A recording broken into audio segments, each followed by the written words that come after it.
I just found an app for you guys from which you can earn, and it is called the Gem Gala. So literally just by downloading and registering yourself, you can earn some rewards as well. So you can easily withdraw within a few minutes. So it's a really nice social app from which you can earn as well as you can socialize with new people. It's a really nice app. I'll be sharing the screenshot of the app over here. You can easily go in your app store and download it. Happy Gem Gala!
Welcome, ladies and gentlemen, and this is the Ruthless Invitational Showdown 10. Of course, brought to you by Ruthless Esports. My name's Contra, and joining alongside me is Sir Cloud. Welcome to day 2 of all the action here as we bring you some of the best that PUBG Mobile Esports have to offer. Oh yeah, and today is day number 2 of our playoff series, and if any of you were nervous about your team's performance in day number 1, don't worry, we still have a lot more days to go, so anything can happen. We know this is PUBG Mobile, it's all about consistency. There's always opportunity for teams to make comebacks, so yeah, tons more days to go. And let's not forget as well, since this is the playoff, the objective is to be in the top 16 to be in the grand finals. So as long as you're in the top 16, which is a lot of slots, the team will be fine. True enough, and of course, that being said, there are a lot of all these squads who will have to claw their way out in the sense where they're currently separated into 3 different groups. So some of these guys, if they really want to make a deep run, they got to start working harder. It was just day 1, what we saw yesterday, where a lot of teams from SCA have been able to secure themselves some chicken dinners to be able to leapfrog their way here into day 2. But I still think that it's going to be a really close fight because we got names like REINCE Esports and even DRS, so it's going to be pretty close to the tally while we take a look at the leaderboards later on. Yeah, so the leaderboard will tell some form of a story of what happened yesterday. But today is day number 2. So yesterday, as usual, day number 1, everyone would have had a feel of like, oh, how everyone plays, warm themselves up, just like any other gamer, right? If you don't do well on day 1, you can tell yourself like, okay, it's warm up round, But so if they take that as a warm up round, that's cool, because you still have a lot more days to go. And again, the objective is to be in the top 16. So we can expect like some of the teams, especially who are currently on page number 3 or maybe in page number 2, to be able to come up with a good performance today. True enough, and of course, it is going to be a really good practice for them to be keeping themselves in shape for the upcoming major tournaments to go. So this is definitely one of the best platforms to do so.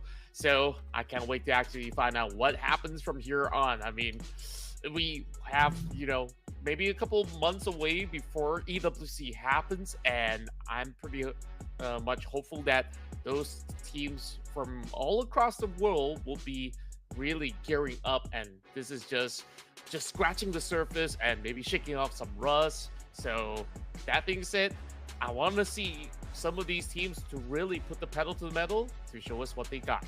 Yeah, we can say that this is the off-season tournament, right? So it's an opportunity for the teams to refine or to maybe even like get their lineup in shape. I know a lot of these teams, they had a lot of transfers over the transfer period season, so they want to get the chemistry in with the team, because it's always a debate whenever a team does perform in a official tournament.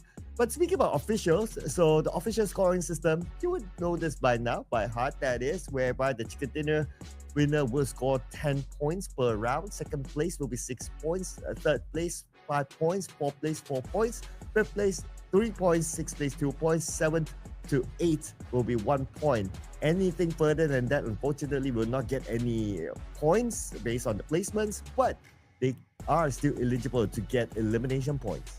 That's right, and majority of all these teams, they are just going to aim for a lot of all these frags in order to score maximum points. And even if despite some of them crashing out early, they could still maybe churn, up to double digit if they're gonna have a great run overall. So we'll definitely have to see who's gonna be amping up their firepower for today. And speaking of which, of course, this is our match schedule, as we will have a lot of days to play out, just like you mentioned before. So during the league stage, we have the entirety of this week for them to play out. And then, of course, once the playoffs is over, we'll have to see who makes it into the grand finals for 4 back-to-back days of a showdown. Oh yeah, we have 6 days in total for the playoffs, right? So today is only in day number 2. And when we talk about the format, so for the playoffs, we will feature 24 teams. divided into 3 different groups. They will be playing for the 6 days in the playoffs, 6 matches every day. But not every team will play all 6 matches. So it will be in a round robin format, divided as you can see here on screen. Match 1 will be A and B together with match 4. Match 2 and 5 will be A and C. Match 3 and 6 will be B and C. So only the best 16 teams from the playoffs will move on to the grand final starting from 18th of May to the 21st of May, whereby we'll feature the best 16 teams played across 4 days, 6 matches every day. And that will be the time where they will play all the matches per day. That's right, and I'm just really getting myself back into shape as well, because it's been a while since I've been jumping back into the PUBG Mobile Esports world, where I've been caught up for a little bit. Since you did mention, some of all these teams to be getting into their groove. So back in day 1, what was particularly the highlight of what went on coming into the concluded matches? Well, perhaps we can say that the team that scored the one and only double chicken dinner, or the most chicken dinners so far, is Voin Donkey. They scored 2 chicken dinners yesterday. They are currently the only team.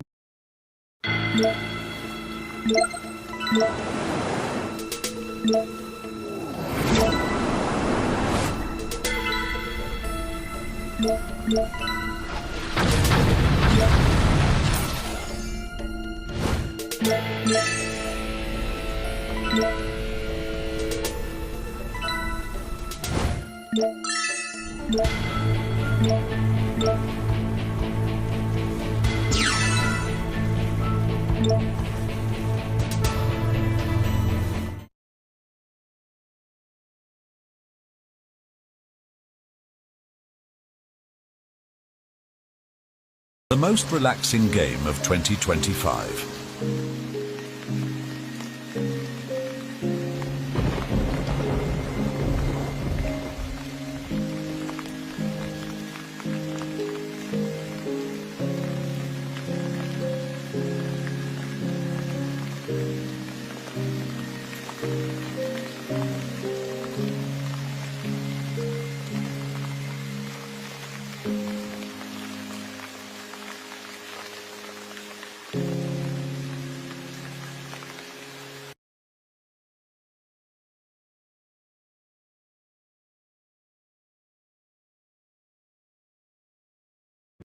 Dinner, no problem for HORAA Esports. That's right. I think that traditionally HORAA Esports have always looked to frag out, and that's going to be their modus operandi, as Sky is already catching up to Killer YT. It's also great to actually see Supreme to be also lending a hand towards the entirety of HORAA Esports to have his name here on the list. Now, what's interesting to note is that on number 5, other than some of the MVP runners that we had earlier, we also see Kasim, who's going to be putting his name up there, aka GBOP, I do believe, who's been able to actually match the same number of elimination points together alongside with Ruthless and Supreme.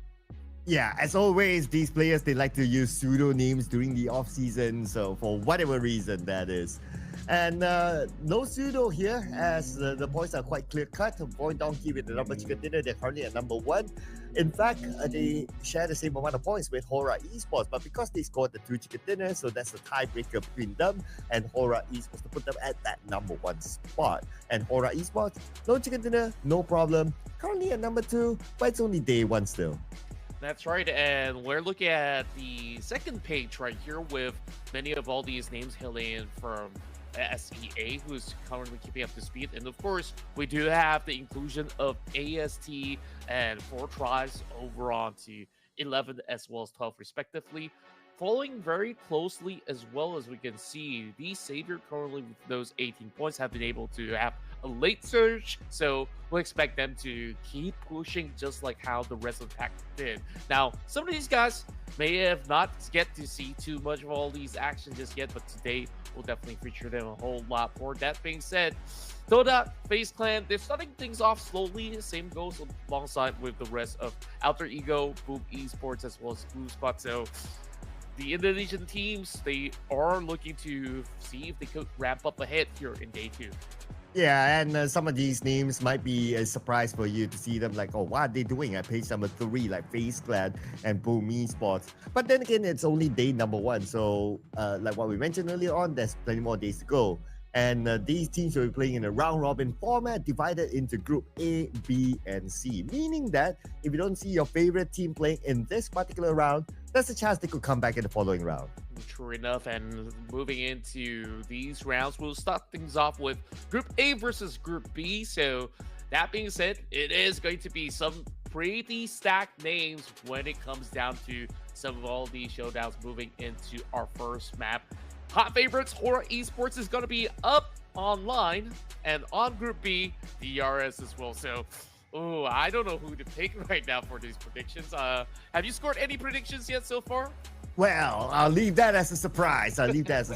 How many have I? Have I not? Have production scored like 10 predictions, right? Yeah, I'll leave that as a surprise.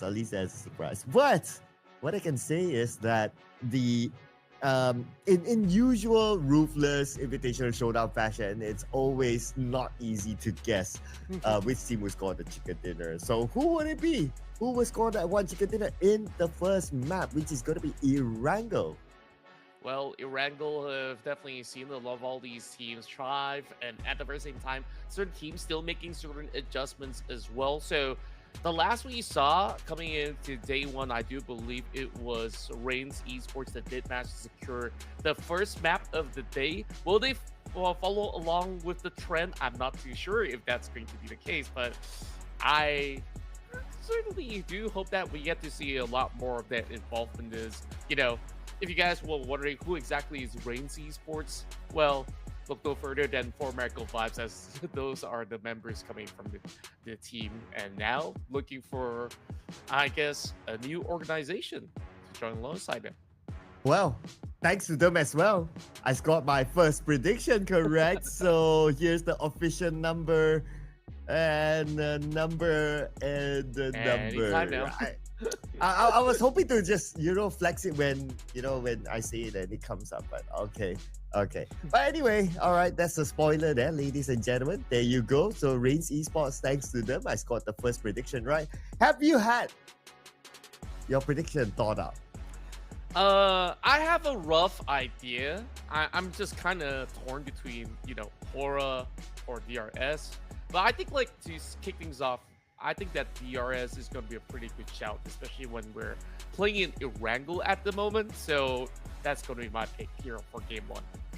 Okay, Contra locking in DRS, Daryl Soldiers. Okay, there you go. Let's make it official. All right. Well, I didn't particularly lock in REINCE Esports, but that's fine. Okay, that's fine. No problem going again with them. Production, let's see. What are they up to this time? Oh, of course, right? The fan favorites, HORAA Esports, has to be here somewhere. You cannot have a day without HORAA Esports being predicted. Yeah, that's for sure. I mean, whenever you have Red Queen on board, or, time to time, I would also drop in the vote for esports. I mean, why not? You'd see 2 names on the list of the MVPs that they're running for those high frags. Certain times where they don't even score those chicken dinners, they always really achieve a whole lot of points altogether. So it is definitely an option that's going to be pretty safe. Looking at the trends though, Southeast Asia, they're definitely thriving back in day 1. This is the reason why I'm starting things off with the non-SEA teams for the first part, and then later on I'm probably gonna drop a D-Saver kind of pick up somewhere, because they usually late activators from the looks of the previous NOCs, the previous RIS. So I guess that's definitely one that's on top of my head right now. You're dropping a spoiler too early. Okay, I'm not telling you which game. okay, that's cool. But okay, now that you've already mentioned that, right, there must be at least one D-Saver. If there's no D-Saver at all from Contra, we're gonna lock that in, because we're on broadcast, so it's all recorded. If there's no at least one Xavier from Contra today. If he chooses to back up for whatever reason, you're buying the entire production dinner. Okay, okay. I'll just choose the saver next game if that's the case, just to save myself a little bit more of that money. I mean, I don't mind, but like, how do I actually order something to send everyone a meal in Nepal? Somebody has got to tell me, you know. But you know, we can always go out for dinner right after the show or so. That to be said, while we're waffling, you guys can also put in your own predictions, as you can actually hype up not only the team out there, but of course the chat right down below. Make sure you guys hit that sub button if you guys are first timers here and you guys have been here for a long time. Why are you not hitting those like as well as sub? I mean, come on, man. We're giving you guys the best teams available across the globe here under one roof in the Ruthless Esports channel. Absolutely right, and this show will run for like the next 10 days or so. So a lot of entertainment, a lot of hard work done behind the scenes as well. So the most easiest thing that you can do to support the show is just to subscribe. And also while you're at it, don't forget to also follow the social medias of Ruthless Esports as well, whether it's on Instagram, whether it's on Facebook, so you'll be updated with the latest information on any upcoming tournaments in the future. I'm sure a lot of you will be anticipating this tournament every single off-season, because this is the best off-season tournament for PUBG Mobile Esports of them all. True enough. I mean, where else could it be, right? Where we've had this seasons after seasons where the Ruthless Esports have always delivered. And I'm just really glad that, you know, I get to be involved once again together alongside with you and maybe Andy somewhere down the stretch as well. So that's it.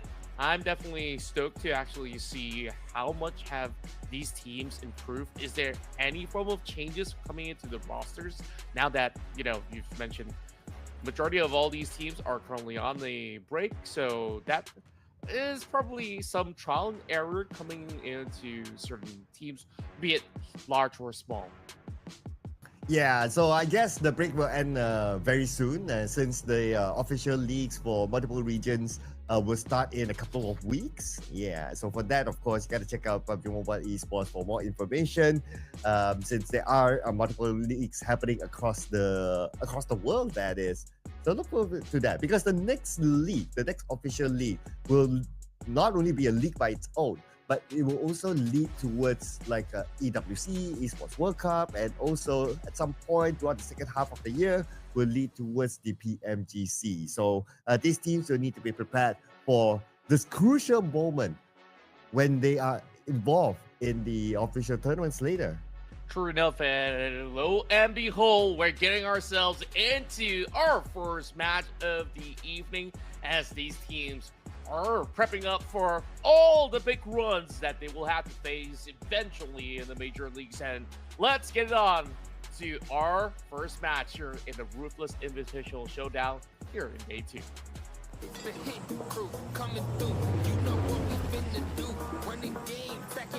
And here comes the flight, ladies and gentlemen, for game number 1 of day number 2. The teams will continue to collect points accumulated from yesterday. So let's see who will be the one to come out on top after a good warm-up of day 1.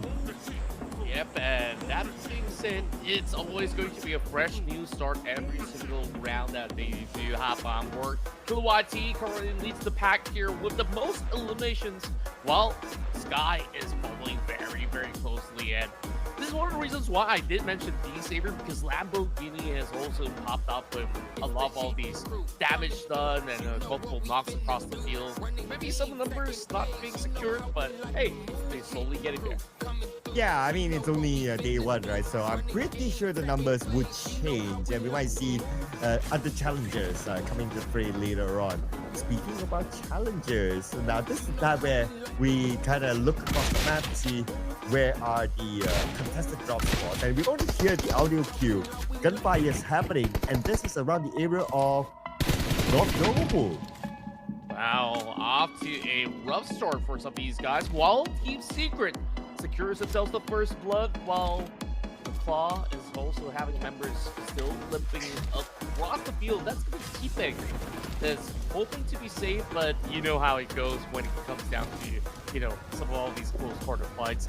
Some guy hiding behind those walls, and then when we take a look at that mini map, nobody gets his own. It goes all the way into Sonata's military base. I love it. I love it. I love this circle. Totally opposite of the flight path. Very high chance they will end in military base. It is perfect. My favorite circle of them all. But anyway, we got to get the fight going right now. It's going to be Team Secret and Claw. As Team Secret, they have the advantage after they took out a member of Claw, which is Chipeng. Now looking for Pepek and Red Base in this building. Yeah, and this is certainly going to be a tough hustle, but Red Face, he's got the corners covered with the S12K, and it will be pretty much an eye for an eye with Frankie breaking through the doorways. Now it's only going to be one member left, unfortunately, and I believe Frankie has already spotted him out, but he wants to get a little bit more of that cover while he chases him down. Frankie secures it for Team Secret to ace them out. Oh, nice chase there, but they lost GK in the process, but that's okay. We have seen multiple times that teams are able to get chicken dinners even though they play as a trio. So I wouldn't be too worried about Team Secret for now. Plus, they are Team Secret. I mean, these players, they have the experience. They know what they're doing. So it's a challenge for them. But the bigger challenge for all these teams is this circle. Now, Contra, there is a chance. I would say like a fairly small chance that the circle might be a scammy circle. They pull back onto the main peninsula. What say you? I think that it could potentially be the case, but looking at majority of the circle to still cover the islands, I think like just to be safe, teams would like to be somewhere right over on the north portion of the island itself, so that if you ever need to go back to the mainland, you can still, you know, maybe take a boat, take the hovercraft, get your way right across. But if anything that these teams want to just hover around over on mainland, I think these bridges is still going to be important for them to take good cover up, for them to maybe look for some positional picks. Speaking of which, oh, this is the bridge throw, ladies and gentlemen. HORAA Esports. One casualty. Falls to the hands of 4 Thrives. And now Yummy is caught out as well. Where is Yummy gonna go? He has to win this fight. He has no choice. Fala receives a decent amount of damage, down to 50% of health. And Yummy's still A-okay for now, that is. Yeah, great angles playing from Fala with the QBZ, as he will be able to eventually close in on Yummy. These early rotations, HORAA Esports weren't exactly expecting to be punished so early on.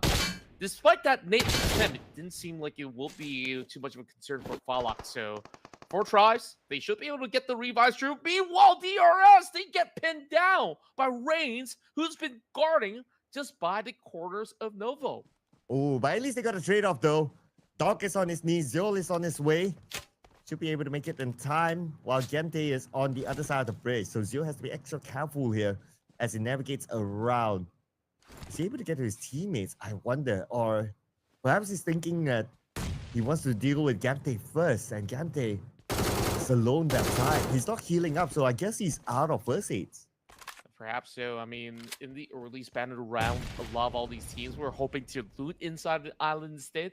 So it is understandable if they don't really have too much of all these utilities with them. That being said, though, Gante dangerously low while Zyle is pushing, prodding. He might just go for the revive first and foremost, just to ensure that Doc will be safe and sound. But here comes Top. He's going to be priming some nades. Gante, can he survive the trade up against the full squad of REINCE Esports? Yeah, let's see if he can pull this one off, right? I'm looking at Top right now. Managed to evade that Molly. Intelligently done, but look at the movement by REINCE Esports. They are getting closer and closer towards Gante. I'm not sure of his survivability, and Doc will be the one to land the final blow, as DRS will be eliminated this round without any points. I don't mean to jinx them with my vote, but yeah, it's just a little bit of a rough start for DRS. I mean, who can blame them, right? When it comes down to island endings such as what we've seen early on. Somebody's got to get clipped, no matter the case, and there are times where we even see certain teams to take those kind of late rotations where they don't Alibaba.com factory direct sourcing. You can enjoy fast dispatch and low MOQ. Round where it's gonna be a huge swing coming from the side of Dewey. While he still lands that F12K shot, still looking for more. The blue closes in. And here comes another jump shot, but Dewey goes down. Oh man, that was a close one. If he got that one, it would have been a double back-to-back, and he should be able to collect those points and loot and maybe survive this blue. But that was just unfortunate for Dewey there. And with that, Baseland eliminated. They managed to score 1 elimination point though. But for Alter Ego, heavy casualty, 2 players left. Yeah, and I guess it's not really the cleanest wins coming in from either side of the party. But they take the trade nonetheless. Meanwhile, it is going to be Boom Esports now catching out Ruthless, and Zyl's pretty much out in the open. Perfect prime with a nade coming in from Grace, just in order to just shut them down completely. Just secure it, just re-peaks in order to claim those 2 points back by the Indonesians. Well, REINCE down to only 2 players left. It's going to be Doc and Top to do the business. Now, if you kind of think about it, like Doc and Top is like the 2 best fraggers in the world. So it's if it's only them left, well, at least we can say that REINCE Esports, they are in good hands. They definitely are. While noticing on what all these numbers that has been accumulated from the side of REINCE Esports, all 4 elimination points are actually in the pocket of the Doc, who's currently alive. Well, I'm not too sure if they will be able to hold on for long enough, since there's still plenty of space inside the island with a lot of all these teams making their advancements. Speaking of which, Glue, they got a plan up against the rest of the Savior, hoping to cut by, while the Circle has further confirmed that it is going to, in fact, cut closer over onto the south side. But the catch is that the port is still pretty much available to play. Man, Contra, you came to the desk just at the right timing to see this sort of circle. Very, very entertaining. But let's see if Hasmi can entertain us all alone against D-Xavier. Hasmi 50% of health. D-Xavier charged in. 1 main second cross on Hasmi. Hasmi received a lot of damage. And there's nothing much he can do about this scenario since he was alone.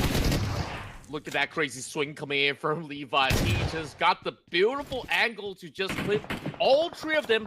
Of course, being held there by Chua at the very same time to make things pretty much smooth and sailing for the rest of the Savior. While KF, the only member that is going to be getting himself to look for that leverage, hope to eventually go for that long range tag, but he's got to control some of the recoil out there. Some damage to be done, but no takedown so far.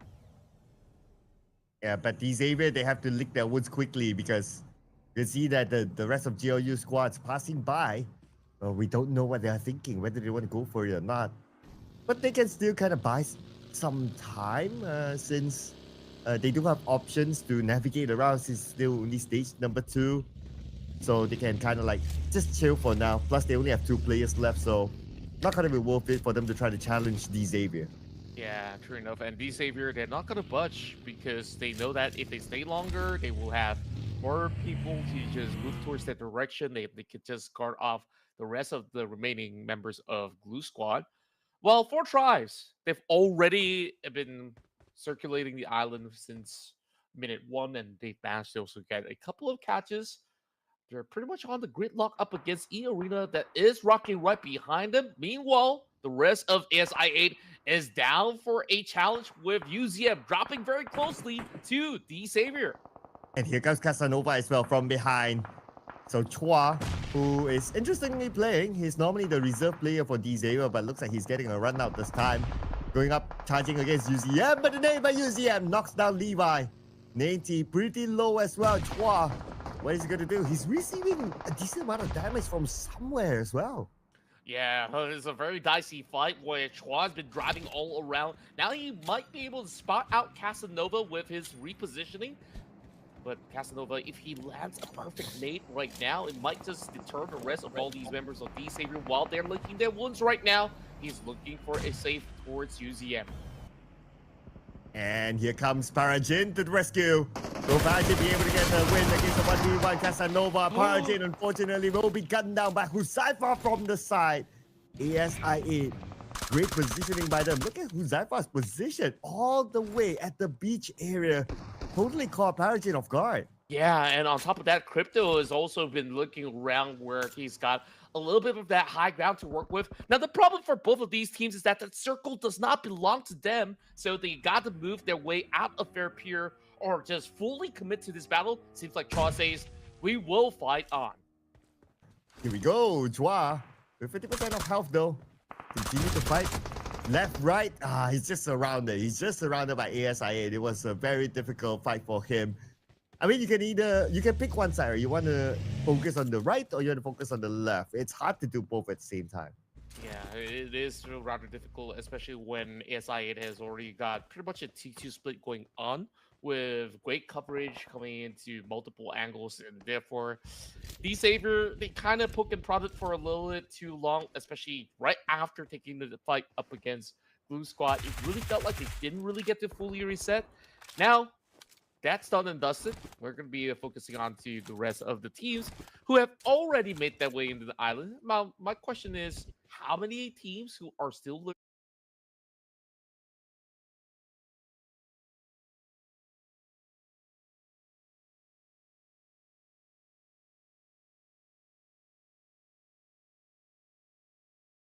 on that blue zone? Because I see about 5 names right now that's highlighted in blue, which means that they're still tanking some damage.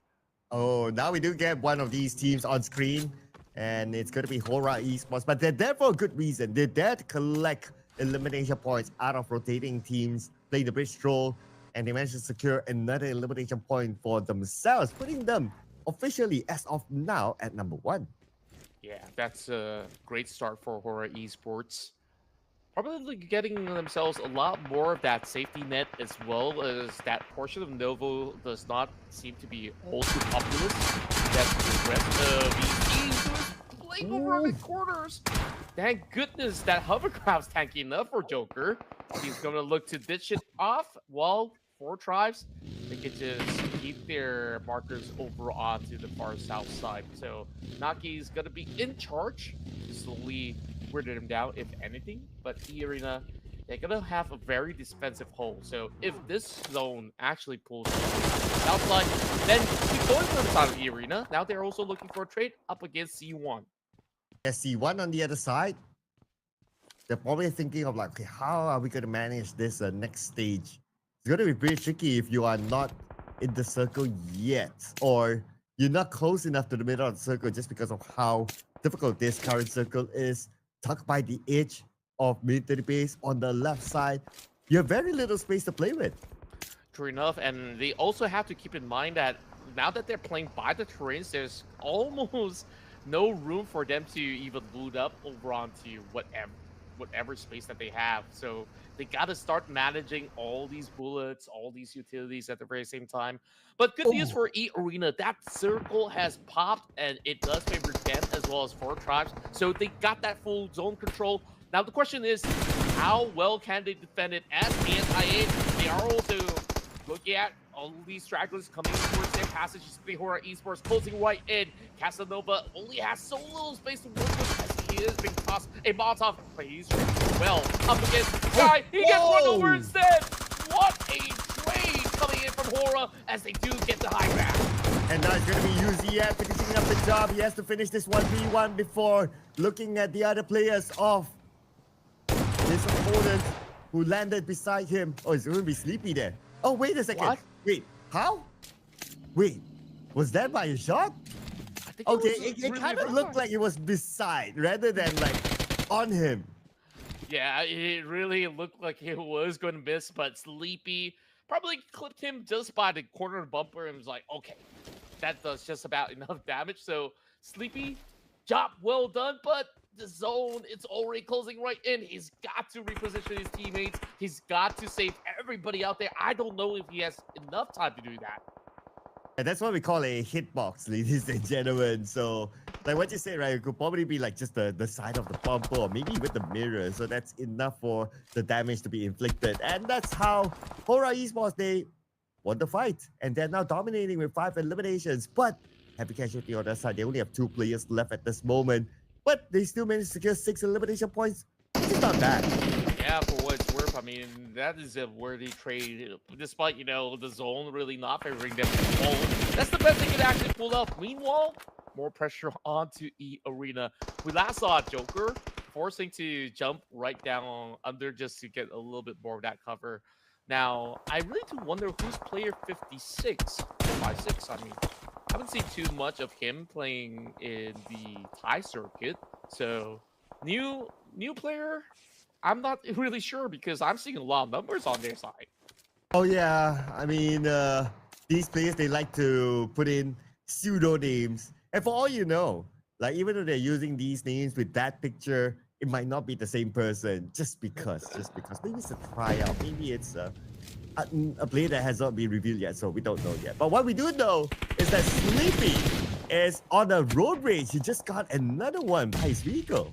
It's crazy, I tell you that. Sleepy right now, 5 kills in his name, and he's still trying to wiggle his way out of that situation, despite being shot by some of the members of Alter Ego. So, eArena's gonna be pretty happy. Like, a lot of the pressure has already been relieved from their side, because all the attention is being pulled away. Well, Champions Esports, same could be said about them, as they are now the ones that will be hugging the very hard side where they left their compounds just to hold these positions. And here's Alter Ego going up against HORAA Esports. At least the good news for Alter Ego is that they're currently in the circle, so you could probably hold on for this stage, but we're not sure about stage 5 yet. Let's see. Because you will get to know that in about 3 more seconds where the circle will shift. And it shifts, it goes. Looks like Alter Ego still has it. Yeah, and Alter Ego, they're definitely hoping to hold on for as long as they could.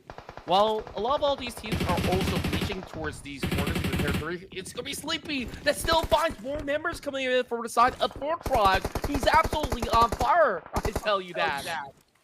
Oh yeah, absolutely right. Just give him a vehicle and you know what to do with it. Let's see how many more eliminations can he get in this round while we focus onto Alter Ego.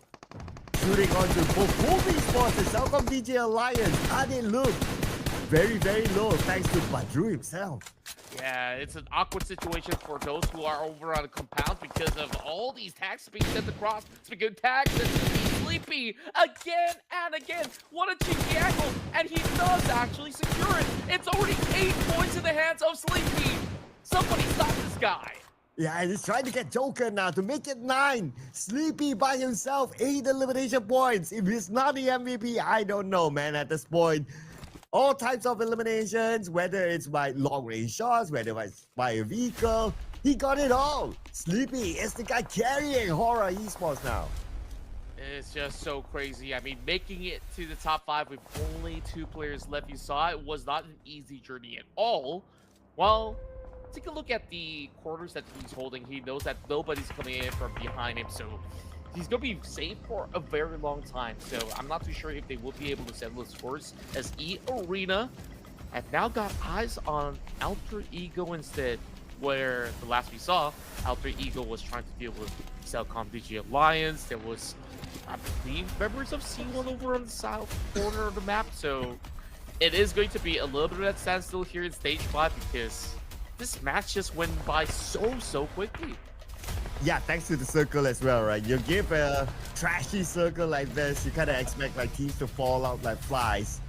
And now we're down to the top 5 teams with 11 remaining players. So everyone seems to have their own corner now. Perhaps I need to wait till stage number 6 before we see the next phase of action.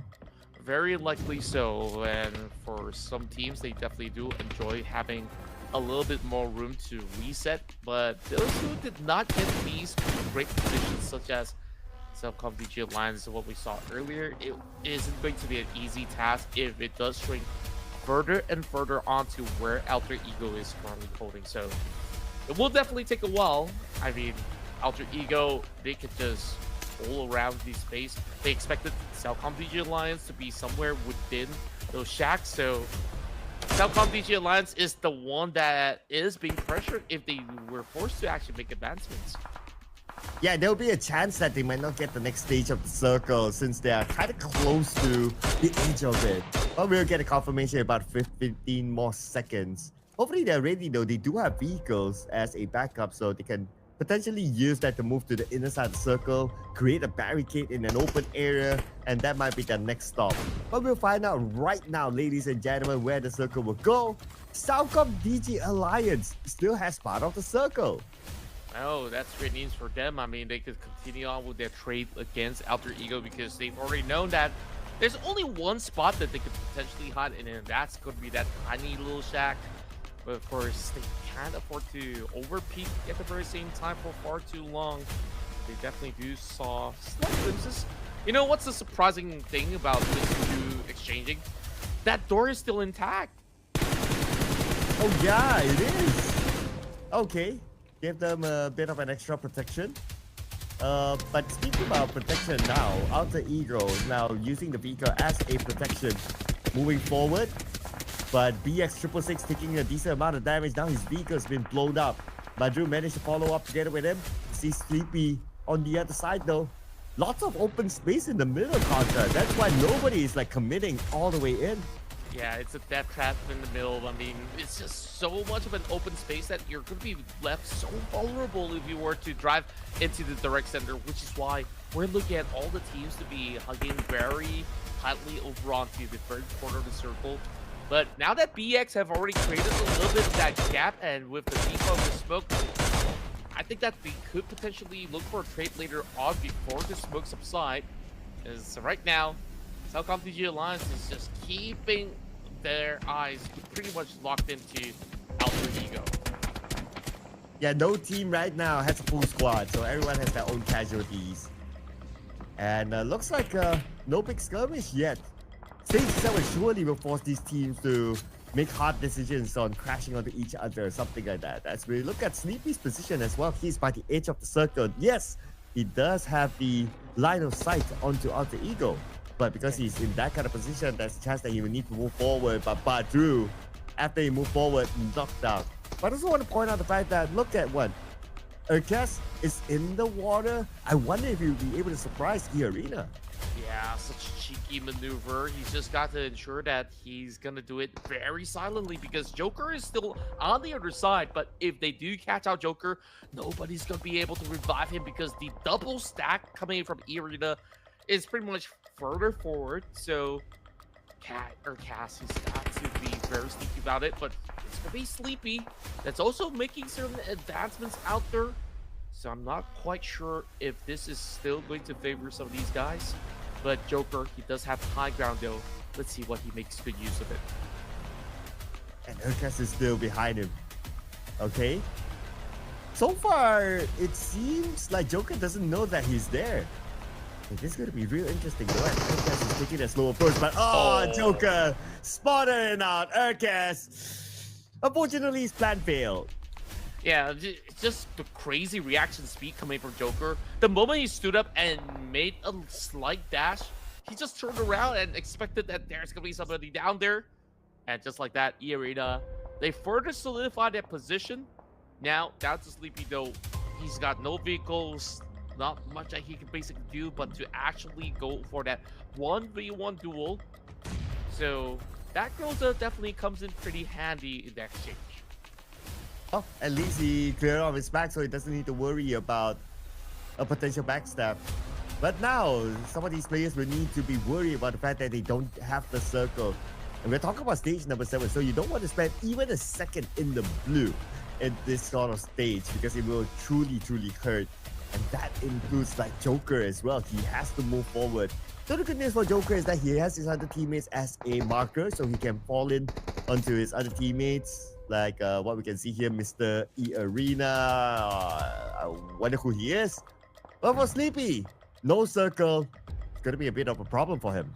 Yeah, meanwhile, that's going to be a nade that does connect as CelcomDigi Alliance actually finds something in return. Same goes to Sleepy that gets another knot this time. Finding Joker, not paying attention towards that corner rock, but 2014, he's going to be getting all that sight around the corner. But just like what I mentioned, no can do. You can't save Joker if he's being caught out like this. Joker's eliminated, but here's the spray by eArena, catching one out of C1, looking for Atomic. Atomic, one last stick of health, and Atomic managed to hide behind that rock, but no, not for long. Look from CelcomDigi Alliance eliminated him, and now we're down to top 3. 2v2v1. Sleepy so far being the most formidable player here in the lobby, racking in 9 kills already. That's 12 points for HORAA Esports. I got a feeling that no matter what position he ends up with, HORAA Esports should have the maximum points by the end of the run. Yeah, at this point, they are pretty consistent in the overalls as well, but Sleepy, that's going to be his last run there. He has no space. eArena was prepared for him. Now it's between CelcomDigi Alliance and eArena for the first chicken dinner here today. Both of these teams within the circle, but that could change in 5 more seconds. Very swiftly, like you said, but the problem for the side of eArena is that they are bunched up in that corner. Meanwhile, CelcomDigi Alliance, they do have a split going on, despite having GLUBLUG to be a little further away, or actually, it's, yeah, exactly, GLUBLUG.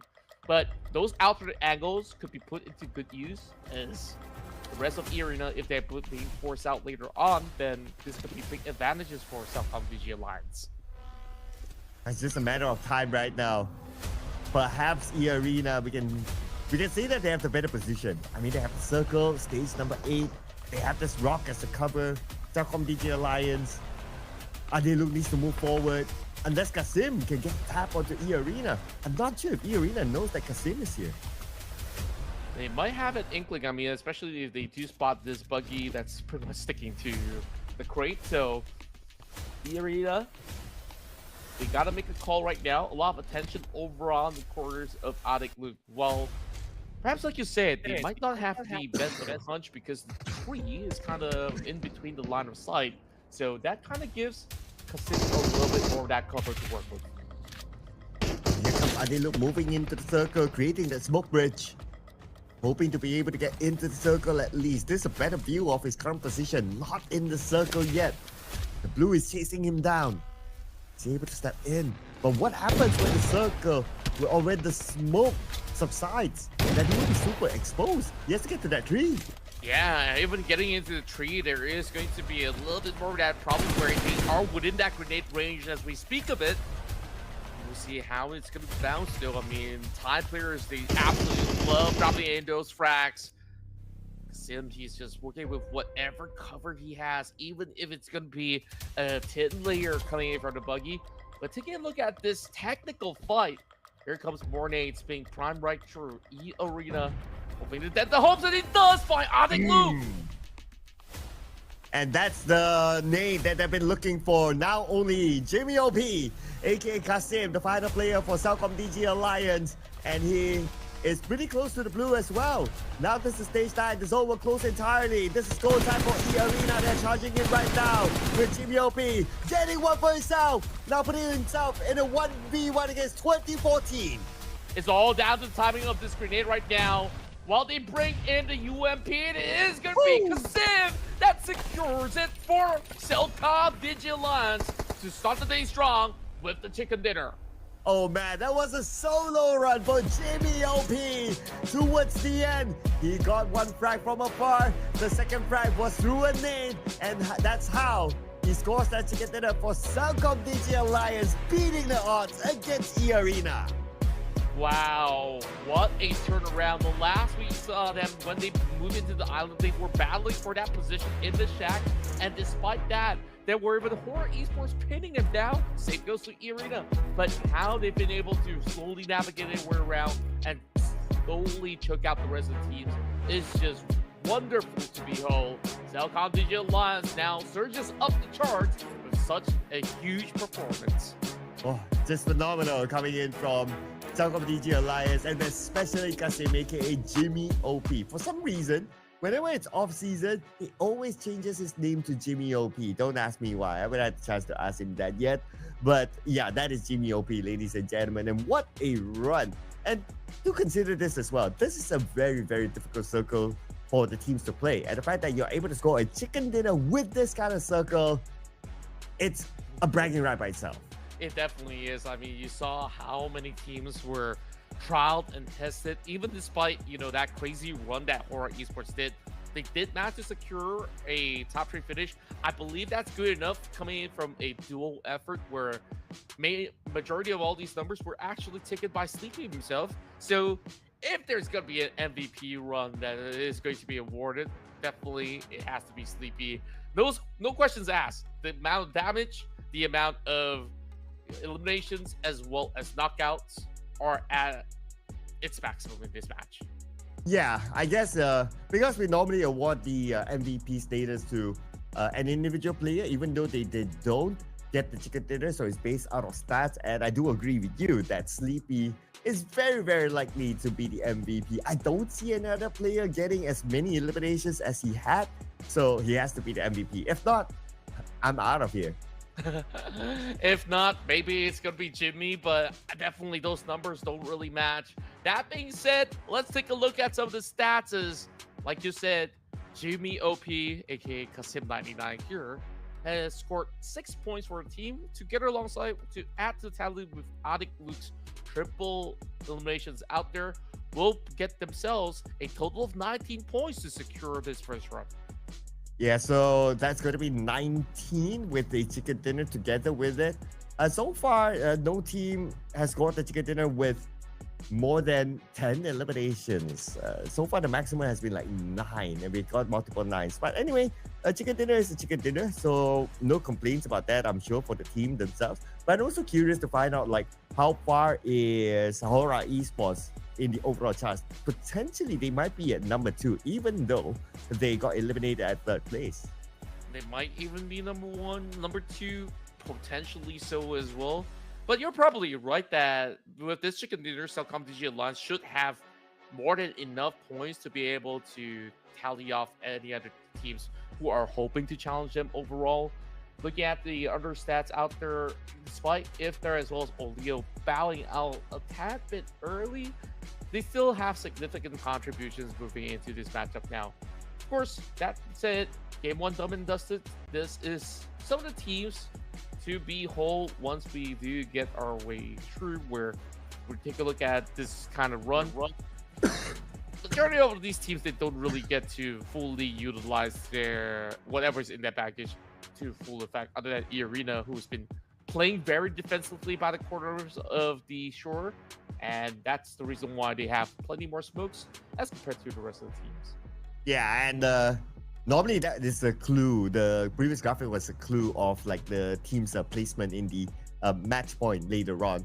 But now we're going to compare the head-to-head between Kasim, aka Jamie OP, and also Mr. Balja from C1. And the stats are pretty close, especially when it comes to the elimination. 6 for Jamie OP and a 5 for Balja. But when it comes to the damage department, look at the contribution here by Jamie OP, 927. He did a lot of work for the team, allowing his other teammates to secure those elimination points. True enough, especially on the double clutch towards the end of it all. And just like what we mentioned, the MVP of our first round here in day 2 is definitely going to be Sleepy. 9 elimination points. His damage alone can already top a lot of all these teams here in game 1. So that's 1,141 damage being put out. And on top of that, he's definitely tuning a whole lot of utilities at the very same time. So this is just a very all-rounded player coming in from HORAA Esports. Oh, and besides the Sleepy, of course, we gotta award it to Jimmy OP, aka Kasim, in case for whatever reason when you hear us mention Jimmy OP, you're like, where is Jimmy OP? I don't see him. Okay, that's Kasim there, ladies and gentlemen. Coming in at number 2 with the 6 elimination points, and then you have Balja with 5 at number 3, and then you have to have Doc. 4 eliminations. I mean, this guy carried the team as well. Look at his team contribution. 100%. All the eliminations that REINCE Esports got in this round was through Doc. True enough, I mean, they managed to pin down a lot of all these members coming from DRS, and then they also do have a little bit more of that difficult time, despite, you know, all these X4 Macro Vibes members have always played inside of the Sonoska military base. Now, we get ourselves a little bit more of the update for this match itself. That's 19 points for CLCD Alliance, while 17 for HORAA Esports, only scoring 5 plus points, but those are half the amount of eliminations. As a matter of fact, even higher than CLCD Alliance, who have been able to win it all. But they are currently tied with Champion Esports at 3rd spot. Yeah, those are big numbers there. But unfortunately for GLU squad and also DRS, they're not able to secure any eliminations this round. I mean, with this seed up on screen, they got eliminated early. So the only 2 teams not able to bring home anything are those 2 teams. But when it comes to the match stats as well, one glaring number for me is the throwables used. This is fairly on the lower side, but I can totally understand because of this kind of circle, you don't have the time to like aim your nades or use those throwables. You just go out guns blazing just because you have to cross the bridge. You have to get into the circle in mid to the base. Exactly. So, I mean, there's also a lot of all these long-range tags, as well as plenty of close to mid-range kind of fights that just blew out when they are contesting for a certain region to hold out. But we're definitely looking at very healthy numbers right now. HORAA Esports have been able to surpass even the likes of CLCD Alliance as they take that #1 spot with 62 points.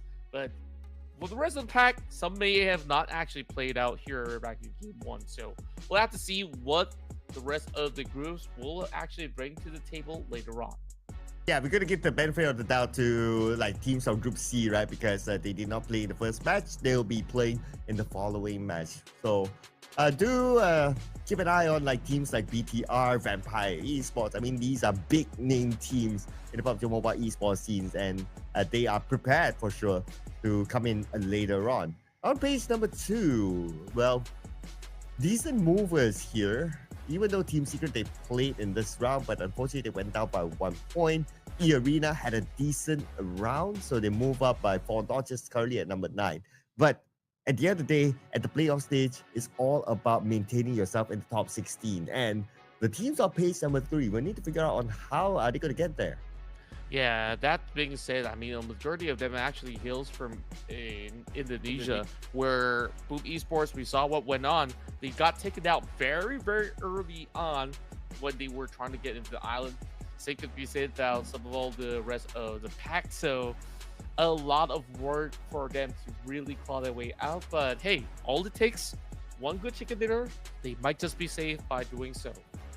Yeah, one good chicken dinner could still push them up because we're still fairly early into the playoff stage. So the points are pretty close. Something that we will look forward to in the upcoming match. And speaking about the upcoming match, it is going to be Miramar. But before we head on to that, ladies and gentlemen, we'll be taking a short break. So do not go anywhere.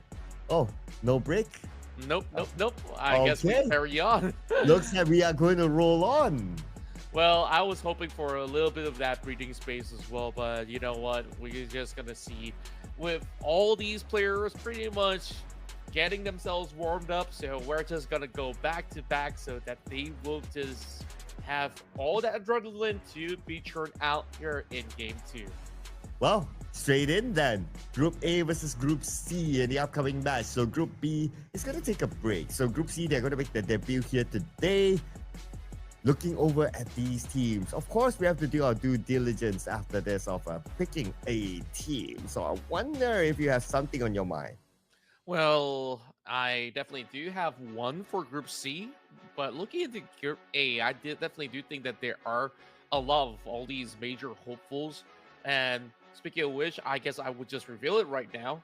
I was torn between either one of these SEA teams, whether it's RRQ or even of course, Vampire Esports. But I'm leaning a little bit more towards RRQ because they have been known as some of the kings of Miramar in the Indonesian circuit. So that being said, I'm going to be locking my vote for now on RRQ. Okay, RRQ for Contra. All right. So for myself, man, it's always, it's never easy doing this, right? But I guess if I were to pick one right now, I'm having them feels for Vampire Esports. Let's go. That was actually one of my consideration as well. I mean, Vampires, they're definitely looking super solid, extremely strong throughout the course of the run. Just that, they were just on that break. Now that they are back up online, they have already seen how some of these teams have been navigating the way around. If they actually do any form of studies at all, maybe we do see some of these names thrive, while we are also including another team coming from the PMSL region of Southeast Asia, and that is BTR, the high fragging squad, now back in action. Yeah, then they are making their debut here today as well, since they are from Group C. Same goes for, Vampire and also RRQ. So happen all our predictions are from Group C. Now, whether they'll be able to score the chicken dinner, we'll see. Vampire and BTR, they scored their respective chicken dinners yesterday. So out of all our predictions, RRQ is the one that's still waiting. Well, let's see if they'll be able to get it, because RRQ is always this team that is like a very high potential team. Every time you see them play, you have the confidence that they are able to pull off something. True enough. I mean, there are certain times that they do get overwhelmed as well with a couple of teams to be, ganging up onto them, or perhaps if they were going too wide of a rotation, they also do get caught out from time to time. If they can fix that, then it shouldn't be any much of an issue. Where certain times where they are in, say, a certain zone somewhere in the mid game, they would usually have a very solid chance on not only defending those kind of spots that they hold, but also on the offense at the very same time. Yeah, so, and the Beko is playing as well. So, of course, the former Southeast Asia Terminator back in the PMPL Southeast Asia format. So, I would really love to see that guy do perform again. He's always that one player that, if you ask me, he has not won a major championship yet, but he's like one of those players that's so good that I do hope that at some point he'll be able to lift a trophy for himself. But it is a team game at the end of the day, and you have so many other competitive teams as well. So it's a competition. Got to work for it. That's right. And that being said, we only have 20 seconds for these guys to chill before they go guns blazing once more. Once again, you guys are tuning into Ruthless Esports, as this is the Invitational Showdown, as we kick off our run in Miramar.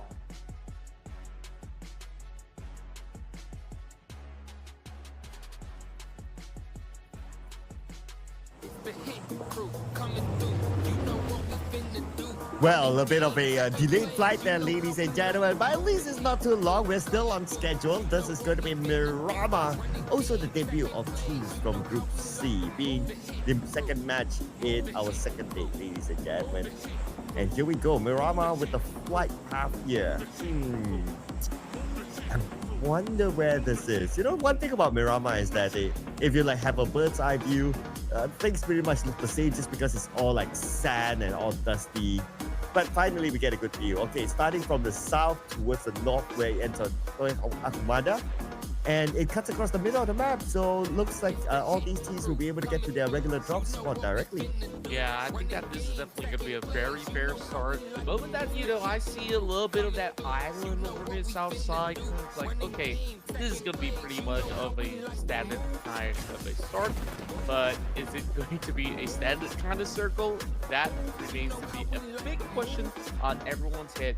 Now, typically, once we jump into the map of Miramar, we tend to see a lot of all these players to be around that Las Zonas region, and sometimes even battle erupting inside of the continent. Is that actually happening between Group A versus Group C? I guess not just yet, but I hear those barrels roaring. So we actually do have some action, and that is coming into the quarters of Power Grid, where the rest of BTR is currently being challenged. By another team, and that's Driver or Messi on the other side. Okay, let's see who will win this 1v1. It's going to be Razy, but Razy has no weapons yet. So it's more of a dance-off right now. He needs to find that extra space. The Venom is behind him. Oh no, where's Razy? We're going to go. Oh man, very, very dicey situation right now for Razy, while Venom's doing a great job, but he's only got that UMP. No scope whatsoever. He's going to be pretty hard to land. Meanwhile, he didn't really check over the top side, so that is going to be instant punishment. 2 members down from the side of AST. Oh, okay, but BTR still got first blood. And Tribe Arrow Messi, 2 players left. And so far, they should be able to pick up Baresi. And they have the numbers against Tribe Arrow Messi. It's just a matter of time, perhaps, until they recover their teammate. They're back as a 4. They have decent amount of weapons. They're still going around looting the area of power grid. They should be able to overcome Tribe Arrow Messi. Yep, and that to be said, Kang on the other side, have you been able to spot who exactly that is? Because I remember he always goes for such a name, but we also do have Voxy, who's actually playing for today for BTR. Yeah, I mean, they always use these pseudo names, right? So the player that is using the name of ZMJJCK, I wouldn't even bother like trying to pronounce it. That's Satar.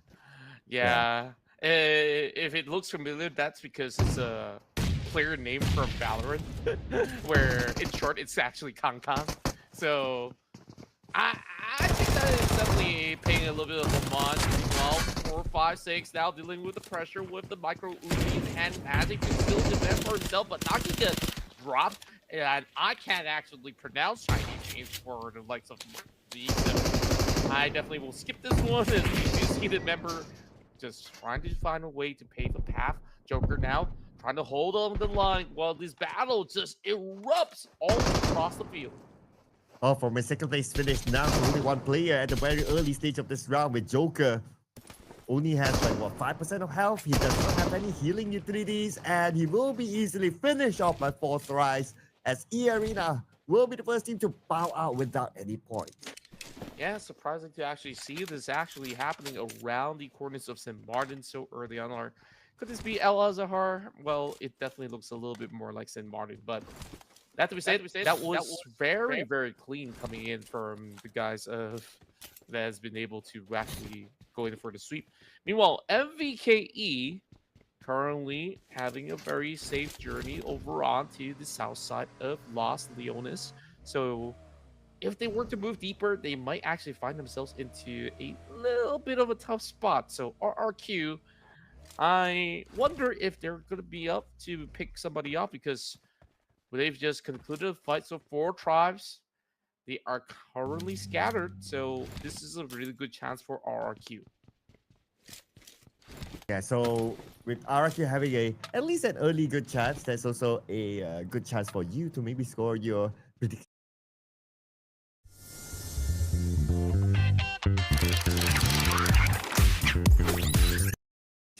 Grand finals, that's fine. The grand finals is where it all matters, but of course we'll keep that one for later. And RRQ, with being at number 13, they're still alright. Yeah, it's still pretty alright here in day 2 if you can still afford to have a little bit of those trial and error. Meanwhile, some couple of all these exchanges happening over onto the corners where CD Alliance is hoping to defend up against the rest of MVKE moving by the corner map, while the rest of Untitled Esports just circles their way throughout. Typical start in Miramar, despite, you know, having a couple of casualties. Now it's just a calm before the storm, with majority of the teams trying to reposition. Yeah, it almost looked like CelcomDigi Alliance, they were just flexing their fingers. I don't think they anticipating anyone to be at the corner early on, so it's more like, okay, it's Miramar, it's a big map, we know that, and we normally drop in Los Leones, so there's a decent amount of time until something actually happens. So might as well warm up, you know, keep your fingers, you know, kind of warmed up, the muscles just in check before like the actual fight happens. So that's absolutely fine. I mean, I'm sure these players do that on their own time within the game. It's just that sometimes we don't get to see them on camera. True enough, and maybe certain times where you started off the game and you felt like, hey, I need to readjust my sensitivity, let's actually test certain things out. Well, that could be one of the cases as well, but very less likely, because most of them will just ensure that all of this has been tested before moving in. And on top of it, It's a lot of interesting names. As is this a new member of 7-9? Well, that's actually Yuhai that changed his name to Yulo. Pretty funny, you ask me. Why not Ilo? Because the opposite of Yuhai is Ilo. Okay, I'll be sure to send him that message then. Or maybe at least to ask him the question. But one message sent here across onto GLU squad by Team Secret. And Team Secret now being seized out by the other members of GLU squad. They should be able to still save their teammate. And Stickley should be back up. Team Secret, the rest of them charging in. Okay, they're not going to allow GLU squad to lick their wounds. Let's go. And take a look at the rest of Team Secret. They are full sending it with those nades being primed up and ready to blow as they try to squeeze this one through the door. Should be able to be dodged by the rest of Blue Squad at the moment. Frankie's going to be able to join right by as we are looking at a very different roster with them rocking Zeros as well as Typhoon in this match. Yeah, they have a couple of new players for their recent transfer. But another team actually set the nade across. Okay, where did that one come from? Anyway, that might help Team Secret to win this match. Zerus right now dancing around with the S12K. He'll make sure he secures the elimination point by taking out Stickley. Now Hasby's on the other side, really low. Hasby managed to heal up, but he takes a lot of damage by S12K. Zerus is dancing around, he's being shot at from the side, so he has to be extra careful. Here comes Xbox with the DBS, navigating around the smoke. As Hasby still dancing around with Team Secret. In Team Secret, they need to recover quickly because here they come. Zerus will get the knock. And they gotta actually set the scores quick because you can see from the minimap that there's more and more of these teams hoping to claim this quarter as well. Xbox, with that DBS in hand, tries to see if he could actually clear those quarters, but he's doing it all by himself. No backup whatsoever for the meantime, while the rest of them will be able to follow suit. Typhoon now only has that UMP, not daring to close in, way too close. But that being said, 2 members left. They gotta be decisive about this fight if they were to be on Team Secret side. And here comes Xbox doing DBS. Dancing around, and he managed to get that one just by the corner. And Team Secret will lose this fight against GLU squad. GLU squad will pick up the entire Team Secret 4 points in the bag. Such a close call coming in from Glue Squad, but they've been able to hunker down, getting some really tight shots going across. Meanwhile, we go back into the crosshairs of Vampire Esports, who's been taking a little bit more of that slower rotation, and I do see, you know, certain interesting names over on their side. Could be the off-season random names, could be a new guy on the block, which I'm trying to figure out. So, for now, Dota, they got to do a lot more. They only have 4 points throughout day 1. Haven't found anything thus far. Whereas, of course, there's still plenty of time as well as space here. Just starting things off over on stage 2. They might have actually taken notice that there is squad that's going to be lying in wait while Alter Ego takes a very slow rotation. And the other one that's currently in the blue zone is going to be 4 tries. But hey, they've already got 7 points so far. Wait, 7? Where did that come from? I don't know. Oh man, okay, we've been missing out on the action. 7 elimination points already when we have 14 teams at stage number 2. Man, that is 4 thrives right here on the roll, ladies and gentlemen. Let's see if they'll be able to get more than this. Maybe even break the record like by getting maybe 20 eliminations. Let's go. It might just be the case. I'm definitely hoping to see something really special moving into this matchup. Now, taking a close look into the update, you can see majority of the teams are planted across that Chumachera highway in between Picado, that is. But Blue, they're just about to join into the zone at the very same time. So just in time, I would say, for them to rock up against the rest of Vampire Esports later on. Mela, that definitely has to be Mela that's going to be playing for this evening. We'll have to see if they could be able to form a fortress up against these teams who are on the move. And now the Eagle arriving into the circle. So far, no gatekeepers. So it looks like that's a signal to me that a lot of these teams, they want to play in the middle of the circle, want to get the best position possible, and that's absolutely fine. The GLU squad probably thinking the same as well, but they only have that one player here. Here comes Joe. It's going to be a 2v1 and straightforward elimination. GLU squad bows out. I've heard of gate crashes, but have you heard about garage crashes? I mean, no car safe within this site. Where great flush coming in from the side of AST, securing that pointer away, while the rest of Todak has taken notice. Though they have been relatively passive throughout the course of the run, and in pretty much all fairness, they don't really have to make too much of advancement until that stage 3 starts popping up. So keeping a tap over onto AST is definitely going to be the main play. And once they do leave, they will be clipped. Meanwhile, speaking of getting clipped, 4 tries once again back into action. And oh, that was a close call for T24. Yeah, looking for more. And 4 Thrives right now, they are charging in onto Alter Ego. Right in front, it's going to be BX666. But he is alone. He needs his backup coming in. And they should arrive really soon before he charge in. But they're actually surrounding Alter Ego from the other side as well. But Alter Ego fires back, getting 2 out of 4 Thrives. And 4 Thrives, their plan did not work out. Oh, that was absolutely botched very, very quickly. Well, Falak, he has to just save himself. At the meantime, they're just leaving the rest of T24's body over onto the ground. Naki is also going on the opposite direction, while BX has got his vehicle already smoking up. So this is going to be a little bit tricky. I mean, a lot of space to cover. I'm pretty sure that he's going to call for a little bit of backup for him to be picked up, but T24, he's still limping and says, okay, buddy, I'll take your buggy and I'll take your life. And there goes T24. Hey, man. 4 Thrives started off really well with 7 eliminations. Now we only 2 players left. Probably the best is for them to do is to try to hold on to get place on points for now. But they can afford to chill because 7 eliminations isn't too bad. Might as well switch the strategy to focus on getting into elimination points or place on points, and that's going to be fine. Now, looking at the circle, and also 4 Thrives at the northern side, they don't have the circle.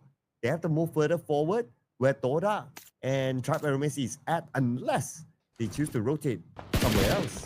Yeah, it's also going to be a really tough swing for Alter Ego. Speaking of which, it's Thrives Esports getting pinned while on the move. Great shot coming in from Hunti to be able to hold him down. So Atomic might just be cut loose right there. While Alter Ego does actually get that trade up against Falak.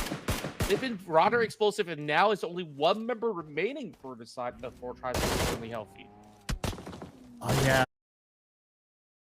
Healthy. Oh, yeah. 1 left, and that's a confirmation.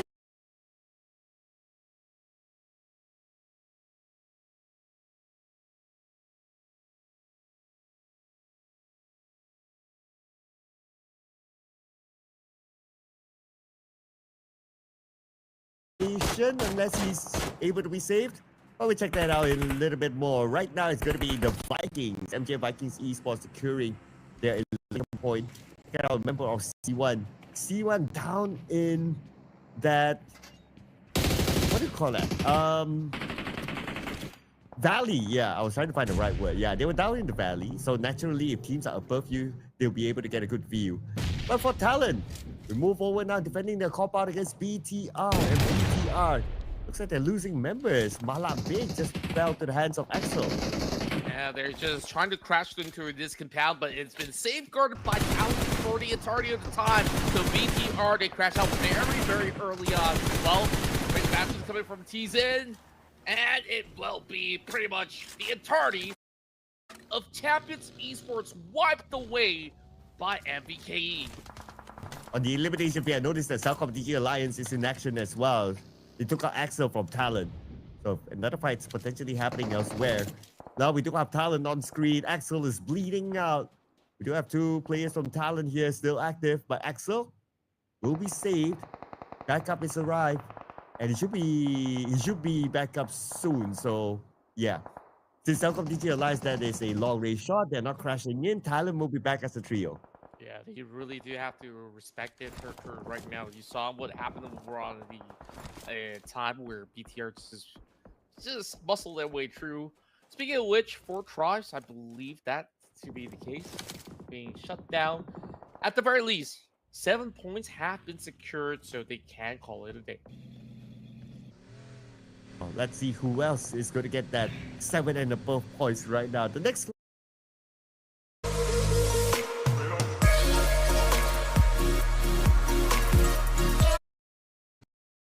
one is going to be Alter Ego and Talon with 4 each. Oh, and also the Vikings with 4 as well. And we still have enough bodies, obviously, for them to rank in those elimination points. As for your pick, RRQ.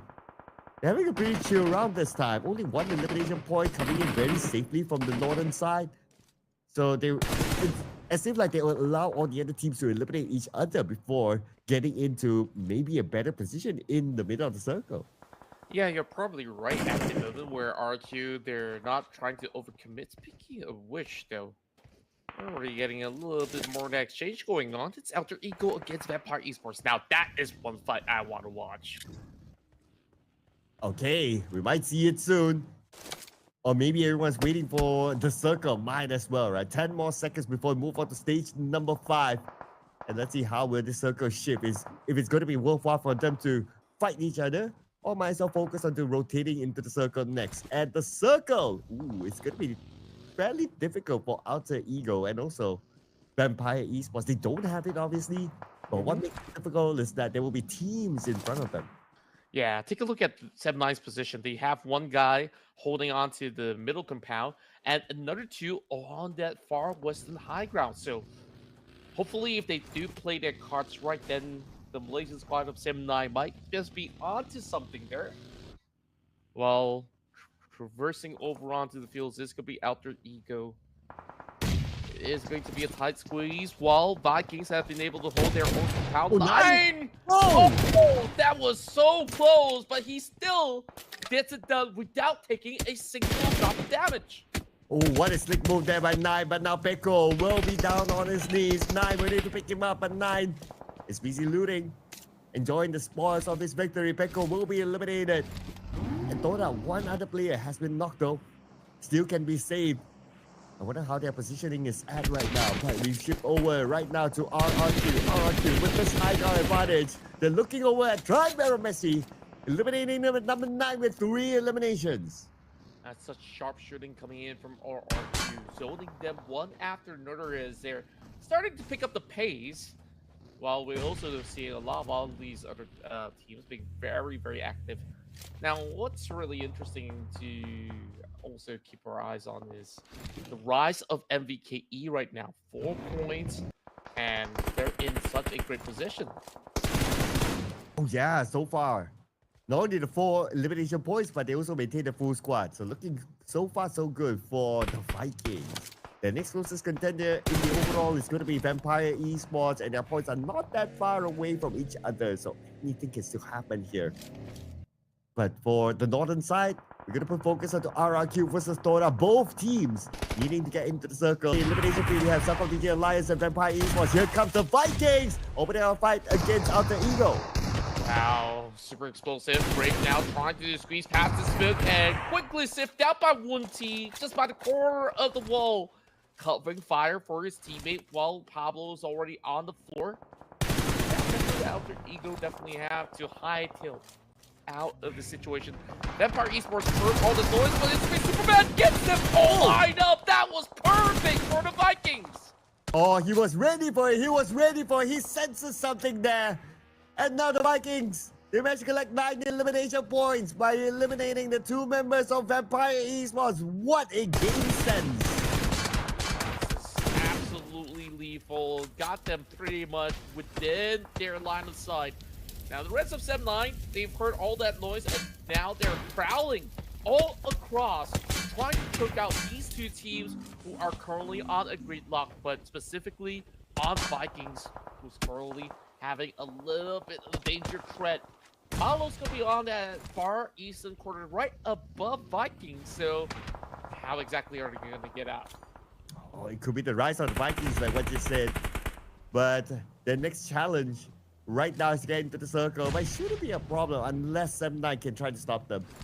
But at least they know the presence of 7-9 here. Okay, we have Wunti. 7-4, he sees the UI. Straight down the UI. UI should be fine thanks to the terrain.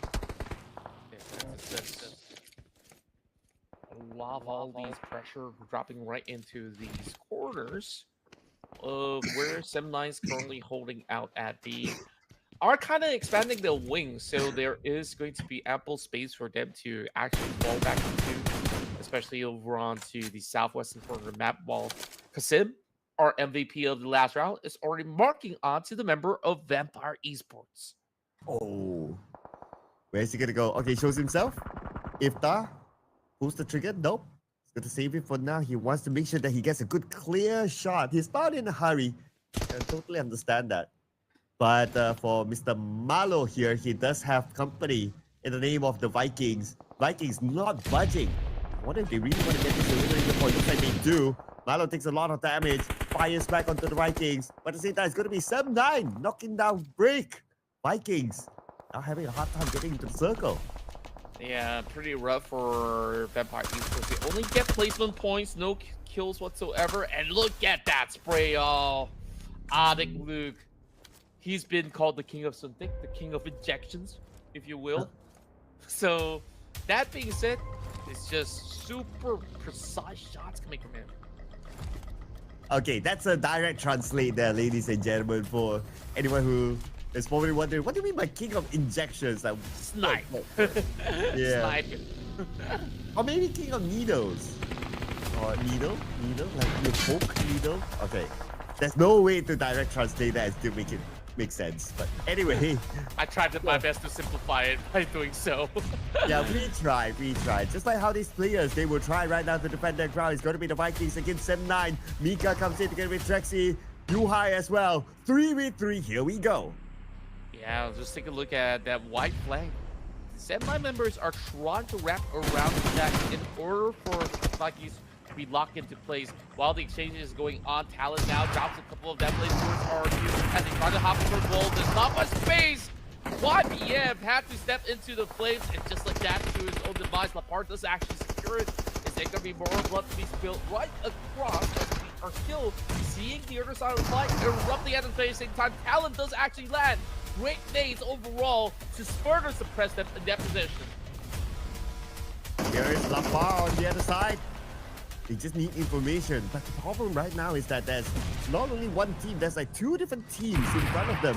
Making that three teams here. And it does help that the fact that the flu has arrived as well. Aqua will make sure they'll secure one elimination point out of Talon. Io tries to fire away and look! Getting two, but not able to finish up the job. But from the side, it is going to be CelcomDigi Alliance to be the cleanup crew. So messy on that fight, but hey, it's still pretty much huge numbers to be earned right there. While RQ, they got their members pretty much withered down from all that early scuffle, and they will settle for top four. Hey, my first prediction hitting the Miramar is not looking too bad, I would say. Hey, but the top three teams are not within our prediction. So let's just enjoy the show right now, ladies and gentlemen, with 7-9 and Vikings. They need to settle the score. Tin looking for his target. 7-9 is on the outside. Both these teams 3v3. Picking up that nade. 7-9 navigating around the smoke. And here comes Spirit as well as Mika. Will take a bite out of that nade. A massive one. Now it does actually break open the fight where we see one team trying to actually go in for the wide wraparound. Now they got the rest of these players boxed up inside of a tiny shack. All they really have to do, get those frag grenades done, but Superman, he does not really have time to charge up. He tries to high kill out of it. Viren just not allowing him to go in for the toss. And there we go. Viren now leading the fray. He's good to see him can just get Trexie to shut him down. Viren does the job clean. And looks like it's going to be an all-Malaysia finale, ladies and gentlemen, between CelcomDigi Alliance and 7-9. CelcomDigi Alliance, very high potential for them to score a double chicken dinner back-to-back. They are at 80% chance right now to score it. And what makes it even better is that they have 7-9 surrounded. Look at their position within the circle. Like 7-9, the moment they step out of this compound, they will meet with the crosshair of CelcomDigi Alliance. It definitely is going to be a rough spot for them to actually play out. So I would say if they already have the zone, they could just wait it out for the meantime while they are forming a little bit more that chokehold. CelcomDigi Alliance, all they really have to do is settle the scores between these two Tigers on the opposite side, but it is easier said than done. I believe it's just a matter of time, unless we might see a surprise like how we saw earlier on, like how Jimmy OP won that chicken dinner for CelcomDigi Alliance. Maybe this time Step 9 can pull off a surprise as well. We do have Baron together with Trexie. See what they can pull off. We are at stage number 8, no circle at all for Step 9, and look at the blue, it's just right behind them. Trexie will be down on his knees. Now it's only Fearon left for Step 9. Yeah, so far very clinical plays coming out of these members of 7-9, while I think Luke has already been breaching right behind him, so it's really down to this very moment. Fearon, can he defend? I mean, we've seen him clutch before. He's got to find it, but it is going to be CelcomDigi Alliance that secures another round of a win. No Cinderella story this time, ladies and gentlemen. Pretty straightforward ending for CelcomDigi Alliance. But that also means that they scored 2 chicken dinners today. And I believe this is their 3rd chicken dinner overall since yesterday. Wow. This team, they're on the roll right now. I wouldn't be surprised in the overalls later once we tabulate the scores that they are at number 1. Yeah, certainly so. I mean, despite the MVP title, I think that is still closely hung in there for some of the other players out there. So that being said, CelcomDigi Alliance with that back-to-back win, they should be poised for that number 1 spot as well. But the question remains, have they done just about enough to take over some of the names listed like HORAA Esports? Well, they have done enough here in the elimination department by scoring 10 eliminations. So that's going to be 20 points for CelcomDigi Alliance. What a round this is for them. It's even more than the one before, and the fact that they maintain all 4 of their players towards the end, this is an even bigger improvement as compared to game number 1. Yeah, and it was an absolutely menacing defense that they did manage to pull up, and even though we're on to their engages, I think that they've been looking relatively clean, especially with Luke backing them on every single measurement. This time, Cousin may not seem like the flashiest player because he walks away with no eliminations. Si j'aurais été vacciné, je ne pourrais pas être ainsi. At Luke, that's where all the points are being funneled to. Hey, and that's a great sign, right? Like, you're not overly dependent on to one player to perform. Like, if it doesn't perform, like there's another player, or maybe another player is like the main expected performer. I mean, it's Luke we're talking about, right? So they can put their chips onto Luke to come in with a performance. And he did show to the team this time, scoring them this chicken dinner. Now, besides CelcomDigi Alliance, like what you said earlier on during the cast, MG and Viking Esports on a rise, currently at number 2, the second team to watch, followed by 7-9, who scored a 2nd place finish, and your pick, RRQ, is up here too. Yeah, and overall, I think that they've played a great game so far, just having a very controlled manner of a stance, but once that circle kept pulling away and away, it really felt like RRQ has got no clear advantages. So that to be said, let's take a look at some of the head-to-head records that we do have on screen. We have Fearon from 7-9 versus Viking Esports' very own Superman. Wow, okay. Hopefully, the Kryptonite is not in the game. If not, he might have a problem there. Being compared there. But this guy is not being compared with anyone, so it's going to be Iftar from CelcomDigi Alliance as our MVP this round, coming with 6 eliminations, 5 utilities used, and 693 damage. Yeah, what's really surprising to me is that even when we move into Miramar, we're not really getting too much of those utils to be put out. But then again, Iftar is always going to be on the chart, so, well, we can absolutely forgive him in that sense. Let's take a look at the top performers of Game 2, where Iftar has been the main dude that not only dishes out plenty of damage to secure 6 elimination points, but there is also the point where Fearon's going to be pretty much matched with Wunti on those 5 points respectively, but it's been 100% contribution from Fearon alone. And out of all of them, Superman actually scored the highest damage. But the damage might not necessarily contribute to points. At the end of the day, it's all about the points. The CelcomDigi Alliance bringing in 20 points, followed by the Vikings 16 points, and 7-9 11 points. That's the double-digit department.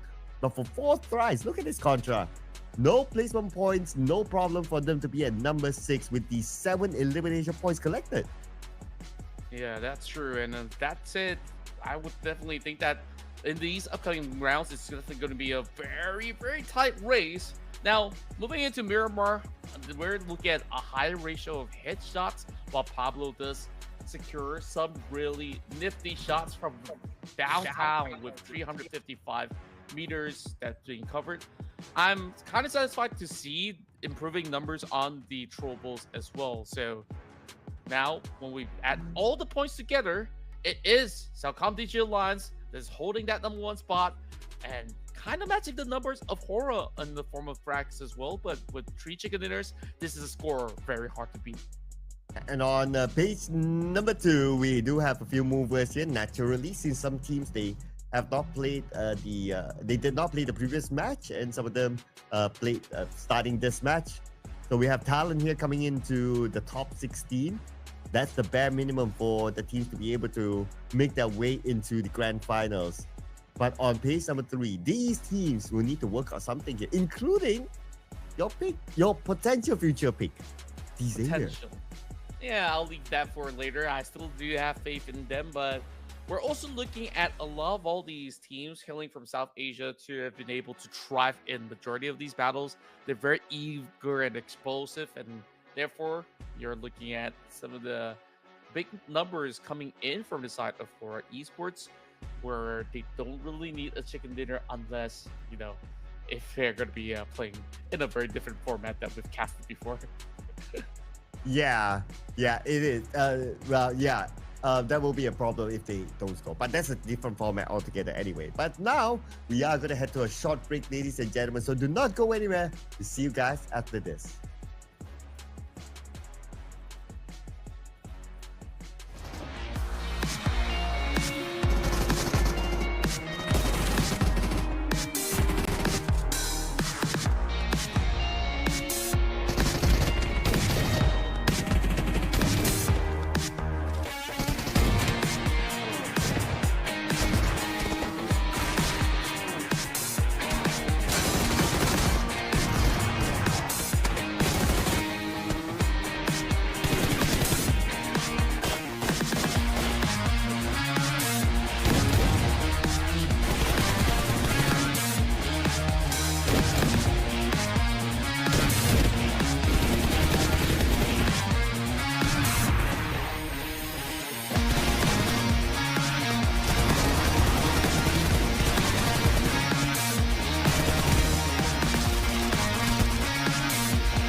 Well, after 2 chicken dinners back-to-back, CelcomDigi Alliance, they deserve a break.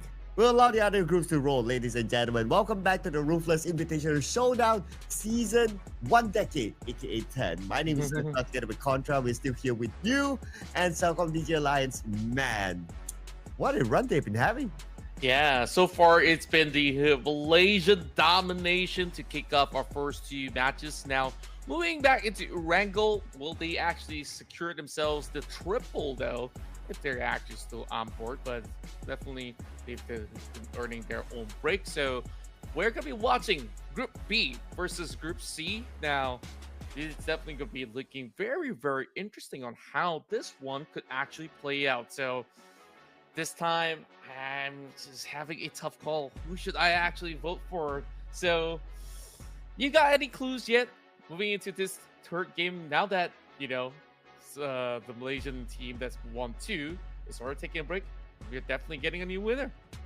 Yeah, so surely we're gonna get one, and we have to do our due diligence.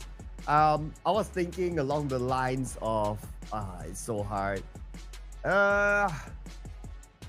Let's put in BTR for this round. Let's go. Okay, you're going BTR. I'm gonna go for Void Donkey this time. Void Donkey, VD. Okay, so Contra locking in Void Donkey. Okay, all right. Anyway, they scored 2 chicken dinners yesterday, and they were on the roll. So, yeah, maybe they might be looking at the overalls and telling themselves that, hey, we lost our number 1 spot, so we want that one back. Maybe Void Donkey will score this one. Absolutely, and to also top some of all these, of course, love onto the teams coming from South Asia. This time, production is going for DRS since, you know, he's voted for the first game on HORAA Esports. So I'm really liking on some of our predictions right now, and it's really down to the rest of these players to really do the talking. KillerYT is on for, but I feel right at this moment, HORAA Esports, it's just about matter of time, right, before they actually land themselves a chicken dinner. Especially Sleepy today has been on the perfect form. Yeah, I believe as well.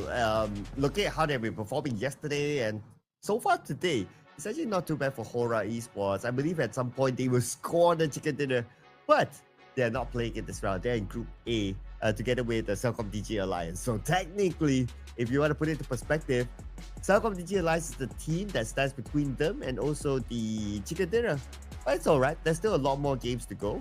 And like what you said, right, for DRS, KillerYT, I'm pretty sure he wants to hold on to that overall MVP spot. So let's see what sort of performance he can put out together with DRS and maybe get the chicken dinner. Yeah, that could be a potential right there. So we definitely want to see how that actually plays out. So that being said, we move into this round. Well, I would still be expecting, you know, maybe a little bit something that's going to be neutral, because the last we saw inside Erangel, I mean, come on, we start off the day, immediately we get ourselves the Sadovska military base. Now these players won't feel all too much of a surprise anymore. Unless if it happens again, then it might be a surprise, or it might go, or they might go like, here we go again. And the group that actually skipped that made to the base is Group C. So Group might need to be brought back here into this round, ladies and gentlemen. Without further ado, we jump back onto Erangel as our match number 3. Wow. If you're telling me that if it goes into Sunoska again, with this flight path skewered all the way up towards the north portion, then game really be trolling, right? So that said, we're starting things off by the edge of Justine Pollyanna, headed into the corners of Treasure Pool. So the last we checked, I believe we saw a couple of fights breaking loose around to North George. That kind of see Team Secret actually battling up against one of the Indonesian squads out there. Correct me if I'm wrong, that was Blue Squad, and who knows, there might just be those kind of adjustments that we're looking at here, especially now with the involvement of Group C. Yeah, so this will change up the dynamics, right? So I wouldn't mind if we see another mid to the base circle. In fact, I wouldn't mind if it's like mid to the base circle all the way. We will have at least a few more Erangels here today, so why not, right? Why not? So let's see where will be the first clash point be. So far on the early drops like Base Clan, Tribe Aromacy, nobody's contesting for their spots. I'm keeping my eye on the Jogopun area. There seem to be more teams there. Maybe even like the Vikings might meet up with Vampire, depending on where they choose to drop. But it's going to be a kind circle. No meet to the base, no party. Yeah, and if you want military base, there's still like a slight tinge of it. I wouldn't really count my hopes on it though, but DRS, they kick things off this time with a very swift drive-by. Last we saw them when they were actually playing back in that Erangel run, I believe they were having a very tough result with them crashing out very, very early on. So that said, Yulo and some of the members of Sem9 don't exactly have those vehicles, but they're not too far off in farm. It could just be the situation where you just want to see if you could just stash a couple of all these stray loots and then regroup, recuperate, because inside farm, it isn't exactly a space where you have too much of all these high item spawns, so you kind of want to spread out for a little bit. Yeah, it looks like the spread is working out for all these teams. You gotta think about it, like no early clash. This is a very rare situation considering that the flight path is like up north. Naturally, you might think that, oh, they might want to contest for the closest drop spots, but looks like it's not gonna happen. Peace and harmony as a beginning. But that also means that when we reach like the later stages, like maybe like circle 3 or 4 even, it will be explosive. There will be a lot of fights happening across the map. Yeah, that is to be certain. I guess it's just going to be a little bit of a hole. No fights just yet. Highlight it on my final word there, because we have quite a number of players that drop into the treasure pool early on when we check that mini-map. So we'll definitely have to, once again, see once phase 1 closes up, will certain teams be opting to camp over on to those who have been starting off inside of North George, while vampires have always moved inside of hospital grounds. It won't be all too difficult for them to actually navigate their way through. But what I'm looking at right now is some of the MVKE members who's actually looting upon Zarky so far away, while the rest of Boom Esports hasn't really got a field day out just yet. Perhaps they're really testing out stuff where, you know, other than Pondbit, I'm not exactly too familiar with the rest of the current roster that, at least maybe from the names of it, hard for me to tell. Well, at least Yummy is still there. They are top fragger. But yeah, I guess in recent seasons, after they won their Southeast Asia Championship, PMSL Southeast Asia, we haven't get to see the best of Boom Esports. So I'm also puzzled, like, why the significant dip for Boom Esports? It's just so unusual to see them in this kind of situation. And even like today we might call it a off-season tournament. They have the license to just do anything they want, try out certain stuff here and there. But I'm sure the fans will have a certain level of expectation, and to see them at still pace number 3, not really putting in a good performance or at least a decent performance, it makes me wonder, like, what's to be improved for Boom Esports? Yeah, I really felt like their synergy kind of have fallen off for a little bit after, you know, you mentioned about that win, and right after, I don't know what exactly went on where they just seemed very disjointed. So I hope that with those kind of adjustments now brought into effect, Boom Esports can treat this like a scrim if they really want to do it. If they really want to try hard, they can definitely push the kind of limitations that they have faced while they were on some of all these major tournaments. Dota, however, you know, so far, starting off with 7 points, still slightly better off as compared to FaZe Clan. That is very baffling to me, and FaZe Clan is sitting with the lowest amount of points possible.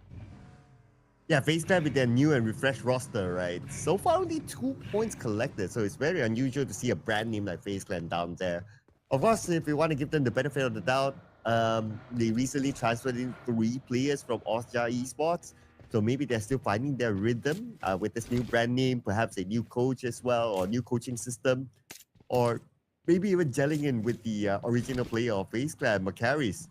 So, yeah, I mean, they do, again, this is an off-season tournament, so they do have the license to, quote-unquote, not perform. But if it's, like, all the way down there, like, only 2 points as of now, then I wouldn't fault the management if they're kind of worried with the current roster. Yeah, true enough. I mean, they could definitely use this as a sword, but you still got to put in some form of effort. Speaking of efforts here, Tron now going on a little bit of a goose chase up against some of the members of Dota, and understood that they kind of overextended, so they will try to pull back, single out 9, who's currently having a little bit more of that space in between right at this moment. You can also see Brian back online, while Nate T, I want to see what kind of impact does he bring holding on to this high ground. If he can show off the members of Dota, at least he'll be able to secure this area for his teammates if they choose to come by. Well, of course, a bit of a risk taken by him to be up here alone. But he's able to, like, shield himself away from Dota. Dota does not have the information of, like, oh, exactly how many people are up there at Dota. Naturally wouldn't push. So Nate, he has, like, the license to kind of, like, just be up here as long as he doesn't overexpose himself. True enough, the golden rule is that if you're unsure, do not commit. So good onus coming in from the side of Dota to be disciplined enough just to, of course, steer clear away from danger and also put themselves in maybe a safer position. Now we're looking at 3 teams tanking out the first zone. It's only gonna tickle, so just about those bandages will come in pretty handy, or just pop up boosters. So that's it. I'm also looking at the bottom half portion.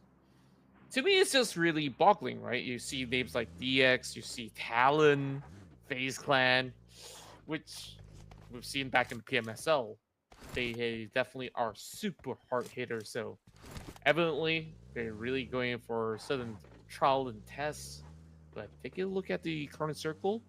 A lot of all these teams will be brought forward into Pachinki. Yeah, if you think about it, Contra, like, this is the round that they have been very, very serious about. As of now, stage 2, still 64 players intact. We have not gotten this kind of result so far. But that number might change now that we have Xavier and Dota both inside of Pachinki, and Xavier, they never want to let go of Pachinki. Anyone who comes in, it's a wrap for Xavier. Definitely, and if you talk about Ralph, it is Nate T delivering it right through this doorsteps. Be quickly answered back by some of the other members as TDK having Echo over on the other side. Should be able to be a decent defense coming in from the side of Kodak, as Real is already taking charge, going for a little bit more of that revive.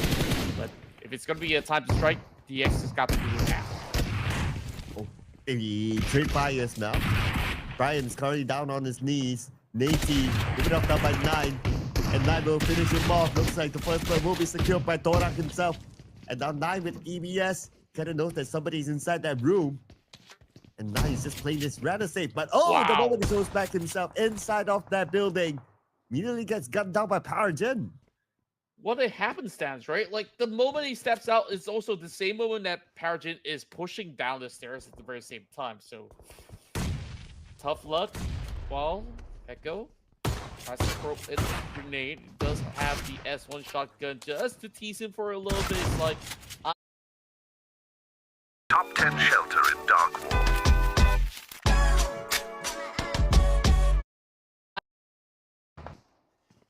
And the fight's not over yet. Looks like the Pajinki will be the center of attention. Here comes BTR as well.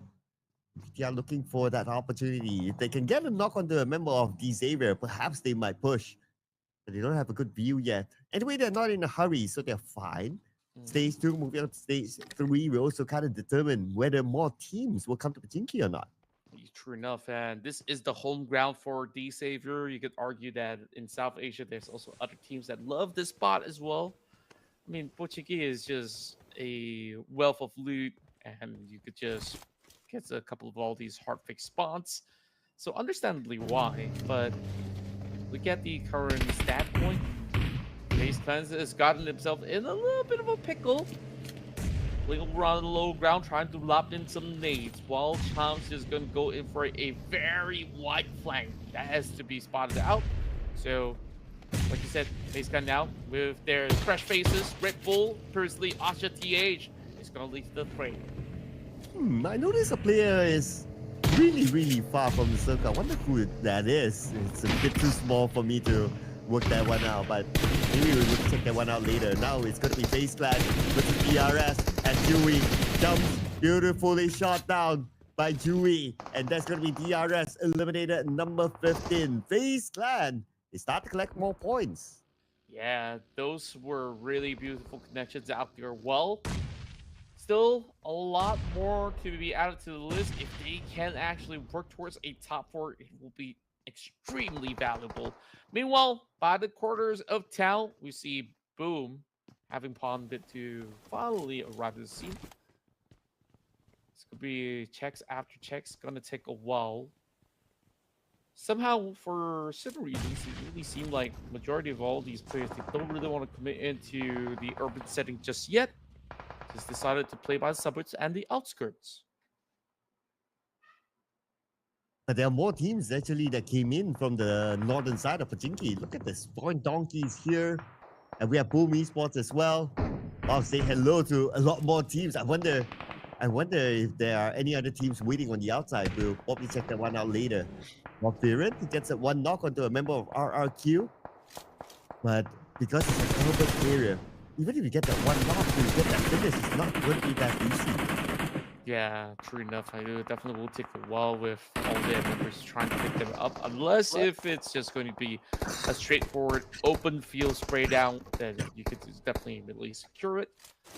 Well, the rest of Boom Esports finally getting into the groove, getting into the rhythm, despite not really having those numbers of elimination points to be secured just yet. Whoa.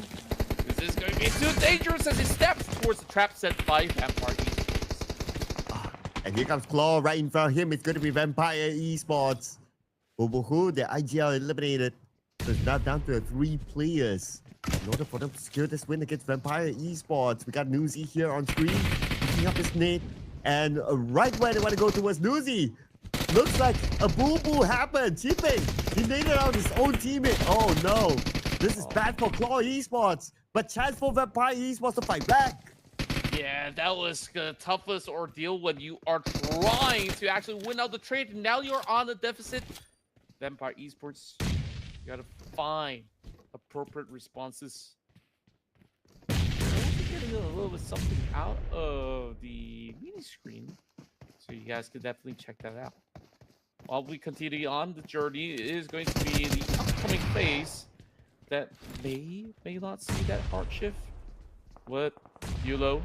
Now, would the grenade exchange really putting in the damage numbers up against Boom? And you spoke about a hardship. It is a hardship towards the Pajinki Hills. And now the Pachinki is still in the circle, but there's a big chance that the circle might not be within Pachinki in stage number 5. Anyway, these teams are already locked in inside of Pachinki, so the fight will continue on. Here comes Void Donkey. Oh boy, there we go. Potato now charging right through as we are still looking at Grace's slowly flipping his way throughout, while Pombit's just holding on to the other corner of the wall. Lambang goes to rescue. That was a very close call as Razak is just pummeling them down with bullets after bullets, nades after nades, and Pombit gets caught out. Oh, yes, Void Donkey so far. Clean execution by them. They finish off Pombit in the process, and here comes Razak with the spray. Double knockdown by him. Void Donkey will take over this compound. But PUBG Esports, they still have Johan on the other building. Now Void Donkey is going in for him, going up to the second floor. They see him as PUBG Esports will be eliminated at number 30. This is just getting rowdier and rowdier. More and more challenges to Ruthless in this time around. Vikings gets to tag out players coming in from VK. And that's it. It is going to be the demise of 7-9 in that sense, where they could not afford to hold on for far too long. Well, Shopper QQ does actually get a catch over onto a member of REINCE. We'll see what's going on later. I mean, more teams crashing in the city, and all of them hugging by the corner. If it's going to shift away, or even if it goes deeper in, then it could be a very, very tough application for either side of the party. I'll be looking forward to see if the circle actually moves away. Then all these teams will be forced to go out. That will be really fun. We still have Xavier, BTR, and a couple of other teams like ASIA is around the corner as well. And the last we checked, the team that's on the Pachinki Hill is REINCE Esports. So if anyone wants to take over the hill, they have to fight against REINCE Esports. And we know the firepower capability of REINCE. Yeah, you really need to be very tactful on how you overtake REINCE and take over that Pachinki Hill.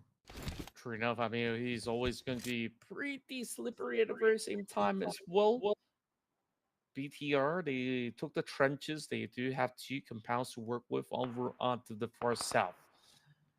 Now, where MVKE places themselves is pretty smart of a position, despite, you know, some of the members of MVKE probably would like to take different spots if they really want to. It's just that they will worry about being isolated. Now, Chua understands there's definitely going to be more and more of these people making their way through, so they don't really want to interrupt too much. While Tribe Aramusi getting bombarded from that low ranger. Nuzi's gonna go down. He just made his step into this ring. So okay. Those are Vampire Esports. They chose to go out. And now they'll fight against Tribe Messi as Venom was another elimination point for himself by running over a member of Vampire Esports. And on top we have Mela here, but Mela lost the 1v1 even though he had a high ground advantage. wow, that was huge. And close is not over yet. The rest of RQ, they're hoping to circle back at them. Well, it's been 5 elimination points for RQ. And it's just a tough book out, but it seems like it's way for now. Long range by Berntia. Trying to get Venom. But that tree is just not giving him that line of sight that he would have wanted. Anyway, RQ, they secure this elimination point. They are going in, and they will secure it. That is it for Driver Messi at number 10 with 4 eliminations. Yeah, it felt like these kind of clashes were pretty much unavoidable. Else, it's just going to be them deciding on this gridlock situation inside of Pachinki. And looking at the update, this is only going to touch the western tip of Pachinki. So you could expect a lot of all these compounds to be out of the available zone. Federalis finally gets on board as well. So that's going to be the first knock. No kills thus far from BTR. And the circle still has Pachinki in it, also to point that out as well. So we might see like some of these teams just still hugging into Pachinki, especially for those who were already in there. While REINCE Esports, they're still being chilling on top of the Pachinki hill. Focusing now on the Xavier, BTR's in front of them. BTR, they do not circle, but FaZe Clan, they want to challenge REINCE Esports. Here we go. we have the rest of baseline now trying to the gate. All these leaders being swept by the rest of these members of REINCE Esports as they crash right through. Huey now holds the high ground. He does get the glitch, but look at how swiftly Doc just covers his own track, tangoing all around as he still stays alive. But the rest of FaZe Clan now get the hunch where exactly that they're going, and there's barely enough room where Chopper QQ, he rushes through, but Top still goes in for that trade. And it's going to be a 1v1 now. What? Wait a second. Oh, from the side. Oh, come on, man. Come on, Lapa. Come on, let him finish the job. Ah, that's a party pooper. And there's even more party poopers coming in away. And GTR driving right through Razy. He's trying to do something about this situation, but they get shut down instead by Huey. All in the hands of that S1 shotgun. Oh, man. Now the fights are starting to erupt non-stop as we will see Red Bull burned down by Lapa now. RRQ going in for the final member of FaZe Clan. It's going to be Chewy. They surround him. There's nowhere for him to go as FaZe Clan will be out, but this time at least a decent amount of points collected. Yeah, this reminds me of an old game that I used to play on the PC where the small fish gets eaten by a bigger fish and the bigger fish eats the biggest one. So it just keeps on devouring. And take a look at the reason why they fight. This is because of that separation between the city and the hills that is going to be in the firm control of RRQ right now, which is why these teams were just hoping to muscle their way through. BTR, they came in from the south side of the city and they were pretty much sitting ducks. They just have to find a way to force their way through, but it wasn't enough to take out some of these guys. So it's been rough. So RQ now in the driver's seat. I wonder which old game are you referring to, since our definition of old is really different.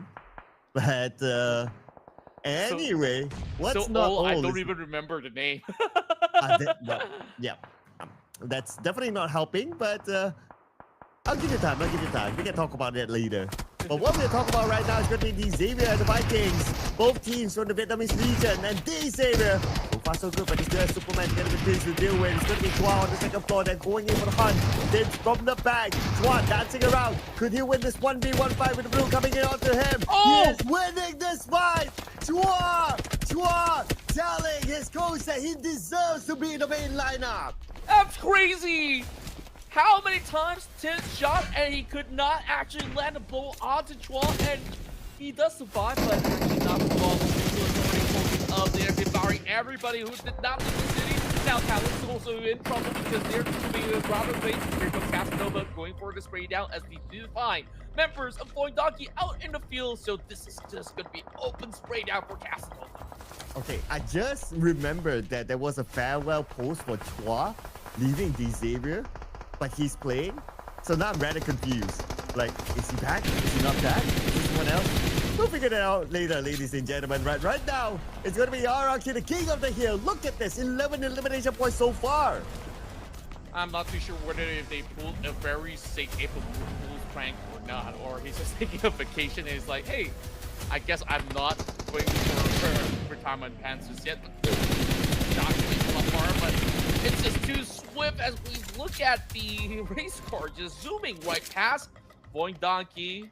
I mean, my vote definitely came pretty close on a 4th place finish. They did manage to secure themselves 5 elimination points, but RRQ right now, they got to handle this situation where Talon has been able to reach right across, and they're just hoping to hunker down from the high ground. And RRQ, they say, you know what, maybe it's not worth it. We just have to take a better space nearer to the south. And here comes Circle as well in about 30 more seconds. This could change a lot of things. Depending on where the Circle will go. Anyway, for Talon and RRQ next to each other. While ASIA, they're taking a chill approach. They don't want to be part of this. They're probably hoping for Talon and RRQ to cancel each other before they come in. True enough, and here comes Zypha. Just trying to bait out some of the members, but it doesn't seem like either one of these parties are falling for it. But ASIA, take a look at Crypto's position. Crypto is got Solomon over on the corner. He did not actually check, so that's going to be a free pick. And here comes Aqua from the lower ground, trying to get his target, but doesn't have a good clear line of sight. But instead, he exposed himself. And the talent, they will take advantage of that. Lapa has arrived, but Lapa will need to win this 1v1. And Lapa will make sure that he will not lose this fight. Well, this is coming to a close where ASIA, they do have members who are very close to the corner zone, so they are trying to at least open up some of those opportunities. So Zypha is going to be very pivotal as he goes in for the jump shot, leaving himself vulnerable. That nade's going to be tossed right at him. Once again, Hayok, he's only so low in health. No time for him to reset, and ASIA could potentially close it off with a chicken dinner. Unless a miracle can happen here. RRQ Lapa against the world. They already have 12 eliminations so far. And now here comes ASIA. They saw the smoke. They know that Lapa is around this area. Scout is out. Here comes Crypto. Lapa. Step 4. Sprays at the Crypto, but Crypto with a buggy slickly moves away. Yeah, very, very cheeky. Well, there is still 4 members of ASIA who just runs them over to secure themselves the chicken dinner for South Asia. Day 2. And here is it, chicken dinner, ladies and gentlemen, ASIA. But we also have to give it to RRQ. They scored at least 12 eliminations. So who knows? There could be a chance that they could be the one to take home the most points in this round. Perhaps so. I mean, it's been a really difficult run for the majority of these guys who have been deciding to play inside of Pachinki or not. RQ, at first they were holding it at power ground after winning some of all these trades. They didn't seem to outlast some of these guys coming from ASIA who took a rather slower approach to be able to take some of all the outskirts of the city, and therefore that's kind of how they've been able to at least activate Casanova over on the late game with great positioning in control of ASIA. Yeah, a total of 6 eliminations collected by ASIA. So if it's only 6 and RRQ scored at least 12, there's a good chance that RRQ actually scored more points than ASIA, which we will tabulate the scores officially later on, ladies and gentlemen. But ASIA this time, like what we mentioned during when the round was going on, is that they just waited for teams to just cancel each other before they come in, and that's a smart strategy. At the end of the day, you don't need to be involved with fights that you see unnecessary. True enough, and you just gotta pick the very right moment, and ASIA done just that. So it wasn't exactly an easy fight, as you can see the amount of damage that they've been able to soak overall. So it is still going to be quite the results that ASIA could definitely feel a little bit more relief of after securing it. But taking a look into this round, I think that, like you said, RQ, they definitely show up really strongly, and then Dingoes have definitely had some glimpse of brilliance as well. We are starting to see improvements coming from utils from everybody else. Yeah, and of course improvement for RQ this round. 12 eliminations as compared to ASIA scoring 6, so that's double the amount. And naturally, the damage output will be higher as well. 1780 for RRQ, ASIA 1081. When it comes to heals as well, if you're engaged with more fights, also naturally, you will need to heal up a bit more, and that's given to RRQ. But the MVP is also given to a player from RRQ. It has to be Lapa with 5 eliminations and 893 damage. Yeah, I kind of wish, you know, like I vote closer towards the later stages so RRQ could just pop up like this again. Despite, you know, that they were eventually getting outnumbered by the time that they hit over the late game, just soaking too much pressure from all sides. But Lapar, he can handle the heat. He has been really showing up in this matchup, and other than that, I think Chua has gotten some really vital positions in order to also stack away doing major damage in this round. Yeah, and I'm still confused whether that is Chua because there was a farewell post, so I don't know, man. I don't know. Is it one of the scams or something, or is he retrying? I have no idea at this point. So it's so interestingly confusing. But what's not confusing is that RRQ locks in 18 points, ASIA 16 points, and D Xavier 10 points collected just by like fight after fight inside the Pachinki itself. But too bad for 79 Boom Esports and DRS Gaming. No points collected by them in this round. Looking forward to the next round for them to be able to recover themselves. That's right. Quickly, as we take a look at some of the stats that we do have, certain players we were kind of knocked out outside the zone, while headshots are starting to improve, but throwables definitely a significant advancement compared to back in game 1. So therefore, all the other stats pretty much stock standard. Is there going to be major shifts? Our RQ and Vampire Esports have now moving up the list on 5th and 6th respectively. More so, I'm even more surprised. Vampire Esports now puts up 47 points, but there is a huge gap in between where we're also looking at Vikings and RQ to be tied at 54. And I'm also looking at REINCE Esports, right? Like they started the campaign with a chicken dinner and they are slowly sliding down right now to number 8. Though they're not out of the top 16 yet, but yep, it's REINCE Esports we're talking about, right? I'm sure a lot of fans would want to see them perform well. Now on page number 2, ASIA. After that chicken dinner, look at the leapfrog here. 10 notches up. Wow, that's absolutely huge. SIA definitely breathing a very big sigh of relief with this chicken dinner of 16 points acquired. Well, naturally, certain teams will also surpass those who are not currently playing. What I'm really surprised of is that not too much has really shaken up in the positive matter for Alter Ego, Glue, Boom, FaZe Clan, or even Loadout at the very same time. So we'll give them as much time as they need because this entirety of the playoffs will run throughout the entire week.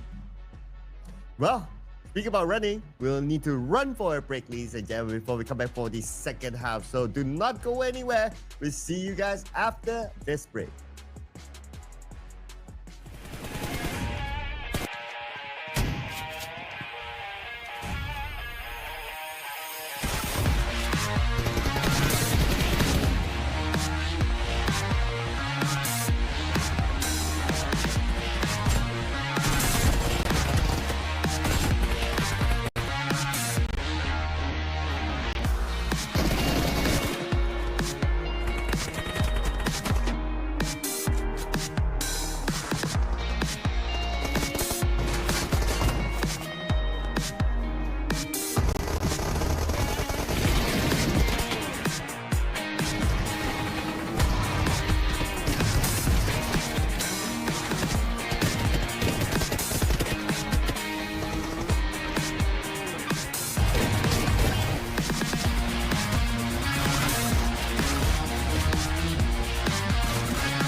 Welcome back, folks, as we bring you even more action moving into day 2 of our Invitational Showdowns. Once again, your boys here, CelcomDigi, as well as Contra, to bring you the heat, where we're looking at the streak broken from the side of our CelcomDigi Alliance members who've been able to get those back-to-back win, and that streak stopped by ESAN.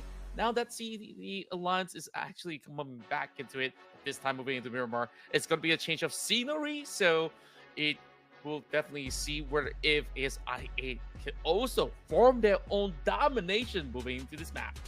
Oh yeah, but ASIA, they will need to face up against CelcomDigi Alliance since Group A and Group B are both playing this time. So let's see, like what you said, right? Can CelcomDigi Alliance continue the streak? To be fair to them, of course, they didn't play in the previous round, so that's where other teams get the opportunity. But if they are able to make it like another 2 back-to-back, basically the entire day is theirs. But will you put in the master prediction? Yep, and I just gotta check if B Saver is playing in this one. So if they are, I think that I want to vote them here for Miramar. Ooh, they are playing. Okay. So you can? All right. So let's bring on my boys as well. CelcomDigi Alliance. Let's put it in. You want them to just win out the whole thing, huh? So I get it. Very, very good option. So today, nobody's been able to get it right just yet. REINCE Esports. Well, you can always trust these guys to always do well. So we did actually ask the question earlier, like what really happened other than, you know, the first chicken dinner back in day 1. Suddenly it just felt like it wasn't fully their whole potential to be displayed. We definitely know that they are much better than this. So what do you think it is? Well, I don't know, man. It's so hard to tell, right? Like, you still see the same lineup. No changes in the lineup at least. And in day 1, they did pretty well, even though they didn't score the chicken dinner, but they were good moments as well. So I don't know. It's so hard to tell. Maybe it's not them, right? Maybe it's like the other teams starting to rise up and they're starting to see the challenge from like teams like CelcomDigi Alliance, for example, who scored a double. So that kind of like became the gatekeeper between them and also performing as well as they would have liked like yesterday. Yeah, I think like you absolutely make a very fair point in that sense. So we'll definitely have to see. There's still many more days for them to, you know, play catch up. They don't exactly have to, you know, burn everything out in terms of their stamina in the first couple of days just yet. So that said, we're getting ourselves ready for yet another exciting round of Miramar. Oh yeah, here comes Miramar with a different set of groups. Group A and Group B in our second half for today. Last 3 games for today, ladies and gentlemen, as we head on to Miramar here. What kind of circle are we going to get? So far, the circles have been pretty nice in Miramar. Hopefully, we get an interesting one. I will vote for Impala circle. Oh, I definitely do love myself a little bit of that Impala ending. Or you know what, throw a curveball, go all the way up north, have that battle happen at the Oasis to see who will get that chicken dinner. That is going to be something that is going to be pretty special if it ever happens, but very likely that not it won't, because if you guys notice, like majority of the time when there is a certain water ratio, then the circle will very likely be peeled away from the ending. Yeah, gone are the days where we get a fully water circle, right? Ever since that the introduction of what we call the esports mode, so it will always go towards the land. At most we'll see a bridge circle, but even that is like super duper rare. So even if you see like 50% water in the circle, you can expect that circle to pool all the way to the land. So it's easier for the teams to read. Yeah, fair enough. I mean, there are certain rare occasions where it ends up somewhere around Val de Mar and it is still going back to land, right? It's never going to be directly in between the river where they're just swimming instead of fighting. So I'm glad that, you know, in esports modes, you get to sift away some of the easy portions. Team 24 goes in for the first knock. And instead, it's actually his teammate that gets knocked down. So what really went on? Gotta get a really close look at this. So we're gonna get a view now. In fact, there are like two different fights happening, including the one that's on the mini screen. But on the bigger screen, we're gonna see 4 Thrives here up against eArena. And eArena's on the second floor. 4 Thrives, they're going up. Okay, they do have a stun grenade. Okay, stun grenade. Door closed just at the right timing.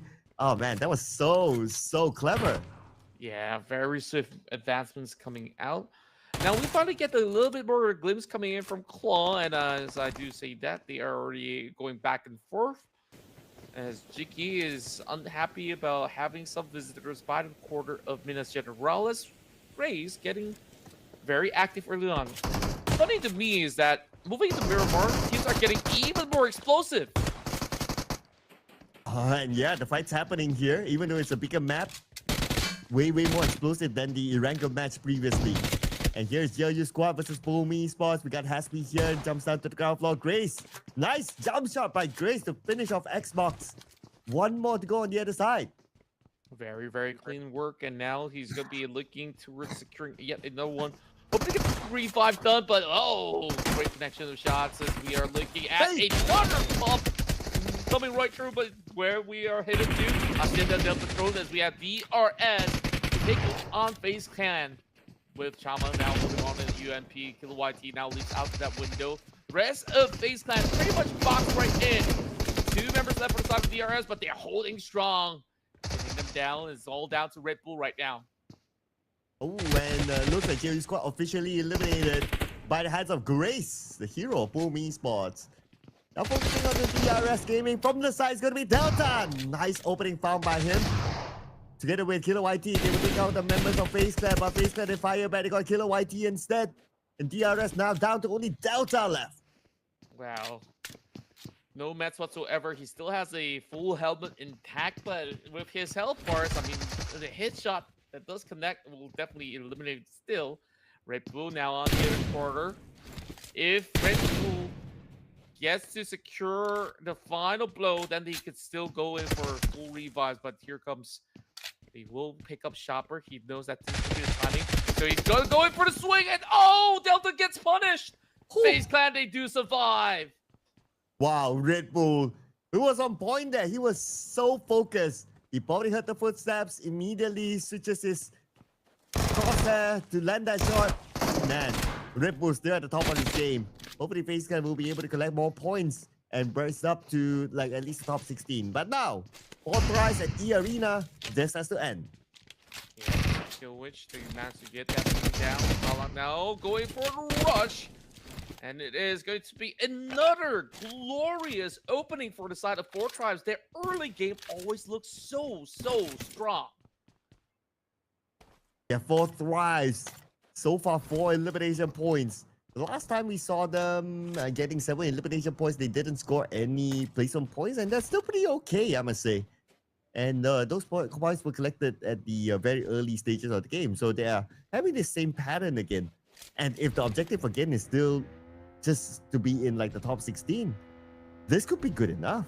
Yeah, you made a very solid point. Like, you don't always need to fight for that #1 spot. You just need just about enough points. So right now, if you could just maybe secure 27 points per day run, that is more than healthy enough for them to be able to just make it their way past through. So, of course, a lot of all these matches played out within the span of the day. We'll see them play at least, 4 maps at the very least. So it is just going to be navigating throughout the course corner.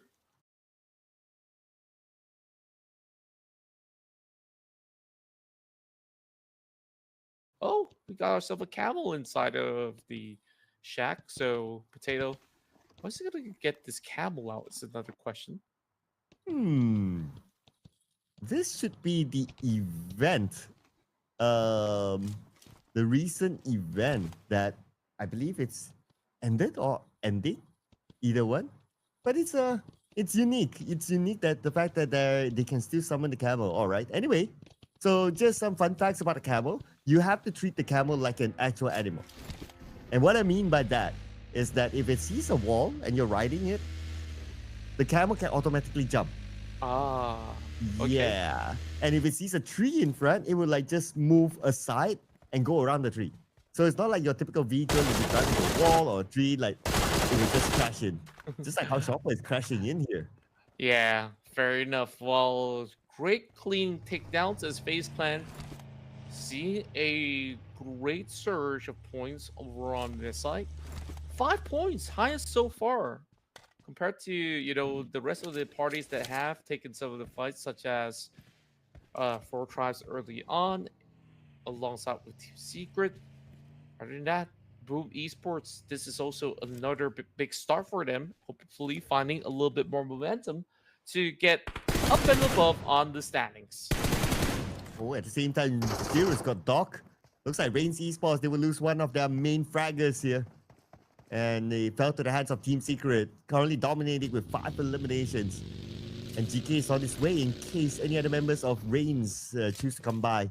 But on the other side of the map, looks like ASI8. They are busy with CelcomDigi Alliance. Speaking of which, Hassan, first one to go down as UCM gets tagged up instead by Offical to be able to back him up. Jimmy OP, will he be safe? It seems like they actually went in for the confirm. So who's I gonna be going for a couple of balls. He goes in for a big flank. He does seem like he has what it takes to actually overwhelm them, but it's just gonna be a 1-for-1, leaving only Offical behind. And the CelcomDigi Alliance, they need to recover quickly because here comes Crypto. I doubt he'll be able to reach in time. CelcomDigi Alliance could have had a teammate picked up. Yep, that's it. Iftar is back up. And in fact, he's healing right now. He should be back up to 80%. So Crypto, the best for him to do is to save his teammate first. But Adelu knows that he's there. And Adelu would deny that save away. Yeah, it's just a chance here.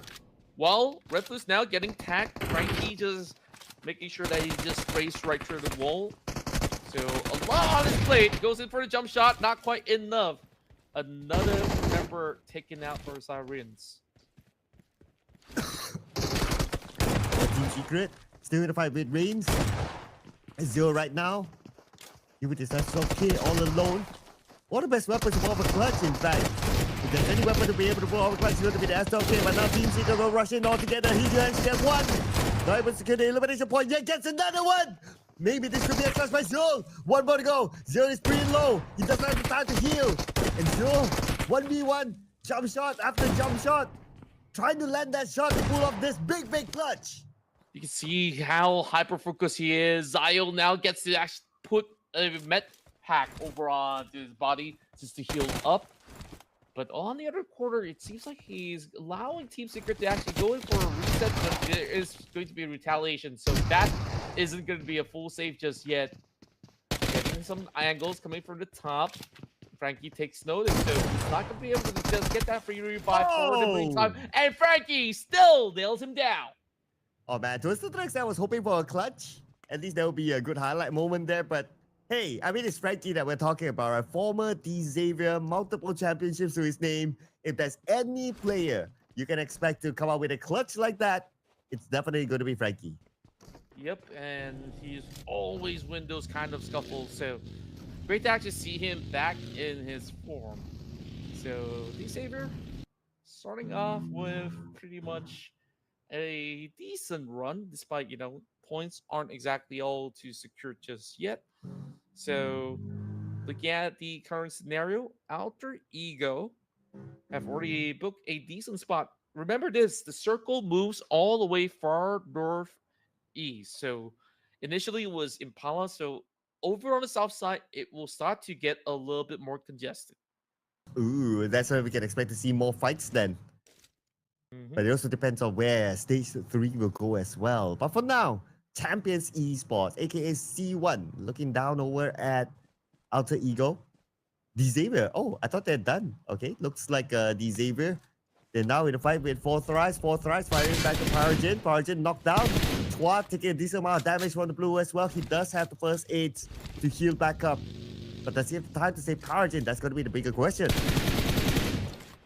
That's true. And right now, just soaking in a little bit of that pressure of the zone. Chua still has a couple of all these first aid kits to utilize. Take a look at Void Donkey. They're about to actually breach right in. Now, do they actually crash towards Champions Esports or FaZe Clan? It seems like they want to take on Champions instead.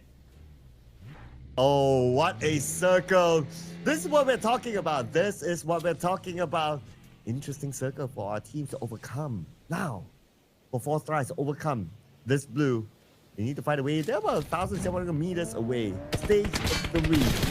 This is the moment where we start to look at their healing utility to see if they have enough to tank it out. Yep, and all that T24 has right now is just to go behind the truck. Don't want to overcommit. Nate T actually bled outside of the blue zone. What really went on right here?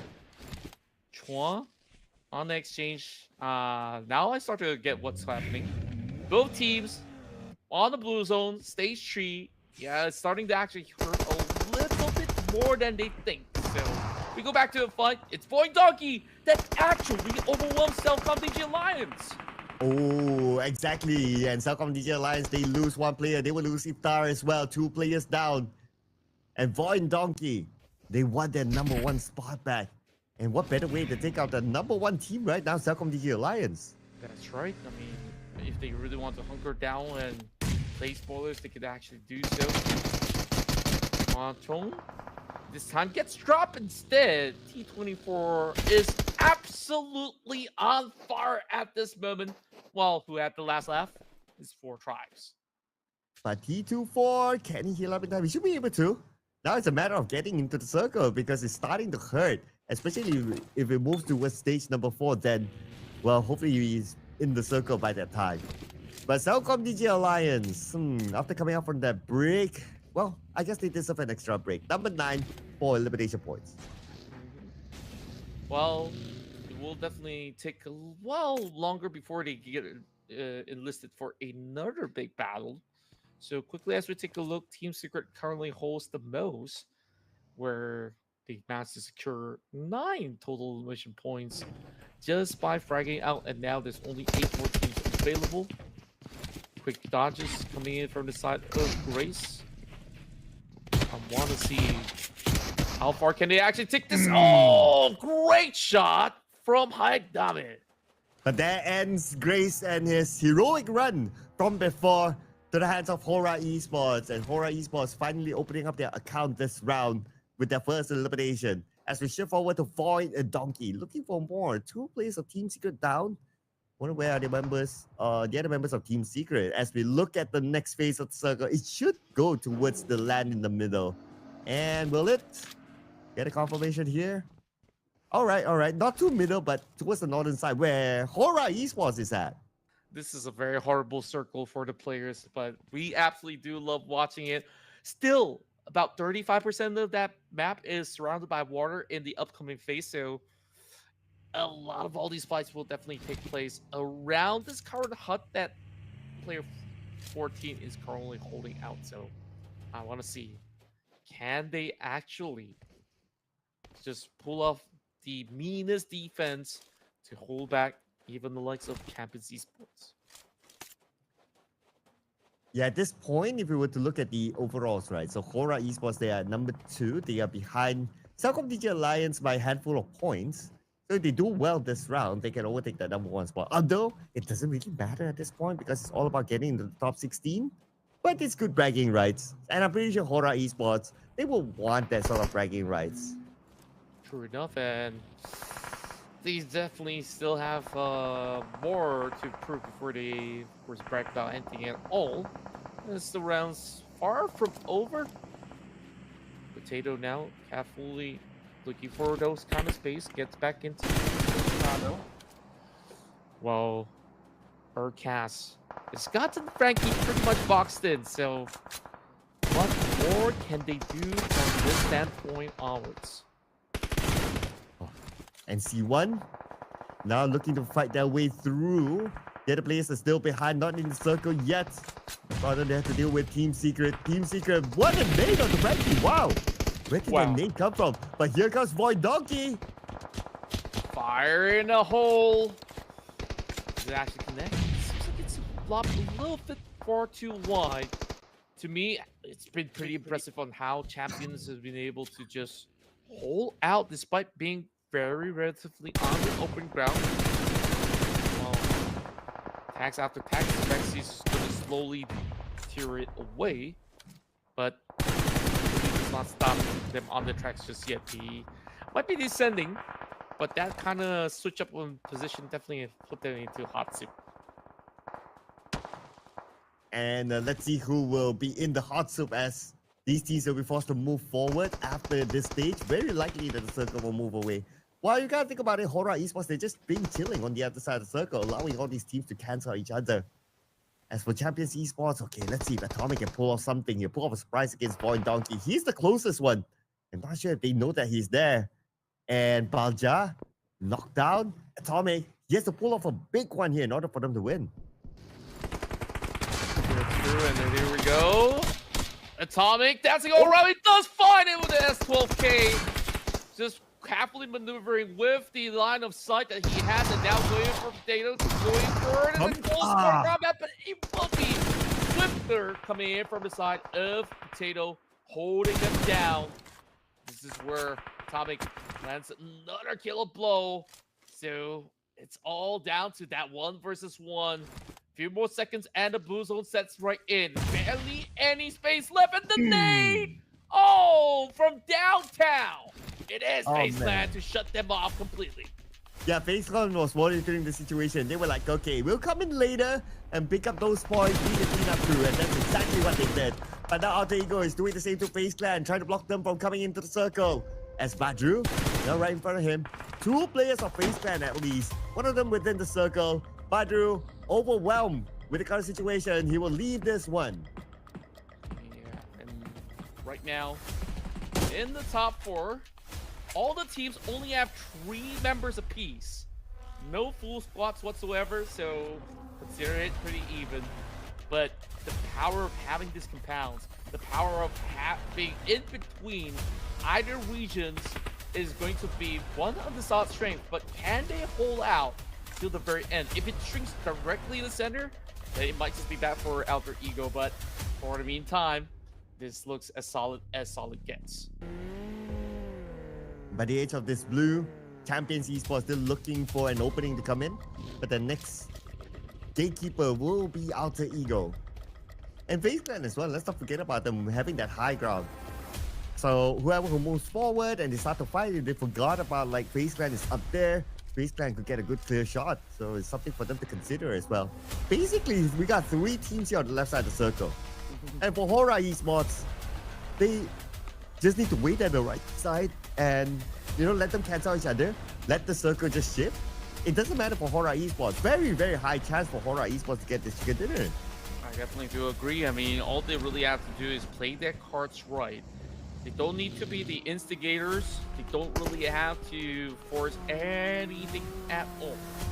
Speaking of which, just a little bit of a light tap onto Gui just to try to flush him away. So, driving all the way back. Very interesting. They didn't really open far as well, because seemingly they would be able to do so. While Shopper QQ, he's always been the sentinel for the team, and now we'll see where he could actually spot something with his naked eye. Look at this, HORAA Esports. I guess they got kind of bored. They want to try to check it out, like, oh, what's happening on that side? But they're still putting themselves in a pretty safe position. If they need to fall back, they can. Because they're quite far with Baseland. Chopper just spraying down to HORAA Esports, but I doubt he's going to get much out of this. True enough. Just very difficult terrains to work with. Whatever nook and cranny of trees that you can hide just to thrown out, it definitely will be beneficial. Right now, Sky still brings the S12K to play, so a lot of these players, they're actually going into short sequences of fights, so we want to keep our eyes peeled out. If there's going to be some random stuff that we really have to first handle, but that's it. They know that somebody's in the vehicle, so with these tags, perhaps that player would be able to take very good notice of these compounds. Maybe that tap might be something here. Okay, Haitami's looking at a moving vehicle. We're not sure who that who's in that vehicle, but I guess it's one of the players of HORAA. If not, he would have put the trigger. So yeah, he will let that one go. It's probably his teammate anyway. Time to get into the circle. Stage number 6. And Haitami hitching a ride with Sky. And let's see, where are they going to go? They're still going to play this rather safe. Still on the right side, it seems. It's just so difficult for these guys on the outskirts to really bypass. You see that wherever they turn, this time not really having any music unit. Maybe they just really have to wait for teams to once again commit to certain acts. And say 14. Particular zone. It's been quite some time. I mean, for the past 3-4 minutes, nobody faltered. Yeah, that's what happens if you're at stage 5 with only like 4 teams left. So naturally, that happens. And also because of this terrain, like everyone has their own corner, everyone can hide from each other. So they're taking a bit of a slow pace. But now they'll be forced to move because of the zone is starting to close. Here comes Space Bad against Champions Esports. Champions Esports. You do have them at the lower ground. Red Bull will be punished. And here comes Champions looking for the next target. But Kino will be gunned down. Dewey, last stick of health. He needs to revive himself. He needs to heal up himself. Here goes Spalta! Oh, is he gonna get it? No! A very close call, but Chopper once again clutching out these situations on his shotgun. And now it's gonna be a little bit more of that relief. Dewey just tries to book it all the way over the south side, which is still relatively playable, but take a look who's here. Badru is tossing that nade. Here comes Badru from the top. He does have the high guy advantage. To finish off Red Bull, there's going to be another point into the pocket of Alter Ego. Badru takes a lot of damage, 10% of health left. He has to back off, but then again, gunned down by Sky from the other side. Monitoring the situation from before, and now player 014 trying to scout out the members of HORAA Esports. They know that they're there, but they don't have a good, clear line of sight. Yeah, it's just so tough. HORAA Esports currently leading prey. And take a look at that position control. So deep into the hay bales that you can almost just hand them the chicken dinner right now. I mean, it's still pretty much a decent fair fight. The two squads are happy, but you can see they're being an absolute nuisance going for those spray downs. And Haitami gets Badru. Alter Ego probably has only one active player left. Or make that 2 active players. HORAA Esports. The only thing that will kind of stop them is probably if the circle hard shifts away and they're forced to go out in the open, then maybe they will be gunned down. But let's see here. They still get the circle. Man, they still get the circle, Contra. This is HORAA Esports' game to lose.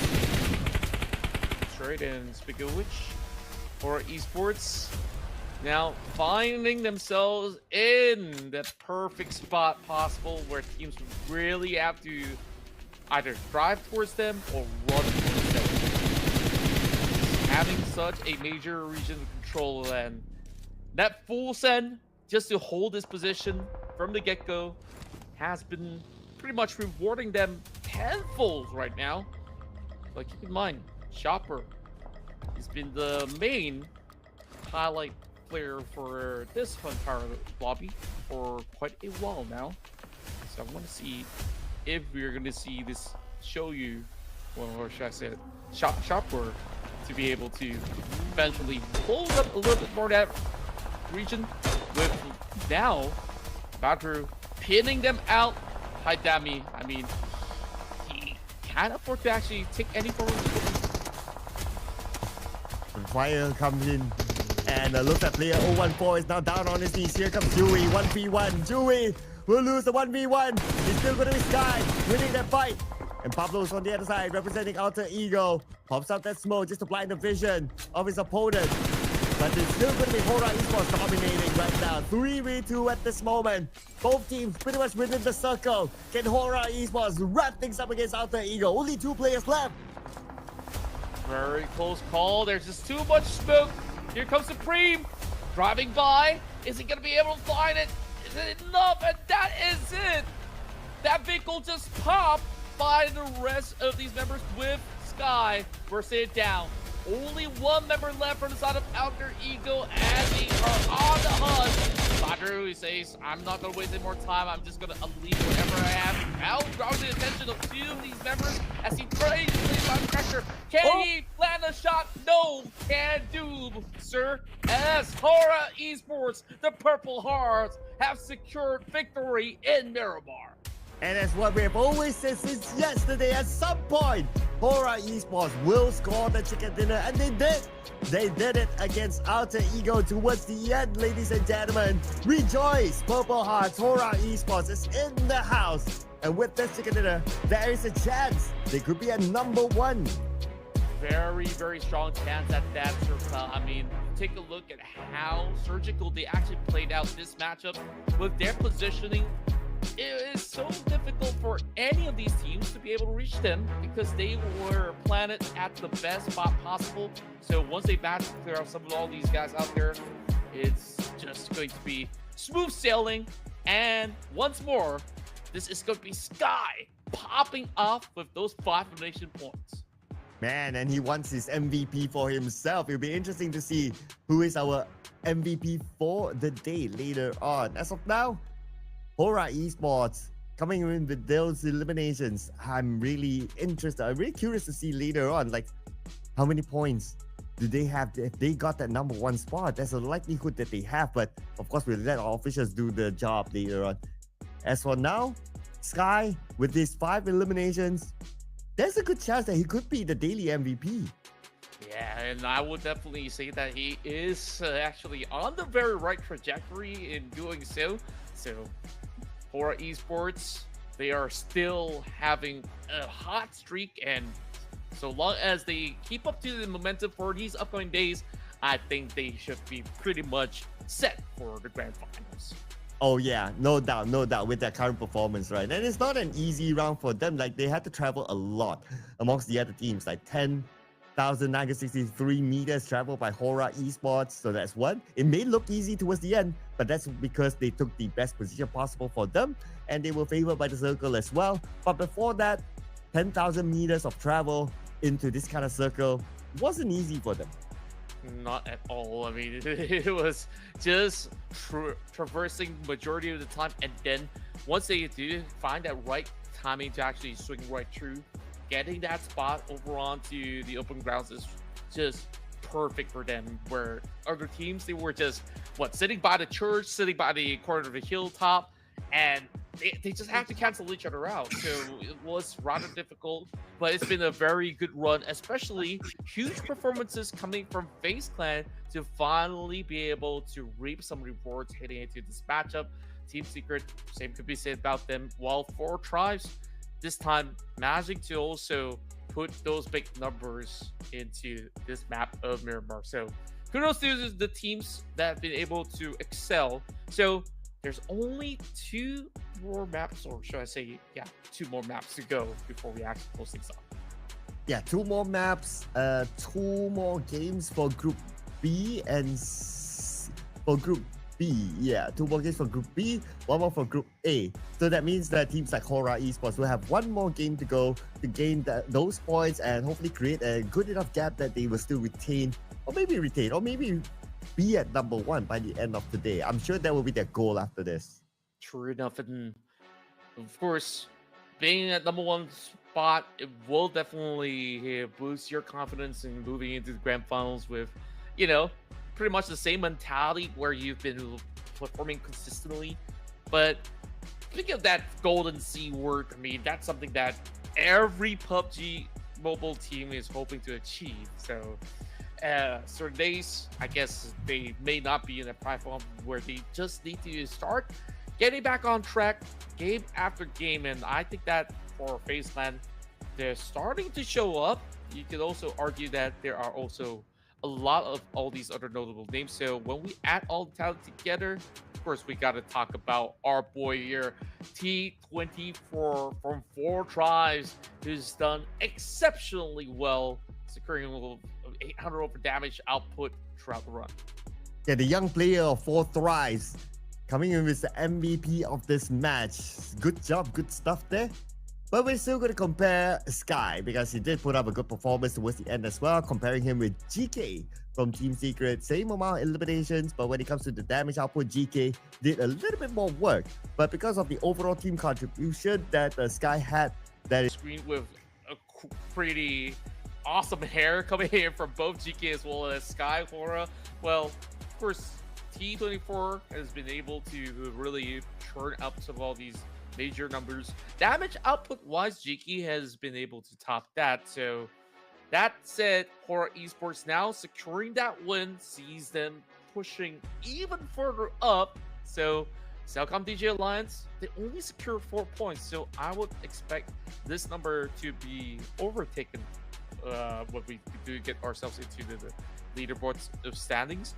And when we take a look at the high average ratio of points secured this round, it's a lot higher than some of the rest around, unless if they are on the receiving end where they've been taking that.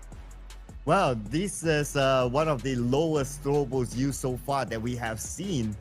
Only 72. Interesting. Okay, but I guess it's also because of the circle factor that it pulled towards the edge of the map. So teams focus onto rotations rather than setting up for throwables and all that. And when they see a team when they were rotating, they just go out all out guns blazing. So that's probably the story there. But to answer your question earlier, Contra, it looks like HORAA Esports is just 1 point shy away from CelcomDigi Alliance. Wow, just saved by the bell with those 4-pointers that they did manage to acquire. So the onus is on CD Alliance to keep up to these pace, but HORAA being so explosive, they gotta also match the same tempo of volume if they were to actually do much more. Well, we are looking at a lot of these teams to be moving up. Team Secret for Thrives C1 as well as eArena continues to climb while some of these other guys have taken a break. FaZe Clan, I did mention that this is by far their best run. That's 12 points. So if they could keep adding those 12 points in, you would definitely see them somewhere in the middle pack. Yeah, they're slowly climbing up, right? So they're not too far. If we were to benchmark them with talent, the difference is only like what, 6 points? So that's very doable. But and they still have games today in order for them to climb up to at least the top 16, the bare minimum for these teams in order for them to be in the grand finals. But we still have matches more to go, ladies and gentlemen. When we come back, it is going to be Erangel. So do not go anywhere. We'll see you guys after this break.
And we are back, ladies and gentlemen, with the Ruthless Invitational Showdown Season 10. 2 more games to go today for us to be entertained before we wrap up day number 2, and we'll look forward to day number 3. My name is CelcomDigi together with Contra, and so far, what do you make of today? Well, looking at the current tempo of play, I believe that it's just getting more and more intense every step of the way. So, wonder if CelcomDigi Alliance can handle the heat, because HORAA is starting to chase, and that is their first chicken dinner. Like you said, it's only a matter of time before they actually bank one, or who knows, they might be looking at a repeat, because it's Group A versus Group C. Oh boy, it's about to go down. Now we have to do our due diligence as well. Get down to do our due diligence. It's never easy. It's always tough. Now, I'm thinking that this is still going to be pretty much a very high momentum running in the favor of HORAA Esports. So I'm going to go with HORAA Esports as well for production. Hey, you took away production's answer. Oh man, I was also thinking of HORAA Esports since it is the last game of Group A. So why not? Let's go all in. HORAA Esports, let's go.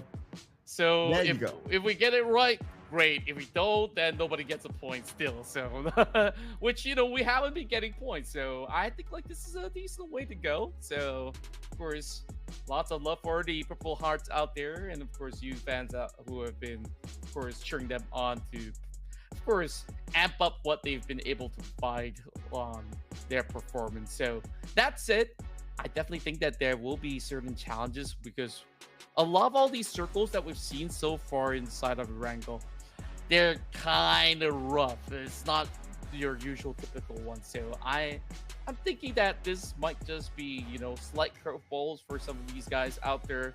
A versus C, I still think that it is still very technical on how they actually play. There are, of course, explosive teams like HORAA themselves, and also I'm hoping that Alter Ego kind of gets awakened in a sense, because they're definitely just cruising by for how many games now that is starting to concern me that they might not even make it through. Well, I mean, if you're concerned just like any of the other fans of Alter Ego, let's also remind ourselves that there's still, like, after today, like 4 other days left. So still alright. I mean, if FaZe Clan can do it, they are looking like they are able to like climb up to the top 16. So I'm sure like a team like Alter Ego can do that as well.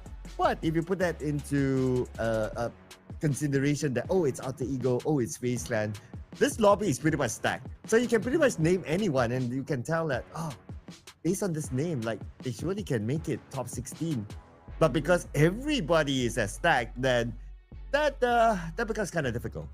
Yeah, I mean, you got to treat it like you're playing PMGC or any other global tournament, right? When you have all these big names in the lobby, you cannot afford to underestimate them, and you cannot also overestimate your own output at the very same time. So that is the beauty of having, you know, this kind of shows, of course, well organized by Ruthless Esports so far, to also give us a glimpse on how these teams actually practice, and versus what do they actually do when it comes down to the tournament circuit. Are certain teams on a slump, so you guys can make your correct predictions when, you know, you are about to back to your friends like, hey, I got better predictions than the casters who's been casting these games. Well, I mean, if the fans would want to join in on the vote, we're more than welcome, right? We're more than welcome. So spam it out in the comment section as well. And who knows, that you might be able to predict better than any of us. So why not, right? It's a good bragging right. And also, besides it just being an off-season tournament for the teams themselves, it's also for the fans to kind of have a glimpse, have a teaser on how maybe some teams have like new lineups, new strategies, or however they would like to see it, to get this feel of what might happen in the upcoming professional season that will be coming up in a couple of weeks more. So I believe this is going to be one of their last few training moments. They might have some light training in between. It depends on the team schedule. but this is probably going to be one of their more heavier trainings or more of a last few heavier trainings before the official season starts again. Sure enough, and of course, I am definitely stoked to actually see how these teams will be able to fare while looking at the current form. Imagine the amount of damage that HORAA Esports as well as DRS can actually do when they actually move into their own circuit. Of course, 4 Tribes looking super on form as well. If there's going to be certain missing names out there, I'm thinking like, A1 Esports, yeah, they're probably not part of this showdown, but eventually we'll get to see the rest of the teams to be, of course, participating in their own major events. That's it. This is going to be the penultimate round for day 2 of the Ruthless Invitational Showdown. And it begins here. Dive in Erangel. Yeah, this is also going to be the final game for Group A, ladies and gentlemen.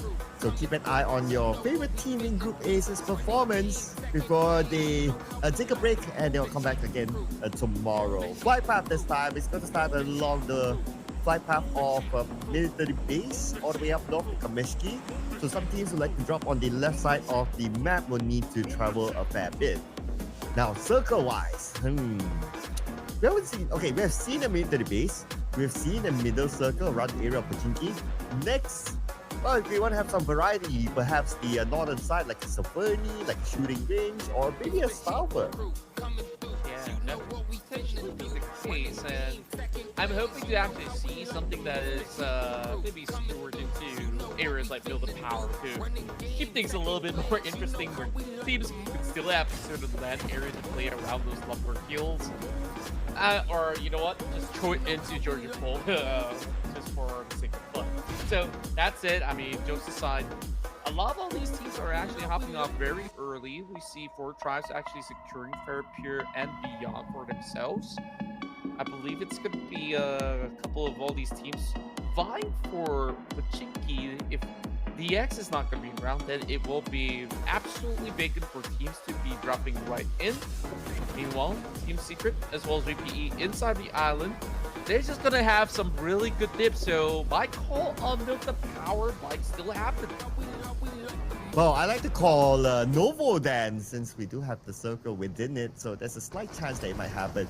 But what's happening right now is going to be GRU squad. Everyone on the Joker. Who's going to get that last laugh? And it's maybe Joker. He got 2. Okay. All right. Wow. Oh, eArena. They got the last laugh. Oh my goodness. Wow, that was an ace from everybody out there. Look at how low they are. And each one of them have secured 1 elimination apiece.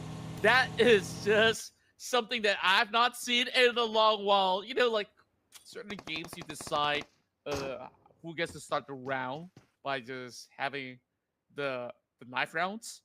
And this kind of felt like it for a little bit. Now, what's really going on right here is Talon facing off against HORAA Esports.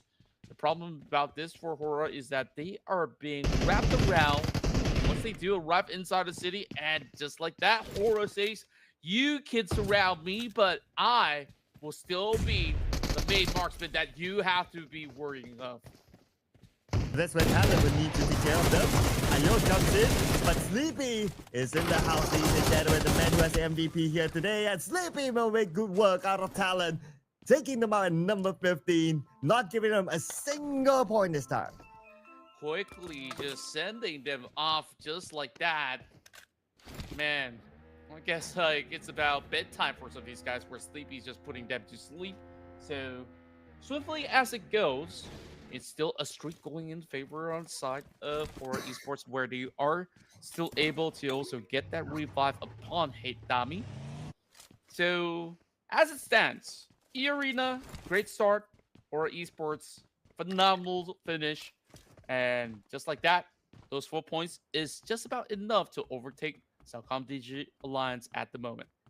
Yes. So the game is still running with CelcomDigi Alliance still in the game, so gonna keep an eye on that. But yeah, can't complain about a great start here. Clean 4 points for HORAA Esports. Also clean 4 points for eArena, who's looking to make their mark in the top 16 because they are at number 14 as of now. So they are also thinking to themselves that, hey, we need enough points to be in the top 16. We don't want to play catch up by the last day and put unnecessary pressure onto themselves. True enough. I mean, we're going to be reaching the halfway mark tomorrow. So teams will really have to churn out even bigger output than before, because by then you'll see teams who are desperate for the points to be fighting harder, or some trying to play a little bit more passive. There are those teams who might have actually scored just about enough points and they just rest on their laurels, which is absolutely fine, right? So long as you do make the cut for the grand finals. So plenty of approaches, but whoever secures it earlier, they get to have better relief heading into the finals. That's a good point. Could that be what like REINCE Esports is thinking to themselves that, hey, you know what? We kind of had a very good first day. If we were to be just okay in the following days, we'll still make it through top 16. So is that the reason perhaps? Or their for lack of a better word, underwhelming performance? Yeah, I mean, it is what it is, right? So far, it is definitely lackluster from the looks of it. I think, like, you're right. You can afford to have a day where you're doing bare minimum. That's the maximum you can go. If you're going to have 2 days of doing bare minimum, that's where you start worrying. Unless if you're telling me that you can, for sure, get, say, 60, 70 points in a day. I know that these players definitely do have that caliber, but if you're not gonna find form, those big points aren't gonna come by. Even if you ask your teammates to get you form.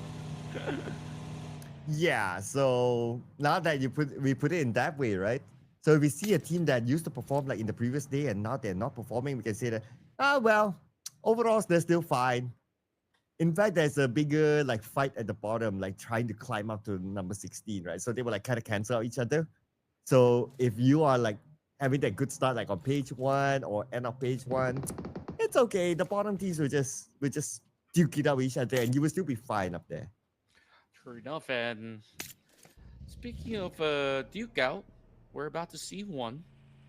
Jimmy OP versus the rest of Team Secret, and I guess it's not going to be a fair fight anymore, or could it be? Because Team Secret, they're also calling in every single member to rock up to this corner to shore. And looks like it's a 4v4 fight here for this compound. And GK is the one at the forefront, trying to gather information from the side. The rest of CelcomDigi Alliance, had that thought for a second. Luke somehow managed to land that one nade onto GK. I don't know how he does it, but that was quite an insane lob. Having a little bit of a prediction. When absolutely right, and Luke again! He's pinning 2 members. He's looking for more. Can he actually ace up the rest of them? Seems like he is closing in. He does not really have that much health left. If they're also getting responded with a frag being tossed inside. Yeah, they're looking for it right now. They have the momentum. They know they have the numbers against Team Secret. It's now down to the 2 new players of Team Secret, Zerus and Typhoon, to come out with a big one here against CelcomDigi Alliance. 1 knockdown. Not securing that elimination point just yet. Typhoon sprays into the smoke. Dances around with Luke. Luke breathing low. Typhoon with shotgun in hand. Switches to an M4. Now backs off. Oh! Wow. Through the smoke. Luke. He secures it. Now he's going to hunt out for the last one. He says, give it to me, son. Where exactly can he hide? Zerus is only playing by the staircase. I believe Luke wants, but he wants all for it. But he's sending Jimmy OP. Now, that bait and switch doesn't exactly work quite well. And here comes a little bit of that tussle where Zerus hopes to actually secure that point. But it seems like they're all pretty much undercover. I heard shots coming from another team, and that's 4 Thrives! They arrived to the scene! Well, as usual, 4 Thrives, they want to find those early elimination points, and they have arrived. 4 Thrives, let's see if they can be the cleanup crew here. CelcomDigi Alliance only left with Iftar. Iftar all alone with SLK in hand. One of the best weapons to clutch out a team. And he's going up against a Bison on the other side, and it's going to be 4 Thrives with the cleanup, taking out CelcomDigi Alliance. I mean, Zerus, he's still doing a lot of damage. Can he actually pull off a clutch? And it seems like it's going to be a tough one. And that definitely gave 4 Tribes a scare. That was a close one. That was a close one. I thought that he might be able to come up with something, but the numbers just overwhelm him. And 4 tries, 3 elimination points. Okay, I thought they got more, but hey, I mean, starting off with 3, it's not too bad. He definitely is pretty decent at the very least. While we are still looking at Showdown, trying to pepper spray some of all these players over onto the quarters of Milta. This will be a running trend. So long as the circles can be on this area, I mean, you did call out for Novo. It's probably still within the region. We'll definitely have to see the update after stage 2 to determine whether or not will this circle actually move deeper into the islands. But mainland definitely is a safer bet.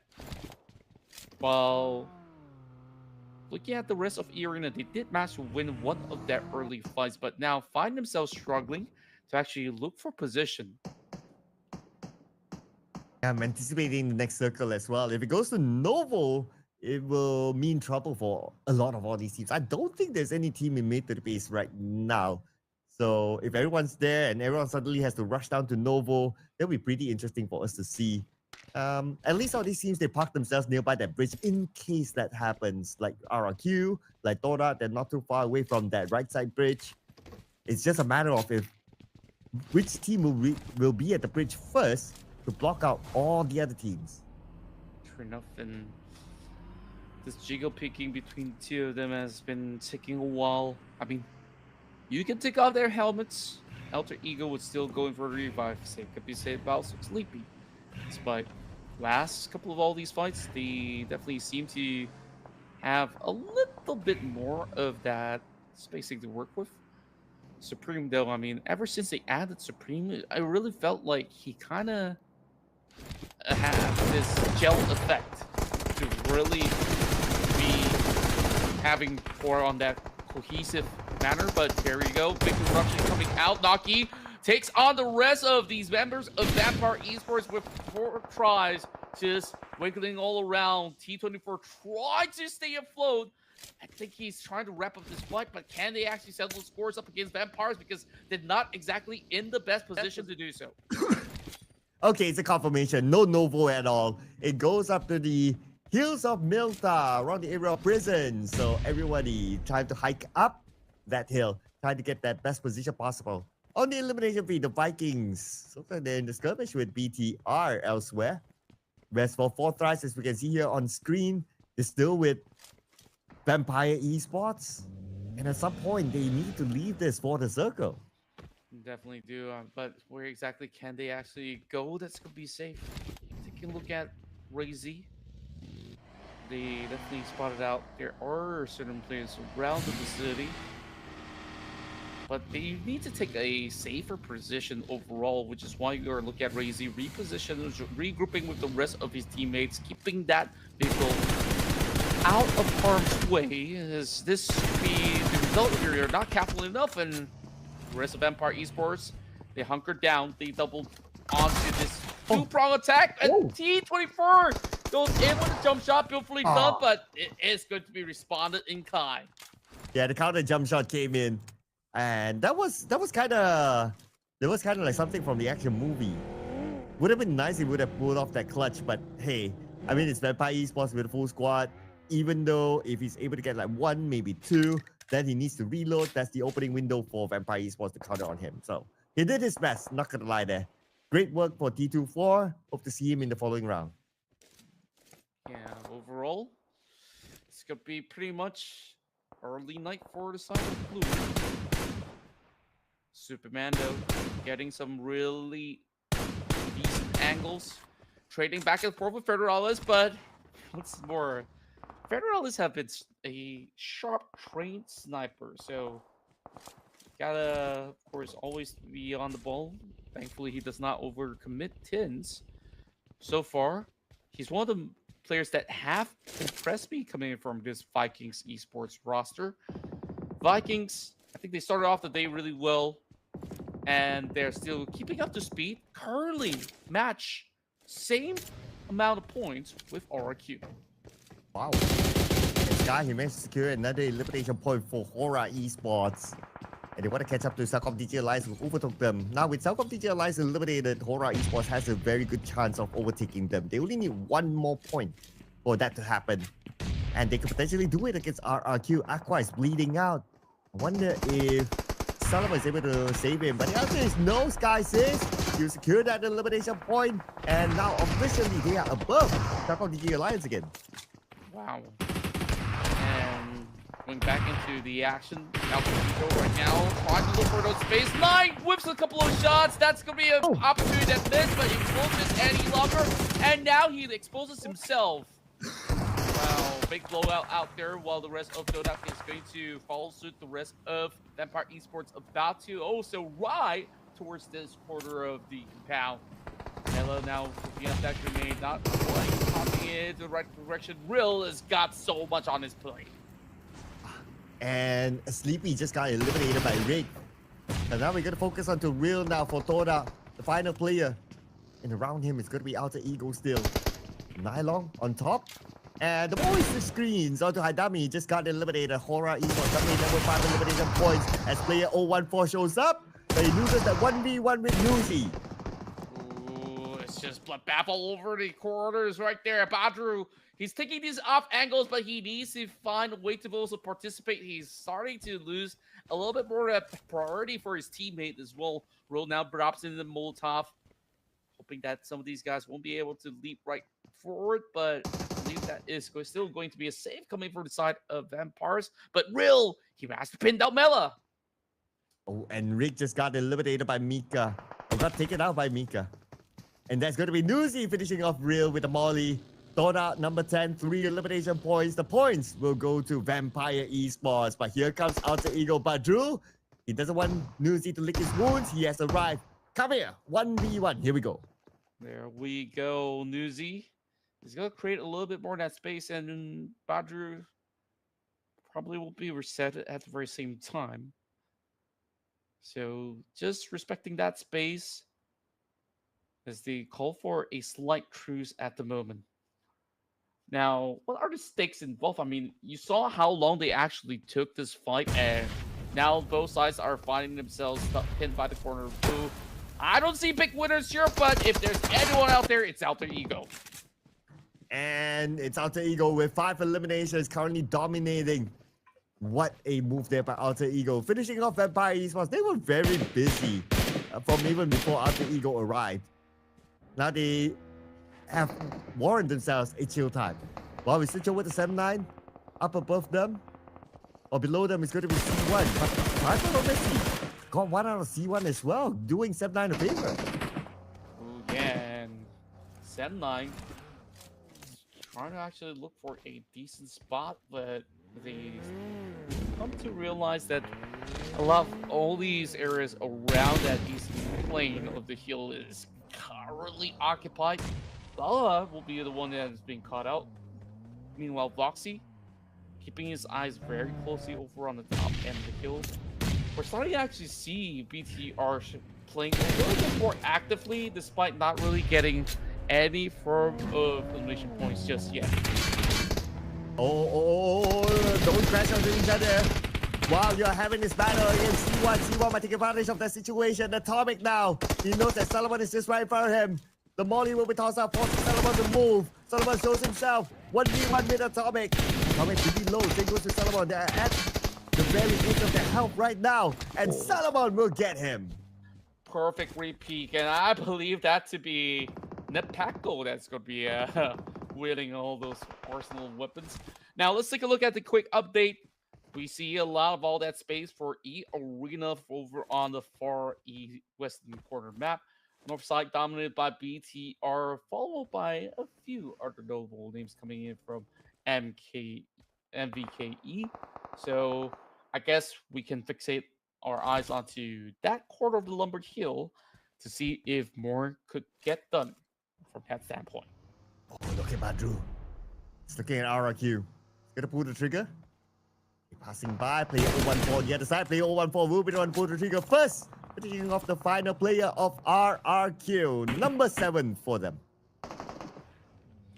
Yep, and here we go. We close right in. Voxy Gets that catch over onto the member of AST. Quickly as they navigate their way out, believe this is going to be Trap Air Messi cutting a loss right there as they slowly lurk upon more of these members with alter ego. They've already have his position compromised, but bold enough to still try to trade them. Slayer now falls right down below. So this is a really good time. If they could actually get somebody to flank them with those vehicles, really send a little bit of that shockwaves over towards, open up that space for Asterix to do more. And Trix now looking for his next target. He does have the elevation against alter ego though, but does he have the time? Okay, he's within the circle, so that's fine. But he will not have Venom together with him. Venom will be eliminated by Badru. BTR now showing themselves. Who else will be the next target? They are way up north there. While Trix putting focus on the alter ego. Managed to get Badru.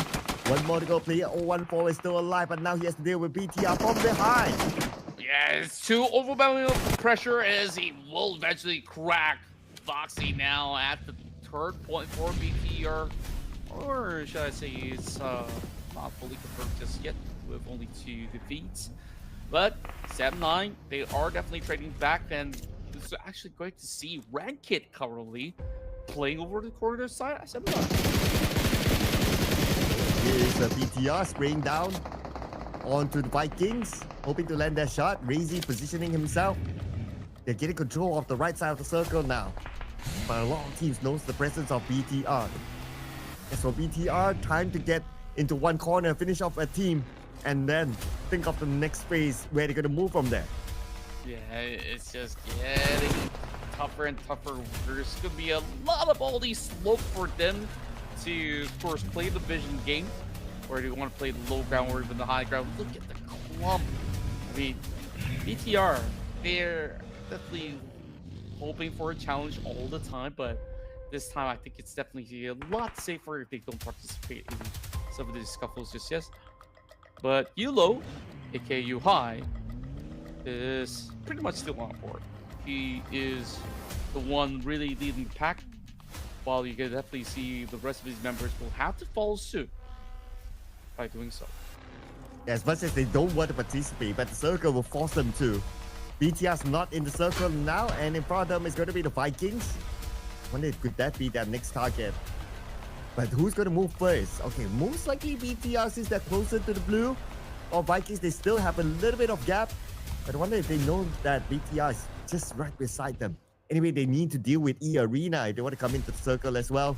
So, with this circle size, I don't see them rotating away. They have to just move forward and fight whoever's in front. That's right, and it's been a little bit of a stalemate for quite some time now.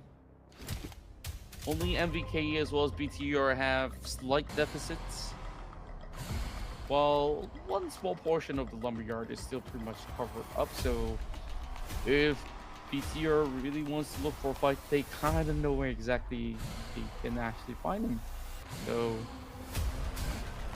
BTR, what is going to be their main option right now?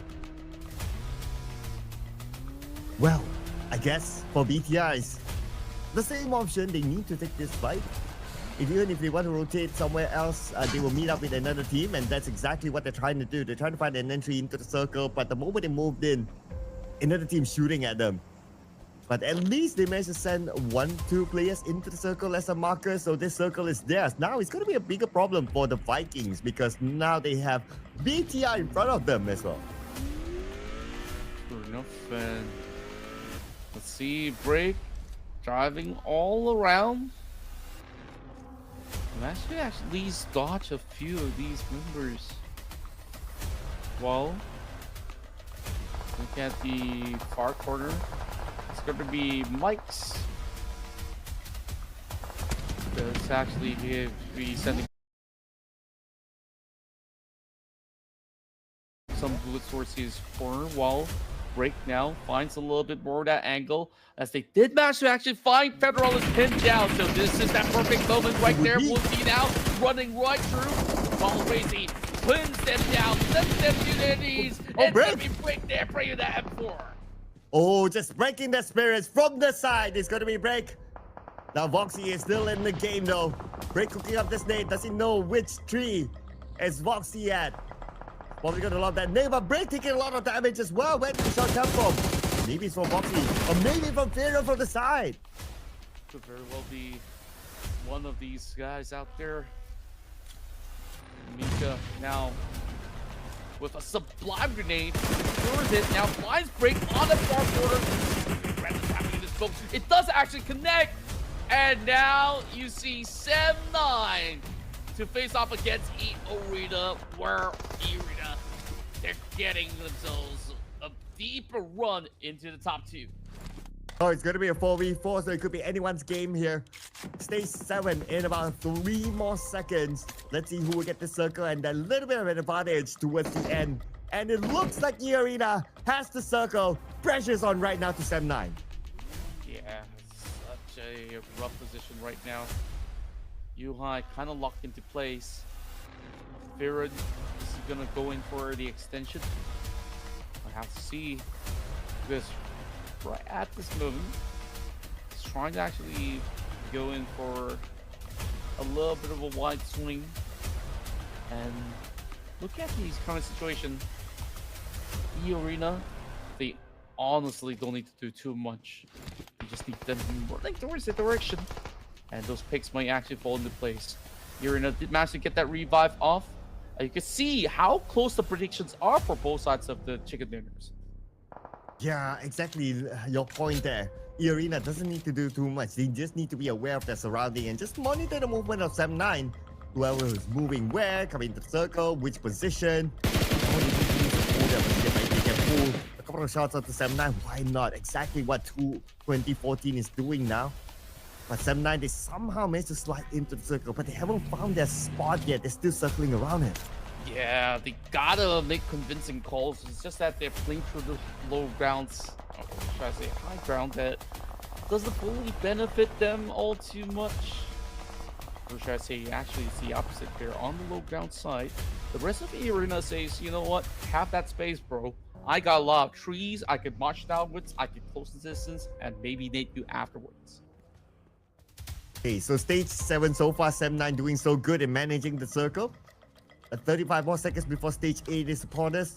And that's where the circle might be for Sem9, we don't know yet. But look at Yuha here. Just right below eArena. If there's a surprise that could come, it could come from Yuha. It could very well be eArena now extending, and I think that because of those kind of flips, you might actually see Sem9 actually capitalizing. I know that fans have definitely been waiting for a very long time for Sem9's return into their former glory, and it seems like last season they definitely convinced a whole lot of us.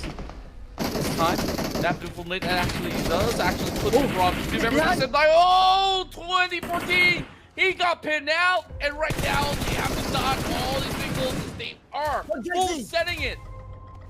Now it looks like Sem9's in the driver's seat. They do have 3 active players versus 2 from eArena. Joker together with eArena will need to do the job. They managed to get Trexy, the IGL of Sem9.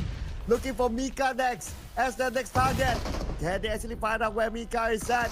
And Sem9, they do have 1 other active player. They got Mika. 1 more to go. Where's the 1 final player? It's Yuhai! From behind! 1 more to go from Yuhai to wrap it up. 1 versus 1 at the moment. He does have that nade fake to right in. Joker has been relying onto this S1 pump shotgun for the longest of time, and this might still be a little bit of that revive. Is there gonna be enough time? I mean, take a look. They're on the other side, and Yuhai now brings out the Scar L. He swerves all the way towards the side. I believe his movement has been tracked already. Yuhai versus Joker 1v1 right now for the chicken dinner. Both is played by the edge of the circle. Yuhai circling around. He's trying to navigate around Joker. And at the end of the day, who got it? Looks like it's going to be Joker from eArena to win that 1v1 against Yuhai, denying Sem9 of the chicken dinner. Beautiful execution through it all. And the faithful is rewarded. eArena backs 1 up for Thailand. So today we're looking at all the same equal amount of trends, just like how we had back in day one, except that we kind of flipped it with CD Alliance getting that double. So their streak has been broken. eArena right now taking over since they've been able to gain that tempo from Miramar, and lo and behold, eArena, they're definitely going to be another tight contender to watch out for. Well, this will be interesting to see. Where will eArena land with this chicken dinner? It's their first chicken dinner in the playoffs so far, so it could be a significant jump since we're only into day number 2. But for Sem9 as well, gotta give it to them. Great work, especially Yuhai, very intelligent player. We saw how he came in from behind. If his teammates were still around, like holding the front, and he backstabbed from behind, it would have been perfect. But it is what it is at the end of the day. And eArena scores the chicken dinner. They take with them together 9 eliminations.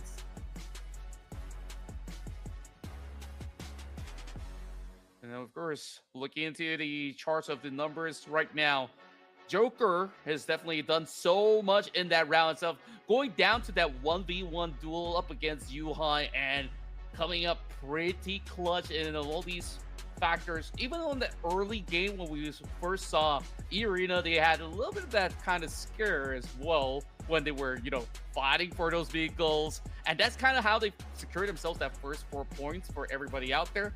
And then, that final duke out when we were seeing them repositioning once they were going for that kind of fight up against Sem9. Joker, he was absolutely pivotal, where he got to make a decision whether to really commit to the battle up against Yuhai or going for safe. And of course, he's been able to really pull off the final number in order to come up ahead. Yeah, besides eArena and Sem9 that took away the highlight towards the end there, let's not also forget about Alter Ego that you mentioned that you would like to see them do well. And so far in this round, at least they're one of our teams to watch. So it will be exciting to see how many points have they collected. And yeah, we definitely want to look into that later on. But when we actually match 2 and 2 together, I mean, eArena, the buddy somehow leapfrog over the Tigers with the amount of damage that they've done, and just 1 kill of a difference. I mean, if you think about it, if Yuhai wins that trade, then perhaps they could have actually scored a lot more, because there were a lot of all these unclaimed knockdowns that they did not manage to secure. So it definitely was a little bit of a bubble for the Malaysian side, but this is a big one for Thailand, where eArena is just getting ramped up. But what's really interesting is the note is that they have also soaked a lot of damage, and therefore they have one of the highest healings out there, 1,409. Yeah, they've been really tanky this round, right? Like, take damage, heal, take damage, heal. And interesting enough, though Sem9 they didn't score the chicken dinner, but 2 of their players are up here as our top performers, including Mika and also Firen, both of them with 4 eliminations. Badru is here up as well with 4 eliminations. And of course, the mysterious player of, just naming himself eArena, 4 eliminations too. But the one player who's our MVP is Sem9's Mika. Yep, and it's pretty much a huge ordeal for Sem9 to have him getting back on track, where back then we always talk about Mika and Yuhai to be that lethal duo. It's still pretty lethal, but now that you add Firen onto the list, I felt like the dynamics for Sem9 has been working much better, especially when they do play some of these international circuits where they're very well adapted onto the kind of pacing to play out. So adding everything together, now I guess we finally get the answer. Alter Ego does actually get that double digit, so kudos to them. They will be walking with 10 points, and therefore moving into the middle of the pack. What's interesting to know is that there's plenty of all these teams actually going brawling with 7 points each for Vikings Esports, BTR, RRQ with a total of 7, and 6 points for Vampire and Tribe Pyramus. And a tough one for Talon and GLU Squad, as they did not manage to collect any points this round.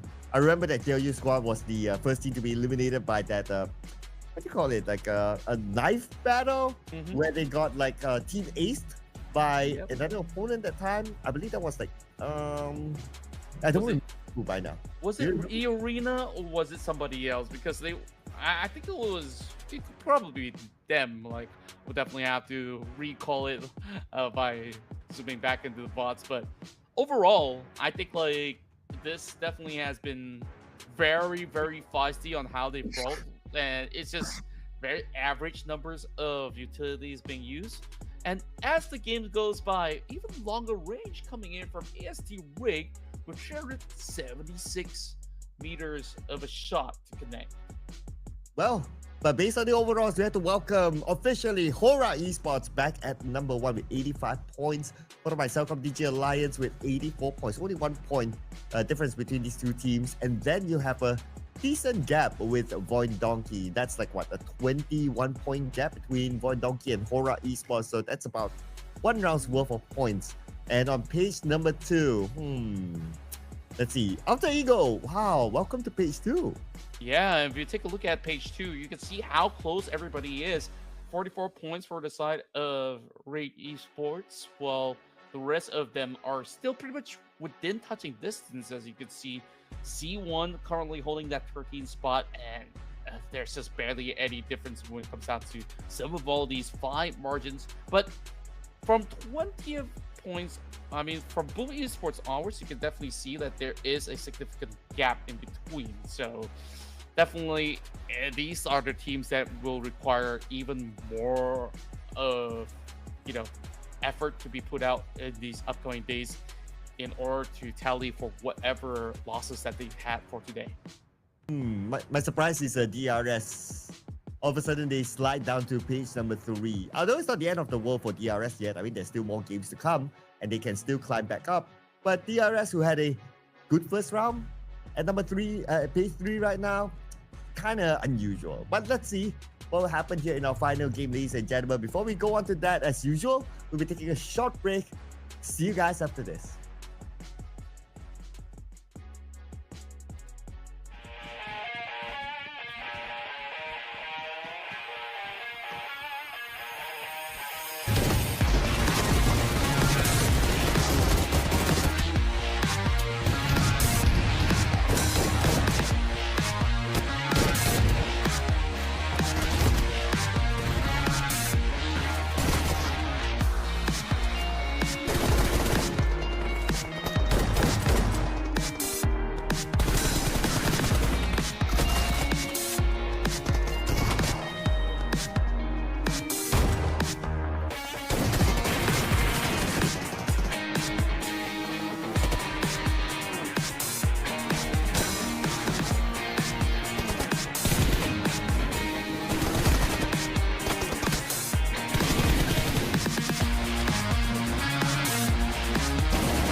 Here we go into the final match of day 2 here in the Ruthless Invitational Showdown. Once again, your boys here, Contra, as well as Sir Cloud, to be wrapping up the tonight, where we're having so many variety of, nuances of teams who's been able to really snatch the chicken dinner turn by turn, other than, CelcomDigi Alliance getting that back-to-back win.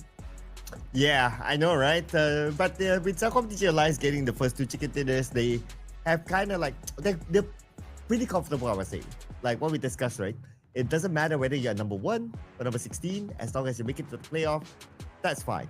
But what interests me is that we're starting to see the rise of teams on page number 3, like Alter Ego, like eArena. They're starting to climb up to page number 2. So it's the race for the top 16 is starting to be interesting.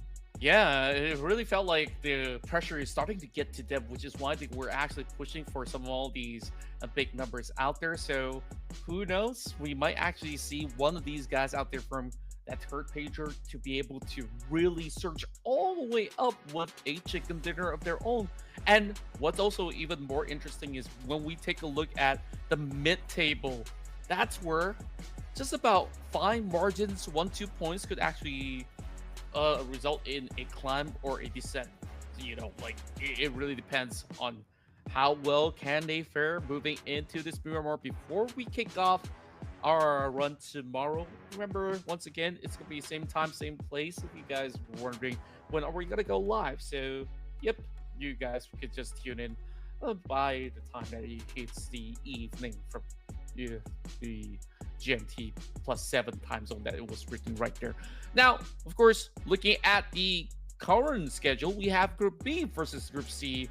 So, what's it gonna be this time? Ooh, Group A is done. So Group B and C, oh man. We're starting to see the rise of teams on page 3. I wonder. Going with that narrative, I'm probably thinking of like somebody who's on page number 3. So I have a few names in mind right now. What say you?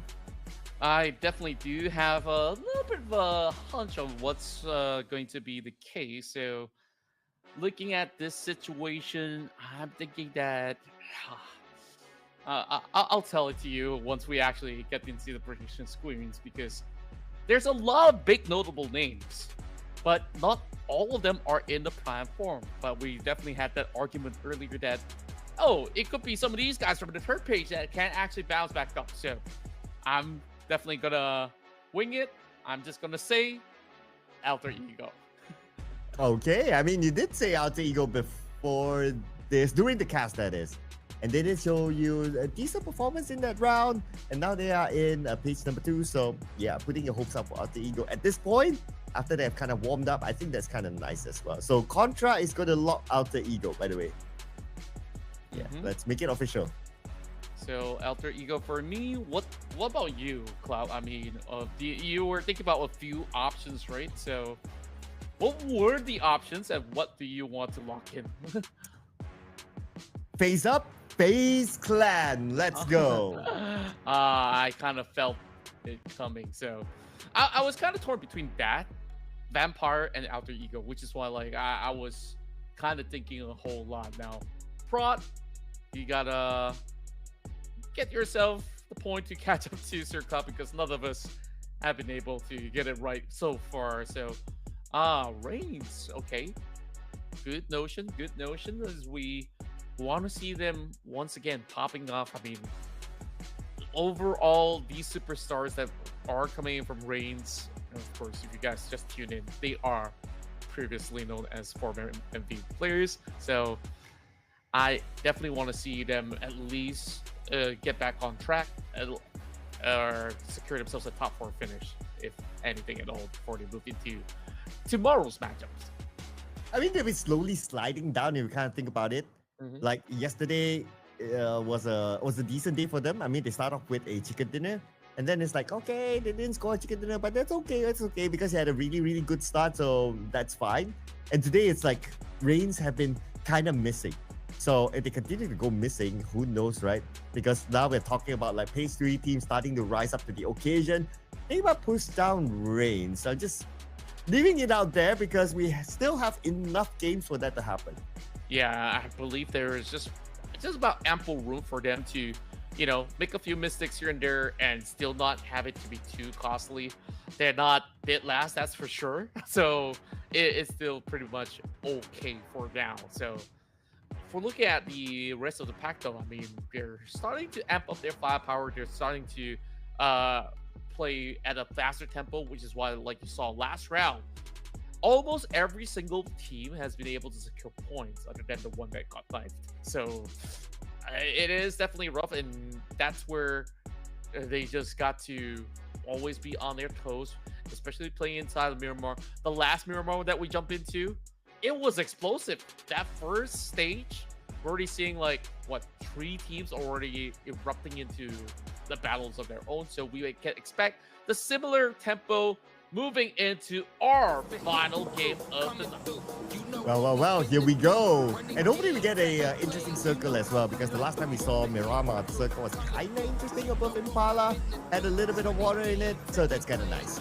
So let's see what kind of circle will we get this time, jumping into match number 12 overall in our playoffs.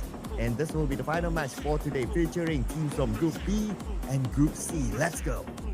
You know, one of my favorite few areas to actually play out the final ending is around the corners of Mina Generalis, because it kind of tears teams apart. Whether you look at maybe a bigger circle, you can consider Power Grid, you can consider Lavadina, Picado, and then when it zooms into that area, you'll be thinking, oh, now how do I actually get there? So now that this flight path is pretty much available for all the teams dropping their designated location, we are actually seeing quite a significant number of teams that are dropping very early.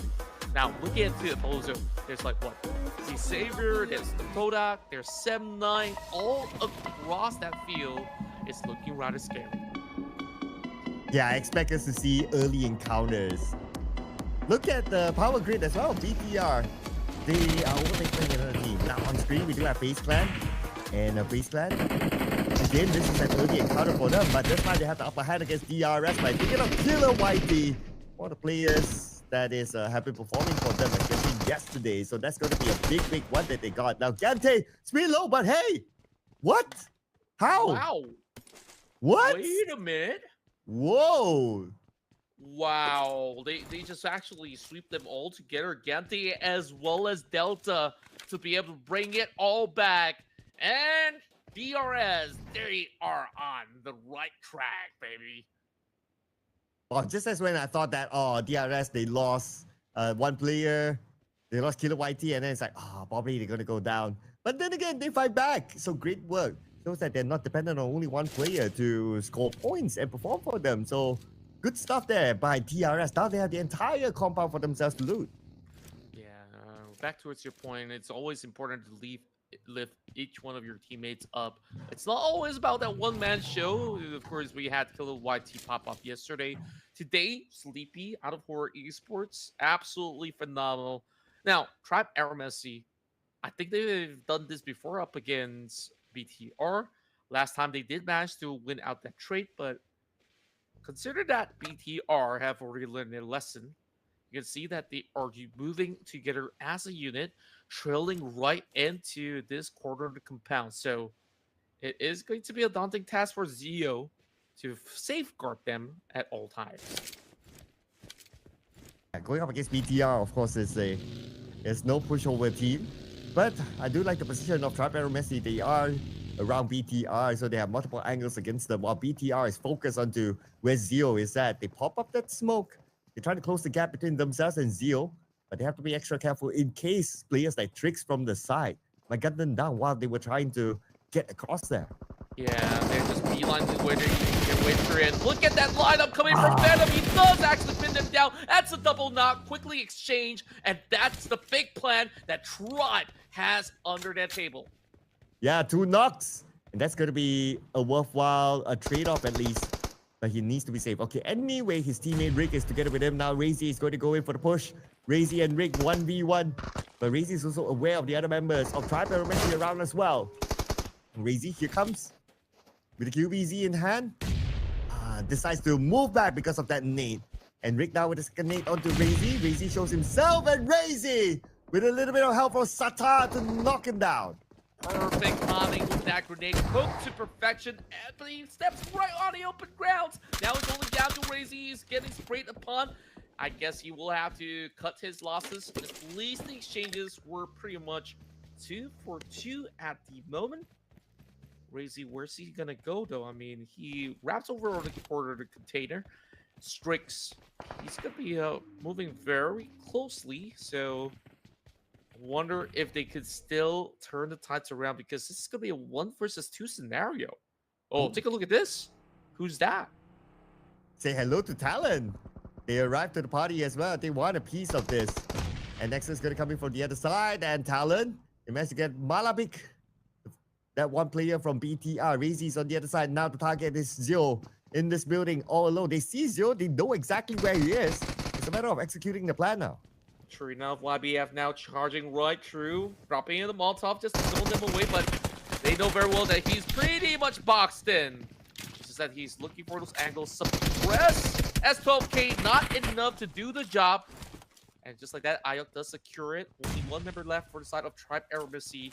And he's thinking that he must be somewhere around, but it's actually Razy that's much closer to them. Yeah, Razy is still on the other side, but I doubt that Talon knows that he's there. They seem like not to know. I mean, when they eliminate that one player of BTR, it would have given them the clue that, okay, somebody else from BTR is still around, but because Razy knows that he's the last player, he's like, okay, nope. I just let them go. Not in a rush. Now Razy, all he can do is just hold on for play some points. Yeah, and they managed to also secure a total of 3 points overall. So consider that to be a very hefty chunk. Still, the biggest winner thus far is DRS, who's been able to win out that trade inside Hacienda the Throne. Look at the side of Koda. I mean, this is a fairly new team, right? In terms of certain roster shifts. Real has been around. Brian has been added not too long ago. Well, I would still say that they're still trying to find their footing overall, as ever since they were brought in to be a partner team for some time. We've seen roster shift here and there, but I want to see how much can Toda actually commit towards a certain fight. Well, you probably get your answers soon, as they are committed towards 7-9, or more like 7-9 is committed towards Toda. With Firan on an off angle, very, very far away. Playing that support role, just making sure that Brian doesn't show himself. One nade onto the second floor, Brian takes a lot of damage. They haven't got knocked yet, but here comes Real as a backup. Real joining in rather late, but they also got to take note that Trexie's over on the lower end. So there is a substitution going over on the side of 7-9 as well to bring Trexie for this final game.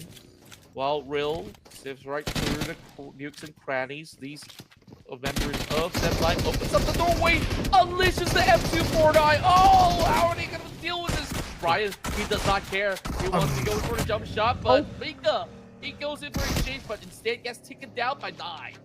Nice follow up by 9 though, but the job's not over yet. Now Yuhai is there. The rest of 7-9 circling around this building.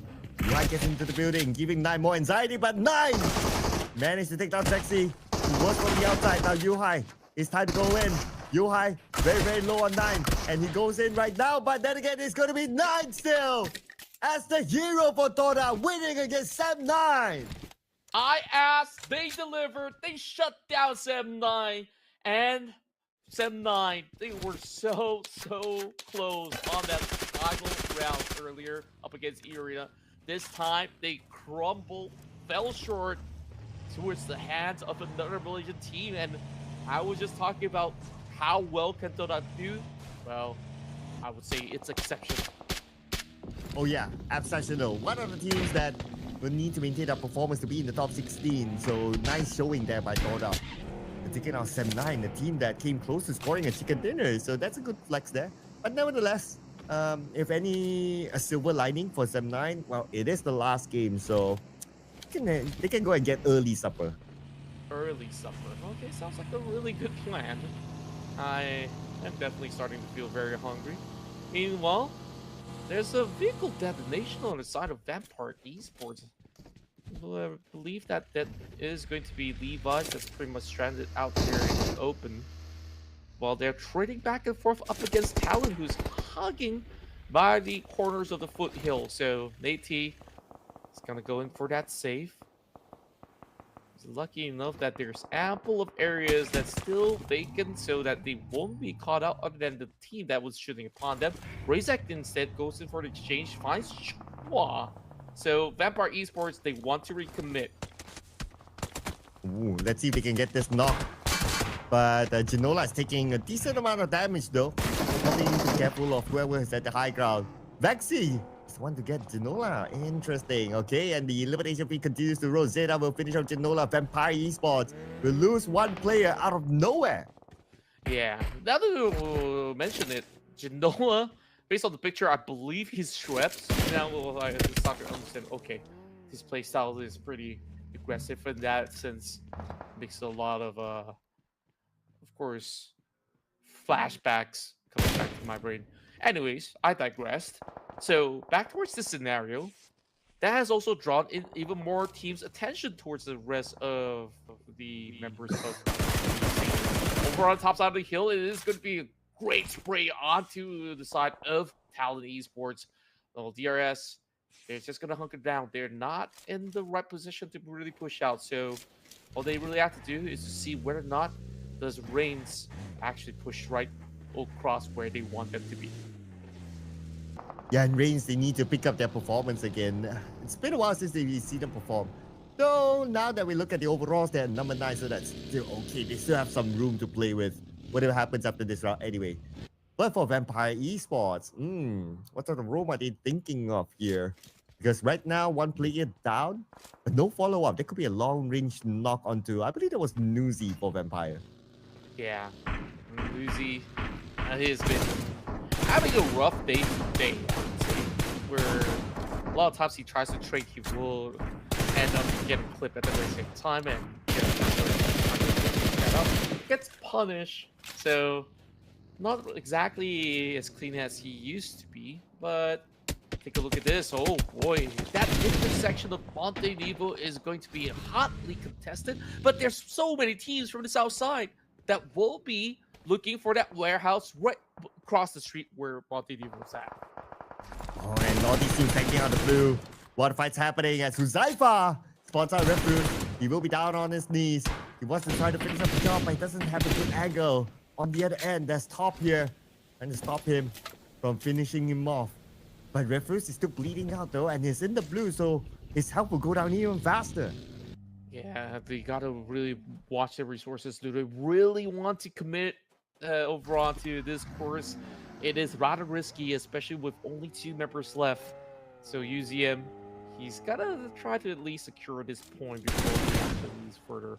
They could actually restock for a couple more first aid kit, while the rest of REINCE, they have further committed. Doc has been able to spot out Crypto, so that's go time for REINCE. Oh, here comes REINCE. Time to finish up the job since the zone is closing onto them. And they're still circling around. It's so hard for them to get a good view just because of how rough this terrain is. I can see Zol actually leaving this behind, and it's like, okay, it's not going to be worth it for that one player. We might as well leave. Sure enough, they could just drive through, look into getting themselves deeper in the zone in order to pick up that one pointer out there. Anything that they could add to the tally right now will definitely complement them a whole lot more. Currently sitting with 47 points. So if they really want to catch up to the rest of Vampire Esports, still more to be whole. So moving into another direction, Tally Esports, they've always been on top of these fields. I believe that to be some of these members. The last we checked was D-Saber that they were trying to pin up against. This time, huge headshots. It's not quite enough, but that's going to be D-Saber that will be keeping themselves pretty much at bay again. And Talon, I do like their position here up on this high ground. And if you kind of think about it, like they're close with the road, so normally teams would want to park themselves across that road, and this is where they were trying to take advantage of teams coming by and take those pot shots. They might not be able to secure those elimination points, but if they're able to block out teams from coming in or even so crossing the road, that's good enough for them. And even so as well, like to just wear down their utilities, that's good enough. I absolutely do agree because some of all these teams, they are running low with the amount of exchanges that they've been actually committing without much of a restock option available. Doc and the rest of REINCE Esports finally squeezed towards the south side. Talon now has a little bit of a problem. Oh, They're on the high ground. They got to climb down. DRS, Claw, they're kind of around the corner. And there's a 2-2 split going on between the members of Viking Esports. I kind of like that because there is that other warehouse that I kind of did touch a little bit about over on north side. So they're going to be looking for that final position. if only the circle favors Talon, then they would have the best spot possible. But now the circle absolutely shifted away from the high ground. Like what you said, Talon has to go down. And the next thing they might face off is going to be DRS waiting for them at the bottom. But while we check out what's happening inside the circle, here we have RRQ. Welcome to the circle. And on the other side, we also have Claw Slayers here against DRS. Okay, this is going to be interesting. If Claw can deal with DRS, maybe that could be a lifeline for Talon to come down. Very much so. Red Face. Remember his days back in EVO's Esports, as he has always been a clutch master. Now he's being very, very cheeky about this situation. Doc has been able to knock one member off the side of Voindonkey, and that's going to be Vexy, who is the captain of the team, the main support. So it is a little rough on the edges, but I believe this could still be salvageable so long as Razak reaches in time. And they cannot cross the road that easily.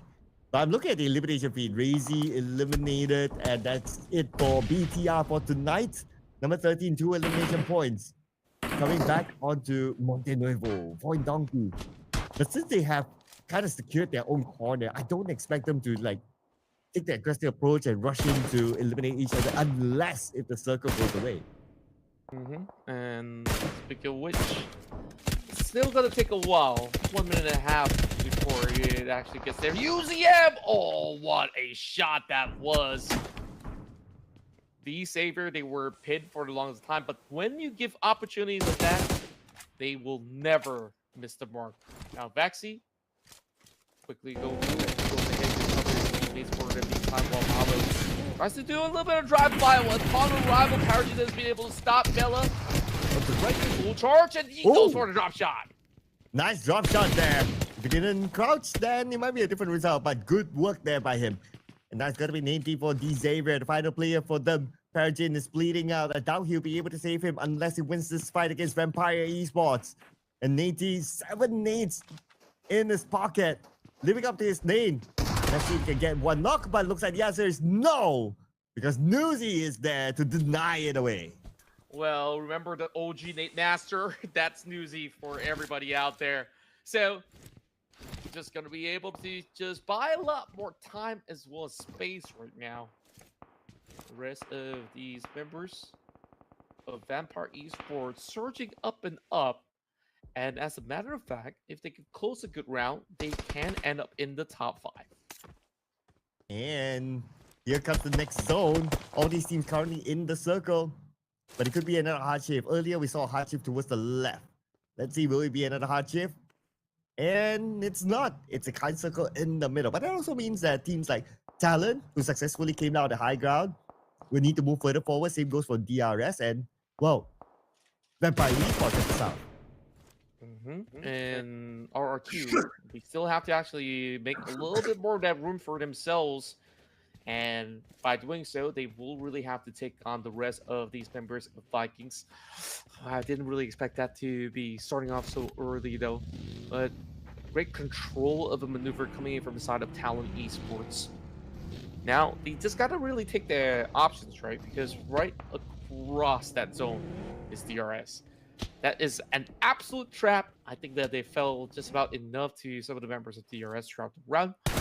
So, looking at the situations, 9 now gets that free shot and sends them running back. Ooh, that's a nice shot there by 9. The hero for Toda. Can he pull off a miracle here? Who knows? With 9 and Peko, they're able to secure the chicken dinner. It will be interesting because Toda is one of those struggling teams right now at the bottom, number 23. A chicken dinner would definitely help them propel up to page number 2. So Toda playing by the edge, trying to block teams from coming in, including Vampire Esports. Let's see how will Vampire Esports cross this road. Okay, hopefully they still have any form of mobility left intact. We're not going to say enough. We're not going to be moving a muscle. But we can't say the same about Vampire Esports though. They are convoying, looking for a decent spot out in the open, and it's Axel getting traded back. Wow. Ooh. DRS so far, as much as they don't have those big fast numbers, I think they've done a lot of damage in this round. But what a miss, but knocked down by the blue. Blocked by Talon from coming in. And there is Claw, unstoppable, will be stopped eventually. And that is by Shama. And now for Talon, they're looking to pick up more points. They see Shama instead, and that is the end for DRS. Talon collects their 4 point. Great work so far, Talon. He's having a slow and steady pacing while the rest of Vampire Esports now have to play over onto the open terrain, forming a little bit of a wall bunker with the vehicles over our back. I wonder if there's going to be perhaps a certain distractor to be able to challenge. But as of now, the right challenge should be maybe either some of these guys out there. Back now, scoping in. Now, I want to talk to you about Scar L. I feel like it's surging in popularity, especially in Miramar. Why's that? Well, I guess if you compare Scar L and an M4, it's like M4 is always the default choice. And then you have like the shotguns who have been gaining popularity, like the S12K especially, now overtaking or arguably overtaking the DBS. So if you have already like a shotgun and also an M4, then, well, I guess the Scar L is not in the picture unless they need to use it. True enough, and I think that really puts in a very solid point, just like how back then players actually do the M16. Meanwhile, the MZ goes in for a swing. That's going to be a total domination for the side of Talent Esports. Well, the rest of MKE, they've already lost 2 very early on. See that they're doing a little bit of a mean dance over on the corner of hills. Can't really say the same about everybody else here in this warehouse, though, because RRQ just arrived from the top. Oh, and the Vikings, they defended their ground so far so good. RRQ now only 1 player left. Vikings, they're not in the circle, but even worse for RRQ's position. Closer to blue. He's trying to get something out of this. Superman within that smoke. Superman almost clipped down to the ground. But even if he gets knocked, at least he has a teammate together with him. But anyway, RRQ, now comes the bigger question. Where to go? They decided not to just go straight in, but to find another route to rotate into the circle instead, which is a great move if you ask me. Yeah, I certainly agree with you. I mean, this is going to be the safer route for him to be able to traverse right across Dock. So far running out there in the open, he also needs to make it pass over onto the south side, where most of these players are gatekeeping over on the corner. Will continue to do so by the edge of the junction. Is it looking pretty rowdy right now with a team still remaining with teams are just hoping for a pick off the front. Yeah, especially at the southern side, it's starting to get real crowded now.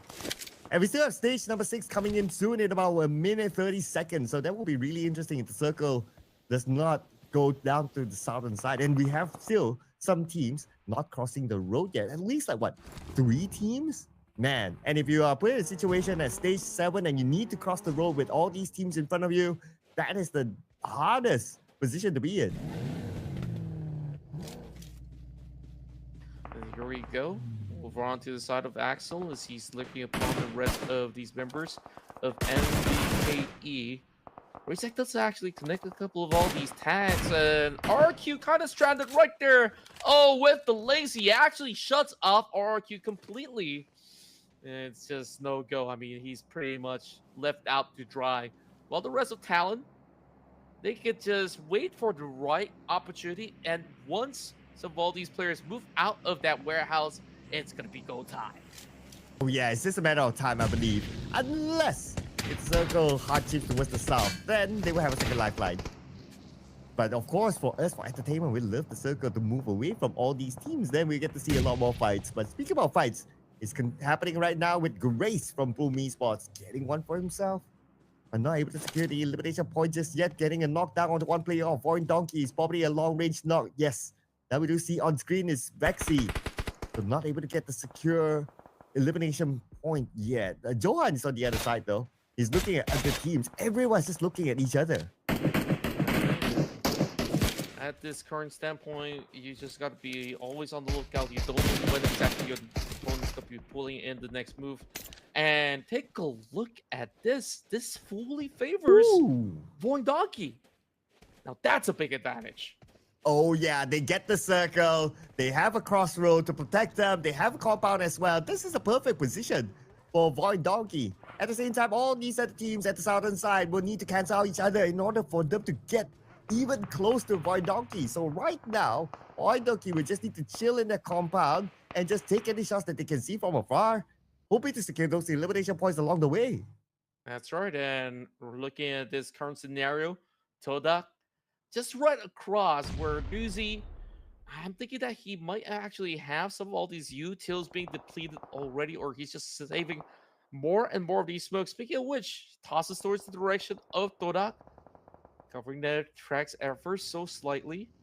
Tobacco's going to be on the move, but realistically, what's going to be the best chance for them to actually get out alive? Speaking of which, it's going to be one catch right there over onto Superman. And Void Donkey, they're looking for more. They managed to pick up Razak. Oh, Toda dominating. 5 eliminations so far for Toda, and they just took out top from REINCE Esports. Okay, we're talking right now for Toda. Let's see how many more points they can collect. As for REINCE Esports, it's only Doc right now. He sees Toda right in front of him. Toda, you want to collect this point out of Doc in order for them to ensure a better survivability into the top 6. Here comes Doc. Doc fires, but from the side, it's going to be Void Donkey. He says, thank you for the point. Wow. So close call out there. I mean, Vexy is absolutely prepared to just really strike when it irons up. Now, take a look at the rest of talent. They're pretty much stranded right out, and he opens Grace. He's going to be having that line of sight. I mean, this could be quick points, but it doesn't seem like they've been able to capitalize. 5 teams left available. Vampire Esports is also closing into another alternate direction over the south side. He knows where Pico's currently at. Question is that Nate actually connect a little bit too far wide? Oh well, second time's the charm perhaps. But now we are at stage number 8, and boy, Stop watching Dancing in the Live Room. Come to Gem Gala. Become the girls' only audience. Up to 8 people in a video room. Let's have a blast, girls. Dancing, singing, it's gonna be epic. So many special effects and gifts. It's like a luxurious yacht party. You can also start a one-on-one video call anytime, and it's all free. So many chat rooms to choose from. What are you waiting for? Click the link below and download Gem Gala now.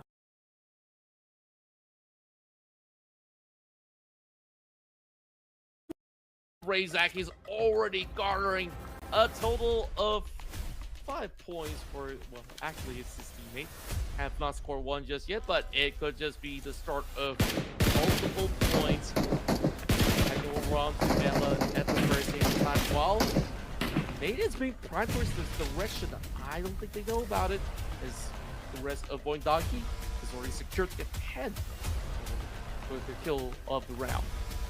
oh, now with Vampire Esports eliminated, we are down to top 4 teams. And here is Toda trying to charge in, the final player of Toda. Vexy is there. Vexy sees Peko. Easy jump shot by Vexy to finish him off. That's Toda out at number 4, 5 elimination points. So far, the best performance from Toda that we have seen.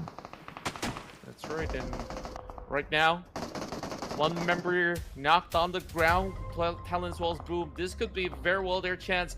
A classic all-Indonesia affair to close off our final matchup. Well, Vexy going for that 0.25. While Boom barely working with enough space. If it zooms all the way down, Void Donkey definitely will be laughing their way to a paycheck. Oh, and the one that's laughing right now is going to be Ayok taking out Grace. Boom Esports, only 2 active players left. Zeta will be gunned down from afar by Talon. But REINCE is together with him, so not going to be an issue. They will be back up as a fort. I mean, they have a fortress. Fortress, that is. Now in stage number 9, nobody has a fortress. The zone will start to close now. That's right. It's all flat terrain. So you can see that they are trying to wrap up the fight as fast as they can. Talon zoning out the rest of Boom Esports. Wow. Take a look at this flank. Razak is going to full send it. And is going to be able to secure it. It is going to be yummy then on the ground. While the rest of Talon slowly weathered down. Zeta, he's still alive. You look like he's gone. But he is just chiming in. And now they make damn sure of it. Ooh, and now it's only Talon and Void Donkey. Void Donkey, this could be a third chicken dinner. Time for them to finish up the job. They're pushing Talon towards the edge. Now, where is Talon going to go? Void Donkey. Well, unless if Talon can get knocks, but it's going to be really, really difficult. But hand that thought for a second. They got Potato. Oh, it seems like they are about to close this one out. 16 points, the highest that we've seen so far today. As Void Donkey is oozing, brimming with all the confidence that they require to really close up this series. Oh man, it's only Zeta right now. 1v2 for the chicken dinner. Come on. You only have 16 eliminations. You want to wrap it up with the chicken dinner. Let's see if he can actually do it. Zeta got Ayuk. One more to go. And Zeta, is he going to go for the pickup of Razak, or is he going to try to finish them off? At the same time, he has to manage the blue. The blue is here. Looks like Zeta might deny away the point. And chicken dinner still given to Talon. Wow, the chip and his patience actually paid off. At first, I thought that with the numbers advantage, they would just try to push through, but they were playing a little bit too carefully. And just like that, Talon Esports, watching like a hawk, they snatch it from their hands.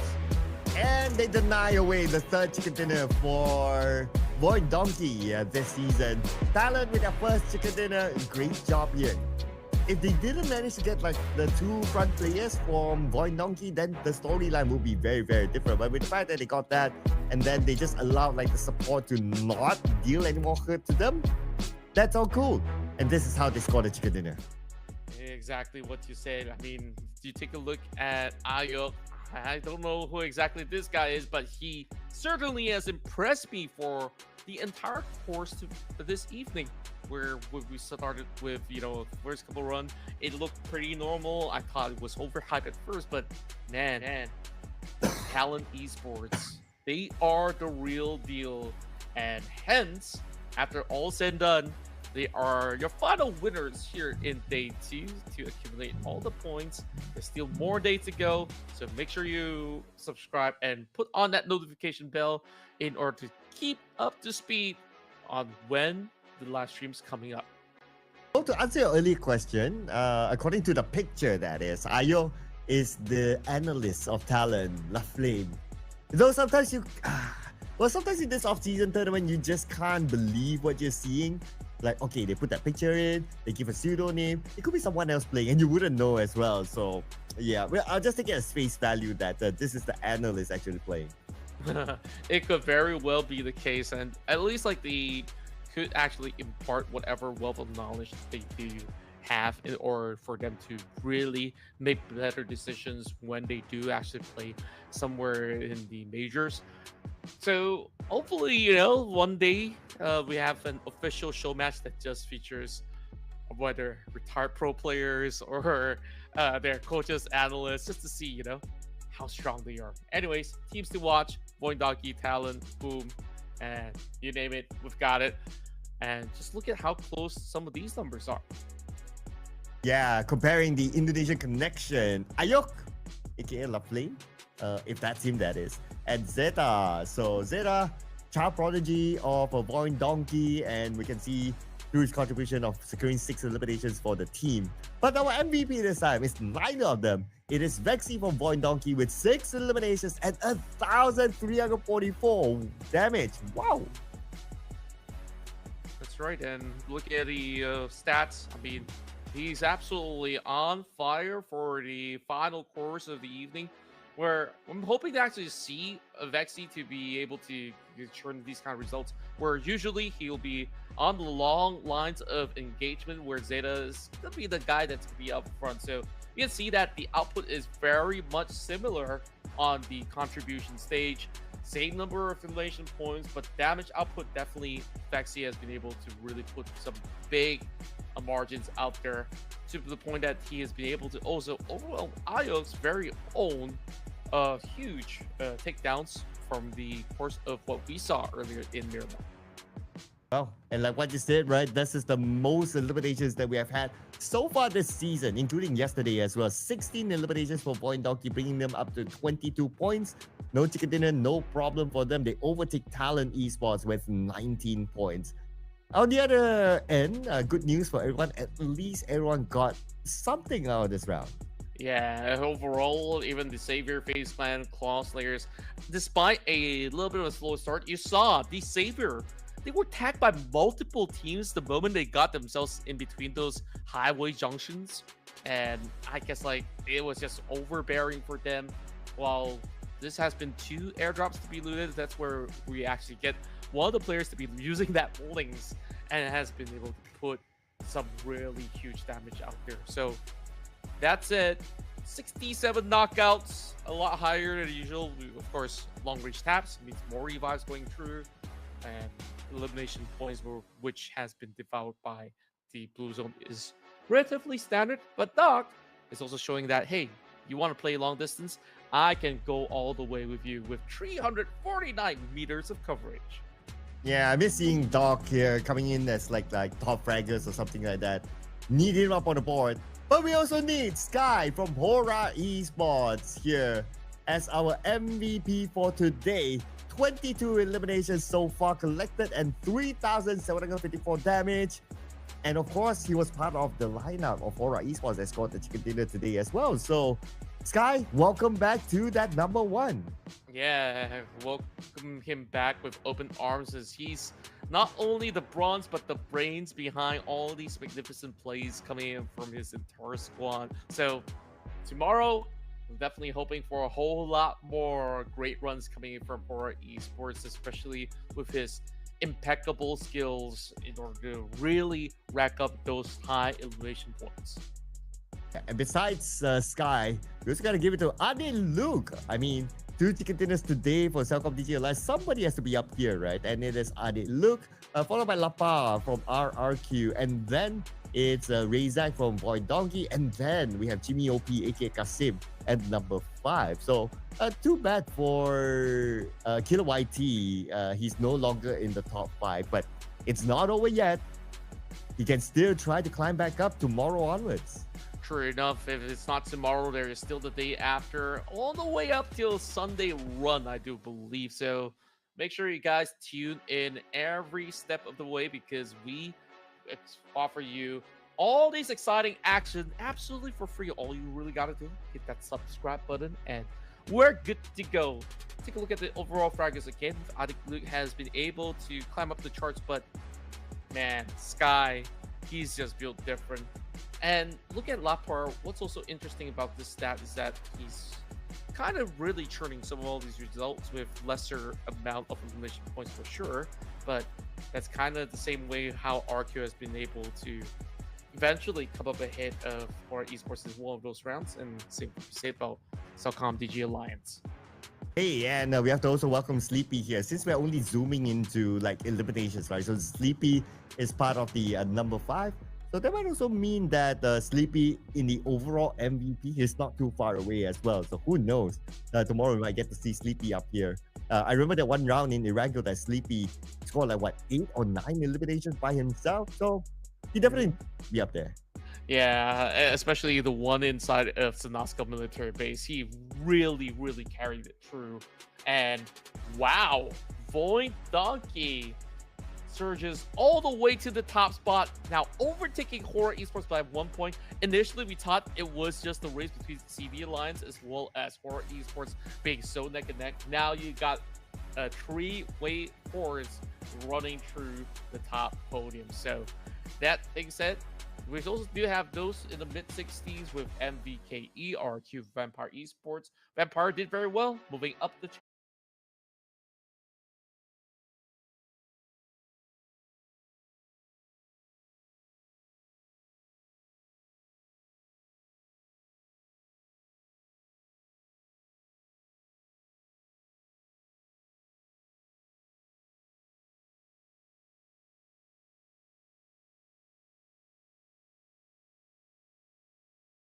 cards.